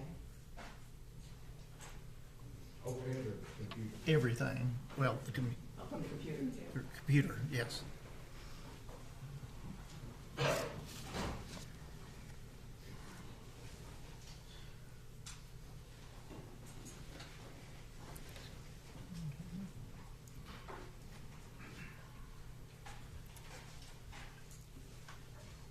Dr. Carney, is yours? Yes, I can actually see it through the plexiglass. Your screen is also up. Yes. All right. And I know from your prior experience in testifying, you know that if you can touch the screen, it'll make arrow or circle or whatever. So this is photograph A. Mm-hmm. What are we seeing here? This is the jacket that Miss Kaufman was wearing at the time she was shot. Okay. And you referenced a defect. Can you circle the area where that defect was present? Yes, so there's a little arrow here, and that is the hole, and you can see a little bit of bleeding around it, and then the sleeve has been cut through as a part of her resuscitation. And we go to B. Okay, and this is a close-up of that same hole. Okay. And with the previously referenced MEC number. Yes. So that we know it is one and the same. Yes. Okay, we go to C. Okay, so this is the shirt that Miss Kaufman was wearing, and again, here's the defect here with the surrounding blood. Okay. Next one. Okay, and there's the close-up of that same hole. And next. What are we seeing here? This is the gunshot wound in her arm. Okay. So the entrance wound tends to be round and punched out, so you can tell that's an entrance wound. And then there's some scraping of the skin around it, why it has that pink appearance. Okay. And what, if anything, could you tell just from looking at that with respect to any type of distance? We've talked about clothing and lack of stippling, but is there anything that you can tell from that from a medical standpoint? Well, we can tell a typical entrance wound, if you think about how a bullet pushes on the skin, you tend to have some abrasion or some scraping of the skin around the wound at baseline. This is a little bit more than what you typically see, but the bullet has traveled through a car window prior to hitting her, so there may be some deformity to the bullet. So it's not hitting quite straight on the way it would if it had not struck something before hitting her. There's a little bit of a bruise you can kind of see here below the entrance wound. It's kind of a faint bruise. And again, like we mentioned before, you know, it's going through the car window, through her clothing. There's no soot from, you know, the muzzle of the gun, no stippling from gunpowder. So this, at this point, it's a distant range wound, so greater than 3 feet, but I'm not sure how far beyond. And again, with respect to what you've told us and demonstrated, the bullet entered but did not exit her arm. Correct. So it just continued on, you know, where your arm's attached to your chest here. It just continued on through that soft tissue. So there's no exit re-entry under the arm. If we go to the next photo. And what is this? This is an x-ray of Miss Kaufman's body prior to the performance of the autopsy. So her entrance wound is over here in her left arm, and her bullet is here in her right arm. That's what that bright white object is. And were you able to determine a path? Yes. So the bullet traveled slightly front to back, because it's coming in her arm here and then it ends up in the back of her right arm. It's going left to right and then slightly downward. And you described the injuries and the parts of her body that it damaged. Yes. And I was going to ask, what is the aorta and what is its function in the body? So, like I mentioned before, the heart has the aorta is the large artery coming out of the top of the heart, and from there branches off all the other arteries to supply the organs of the body with oxygenated blood. So from the left side of the heart comes out the aorta and then supplies the body. And given the damage caused by this bullet, was this a survivable injury? No. The bullet, and you referenced previously in your testimony that you recovered. Yes. And was that ultimately collected, packaged, and given over to the police department and crime lab for examination? Yes, sir. I don't know if there's any need to get the exhibit out and pass it, but was this the one and only bullet? Yes, sir. Everybody? Okay. Next.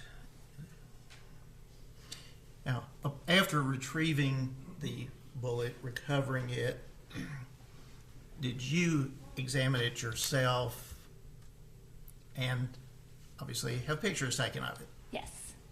And what, if anything, did you observe vis-a-vis? Well, we can see that it is a jacketed bullet. You know, it has that metal covering on the outside. And you can see there's some disruption here. This is the front of the bullet as it is coming out of the gun. This is the front that we're looking at here. So you can see there's some irregularity there on the front. Okay, and the next one? Obviously, a side picture is this the same bullet. Yes.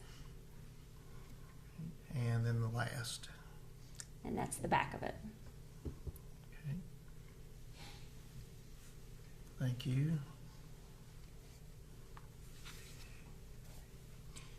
Was Caitlyn Kaufman absent this devastating injury, an otherwise healthy, normal young woman? Yes, I didn't see any other significant evidence of disease or injury to account for death. And you referenced early on in your testimony about the process of the autopsy and the drug screens and laboratory tests. Yes. Was that conducted on Ms. Kaufman as well? Yes. So blood was collected and sent for toxicology testing. And what were the results? No drugs or alcohol were detected in her blood. You referenced earlier about the determination that is made by a medical examiner as to both the cause of death and manner of death. Is that correct? That's correct.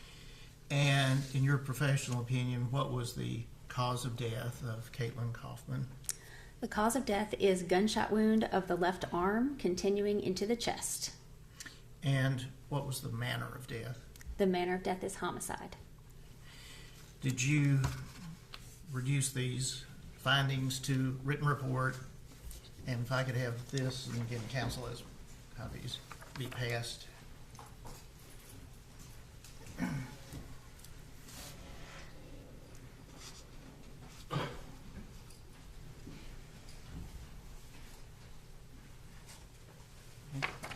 Dr. Carney, could you review that and see if that appears to be a copy of the autopsy report prepared with regards to the death of Caitlyn Kaufman?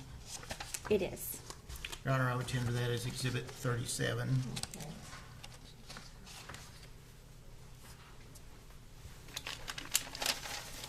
And I have no further questions, Your Honor. Okay, Mr. Montalvo? Okay, Ms. Capier-Require? Just briefly, Dr. Carney, you mentioned the wound path that you were able to determine from your autopsy. Yes, ma'am. Would that indicate to you that Ms. Kaufman's body would have been lined up straight as opposed to someone who was twisting at all? I couldn't say exactly what position she's in at the time, just that the bullet enters from the left and travels to the right. Thank you. Okay, anything on your end? No. Thank you so much, Dr. Coleman. Unless anyone intends to read all of the Connie, I'm gonna read it on the pen. I'll read it on the pen. Thank you.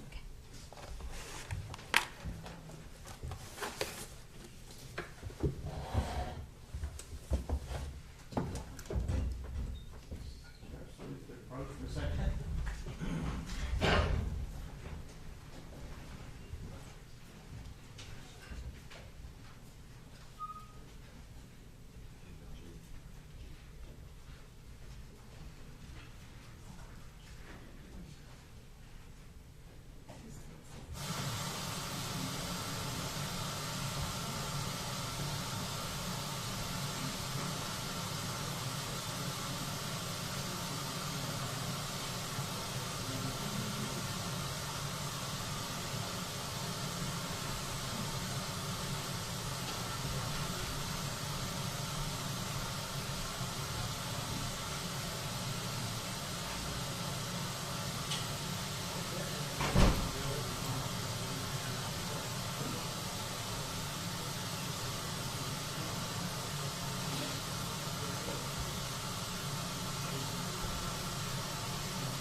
We're gonna take a really short rest break. Let you all stretch your legs and we'll come right back, okay? All rise.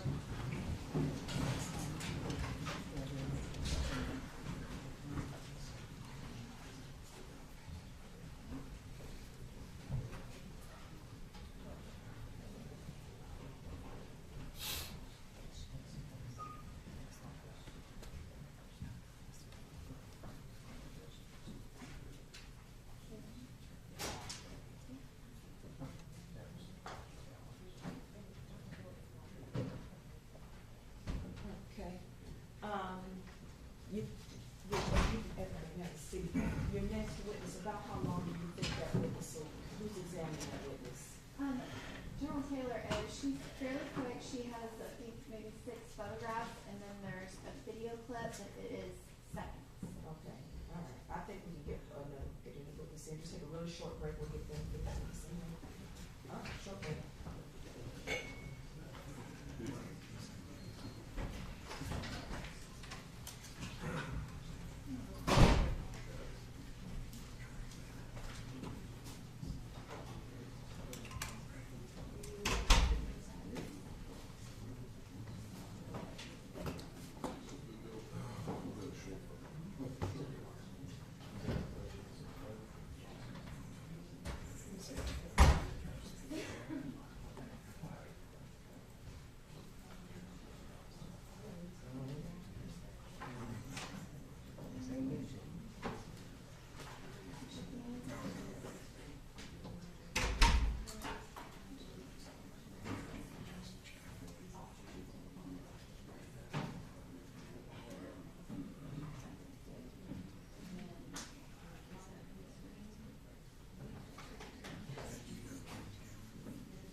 Tennessee to come to order, please.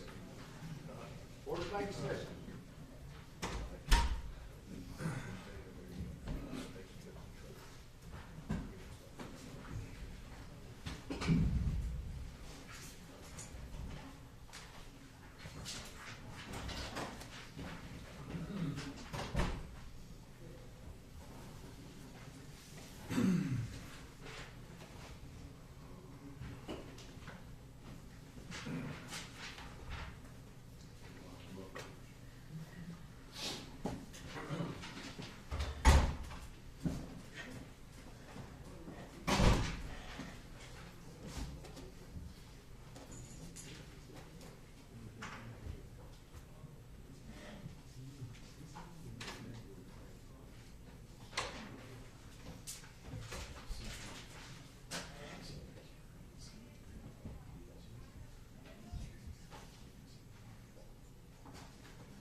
All rise.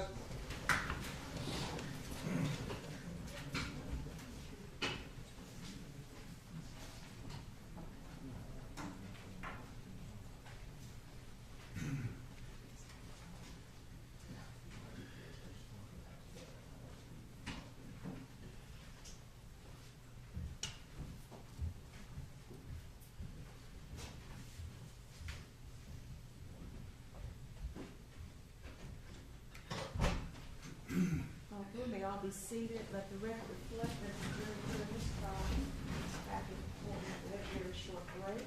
And is the state ready to call the next witness? Yes, Your Honor. Miss Karen Reese. Karen Reese.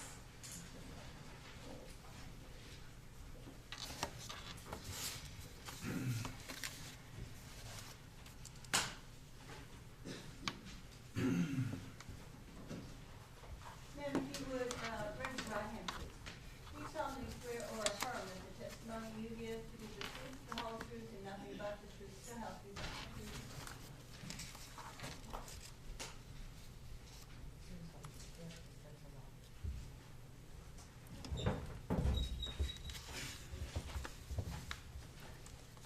Can you please state your name for the record and spell your full name? Karen Reese, and it's Karenreece. Okay, thank you. And where are you employed? I work in the same area where this incident happened, 2801 Landers Avenue in South Nashville. Okay, right. So you said that an incident happened at 2801 Landers Avenue? It happened diagonal from that location where I was. Okay, let me... At that time.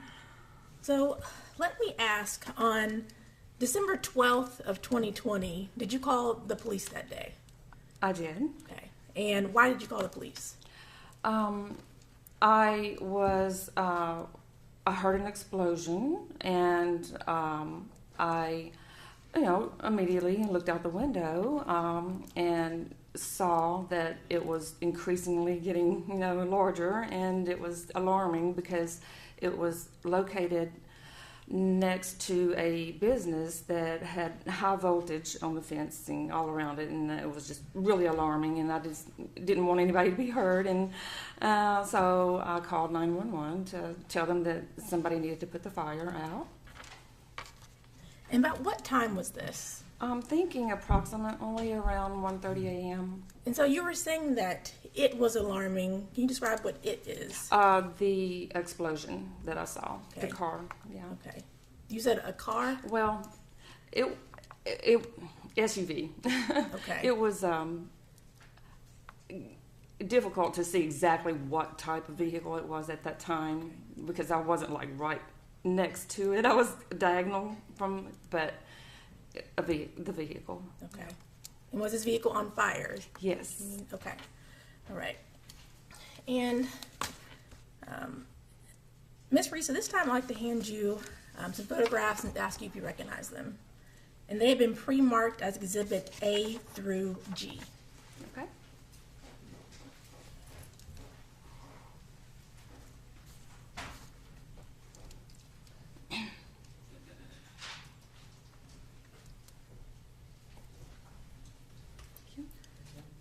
So Ms. Reese, if you can take a look at what you've been handed and generally tell me if you recognize those photographs.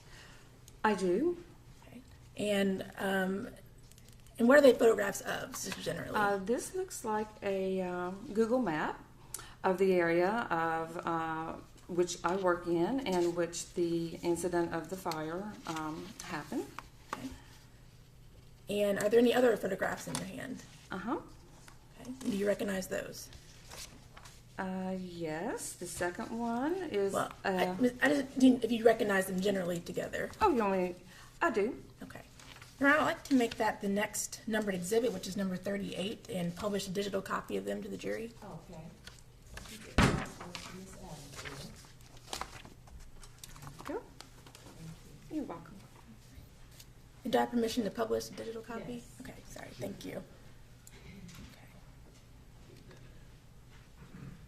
All right, so Miss, it should be, oh, okay. She didn't monitor back the next two. Oh. Right, so can you, so you mentioned, is this area here 2801 Landers Avenue?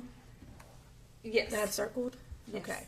And then can you circle on this map for us where you saw this, this vehicle on fire? Certainly. So this is Rock City Machine Company, and this is, okay, here, and this is the alley where the vehicle was on fire. Okay. And when you saw that vehicle, were you kind of over here? Yes, I was initially? over across diagonal from there. Okay, thank you. Right. And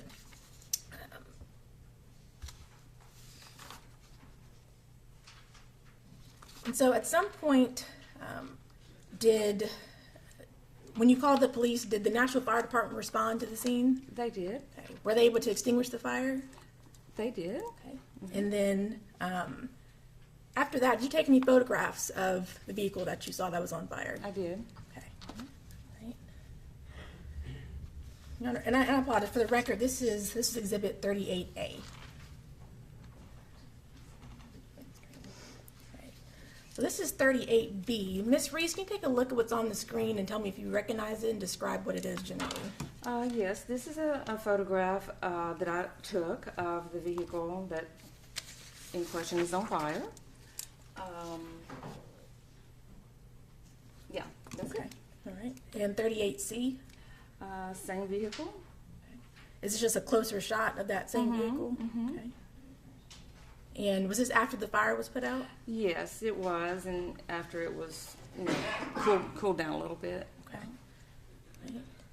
And then 38D? The interior of the vehicle. Okay. Right. And then 38E? Passenger side of the vehicle. Okay. Is this the outside of the vehicle? Outside. Okay. And then 38F. The rear of the same vehicle. And then 38G. And the tag that was on the ground of the same vehicle. Okay. Right.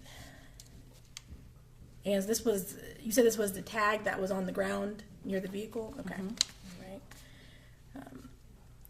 And after this incident, were you contacted by someone in the police department after this? Not immediately. It was approximately 2 months, maybe 3.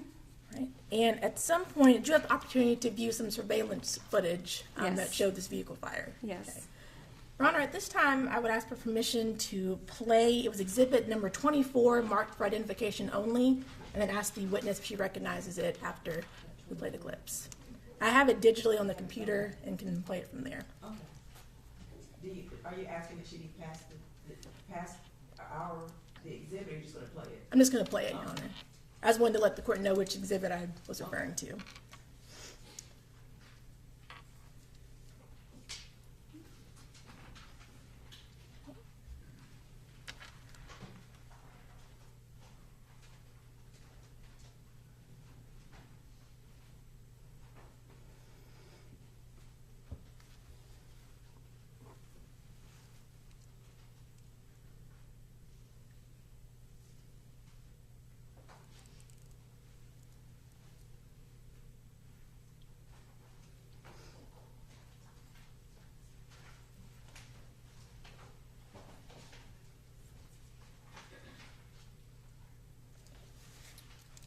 And just for the record, Ms. Reese, you can just continue looking at the screen. This is called Vehicle Fire 3, and the time in the video is 2:25 a.m. Yes.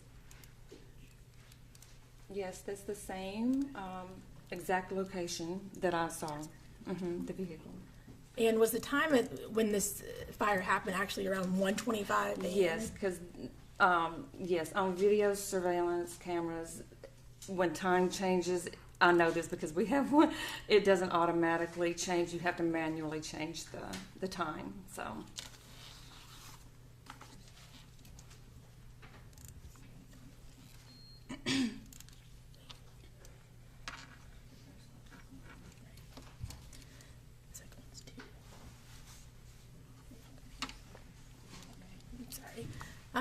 So that first clip was vehicle fire number 1. Was the first was number 1, and the second clip is vehicle fire number 2, and the time for the record is at 2:27 a.m. in the video.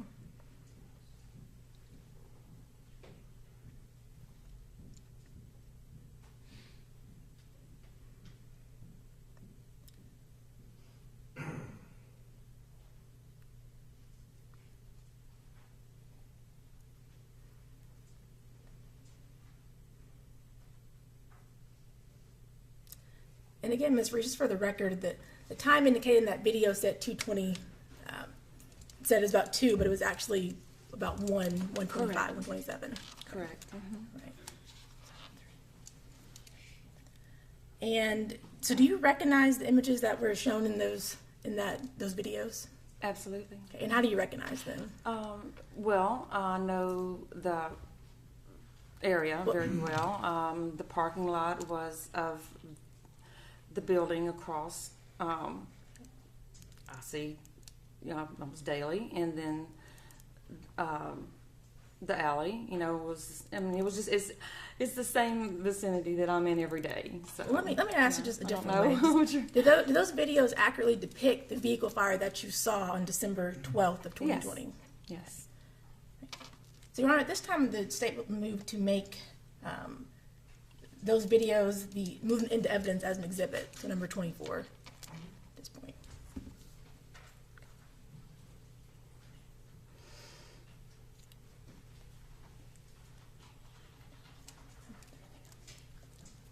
Thank you, Ms. Reese. Thank you, Your Honor. Thank you, Ms. Reese. I don't have any further questions.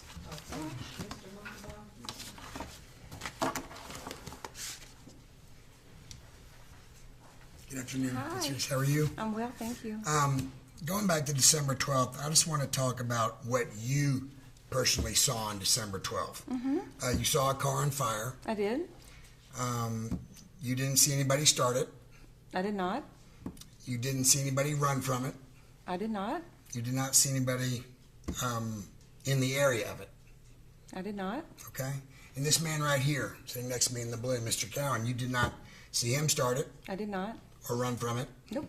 or in the area of it. I did not. Thank you. Does counsel for Mr. Hill have any questions? No, ma'am. Okay, is there anything to redirect? No. Ms. Reese, thank you so much. You're for your welcome. step as you're stepping down, please. Thank you. No one intends to recall Ms. Reese. I will release her from her subpoena. Ms. Reese, you're released from your subpoena. All right.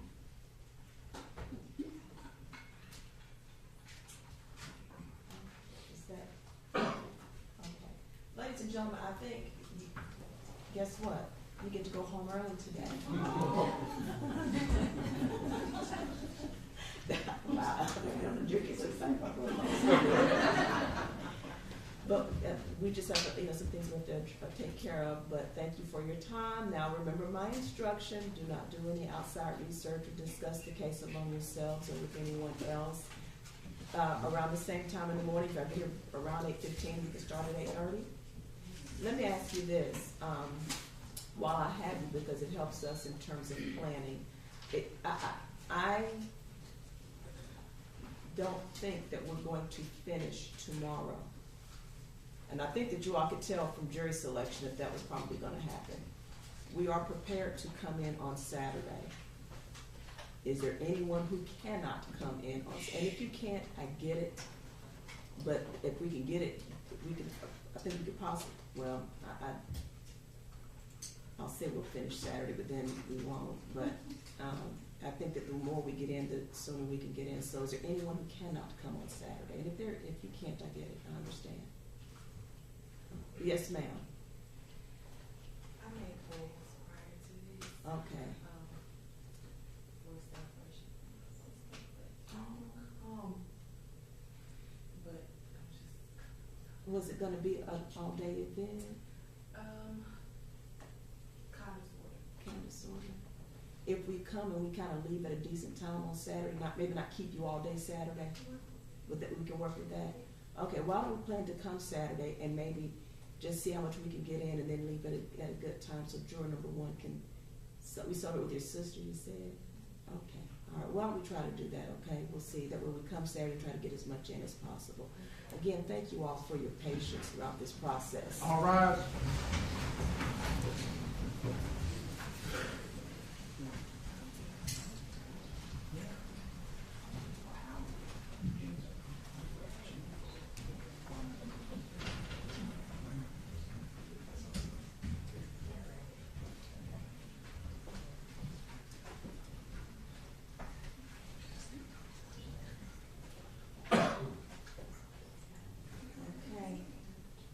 So is, Maybe Cindy, please.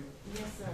I just wanted to clarify since this General Moore said about Gishon Valley testifying. You had said that Mr. Morris needs to be here for that. Have you made a decision on that? Well, I think I'm still gonna hold that off in abeyance until after they testify and then determine if you wish to make a proffer at that point. Okay.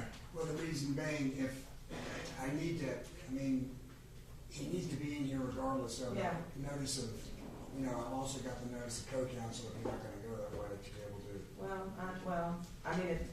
I think much like what I'm doing with Dr. Warren, after the Detective Gish and Agent Valley testify, I'll extend to you an opportunity to make a proffer to see if you intend to call Mr. Morris. Okay. Will you allow Mr. Morris to be? Yes. Okay, thank you, Judge. Okay. Thank you, Your Honor. All right, is there anything else? Oh, every time I ask that, y'all jump up. I am gonna double check with Ms. Norman to make sure that we're only calling those two, and then if that's the case, I think we can release all of the other remaining people that are Okay. under our. Oh, and we kept Officer Reed also, if you were. I told him at lunch that we didn't need him. Okay. At this time, unless something unforeseen happens, we are only planning on calling Detective Gish and Detective Valley as our last two witnesses, so we would expect to wrap up proof tomorrow and potentially even be able to do closing arguments tomorrow. Okay, well, it's depending on the defense proof. Assuming that, Yeah. it's nominal. Okay. So with that said, so other than Detective Gish and Agent, Valley, the remaining witnesses can be excused? I think so. Is that what you're suggesting? I mean, I don't want to release witnesses if you all intend to call them, is what I'm trying to be careful, I don't want to. No.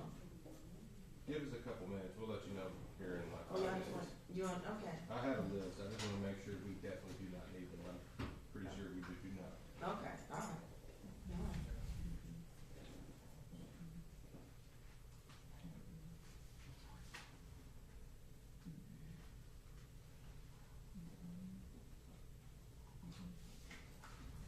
They can be released. Okay, so, other than Agent Valley and Detective Gish, the remaining witnesses may be excused Yes, Your Honor. or released from their subpoenas, except for Detective Dickerson, Sergeant Dickerson, he's here. All right? All right, so I'll see you all at 8:30 in the morning? Yes, Your Honor. Okay. Thank you, Judge. Thank you.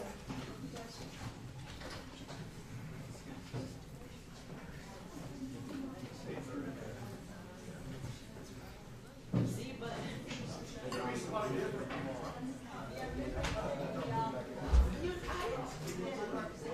Bud is like the best cameraman. Don't tell the other stations I said that. Don't tell 2 and 4 and 17 I said that Bud is the best cameraman. Don't y'all tell Don I said that. Listen, but Don was in here a couple of weeks ago and I said, Don, did you get my good side? He said, no ma'am, I got your good side. I got your great side. So you got one. I've been working this weekend, so I didn't need tomorrow. Oh, okay.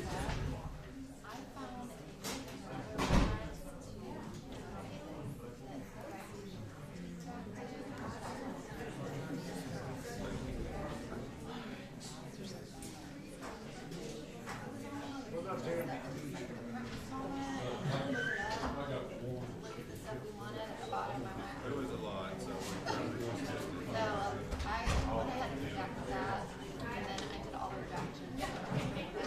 But I'll send it to you so you guys can have it public.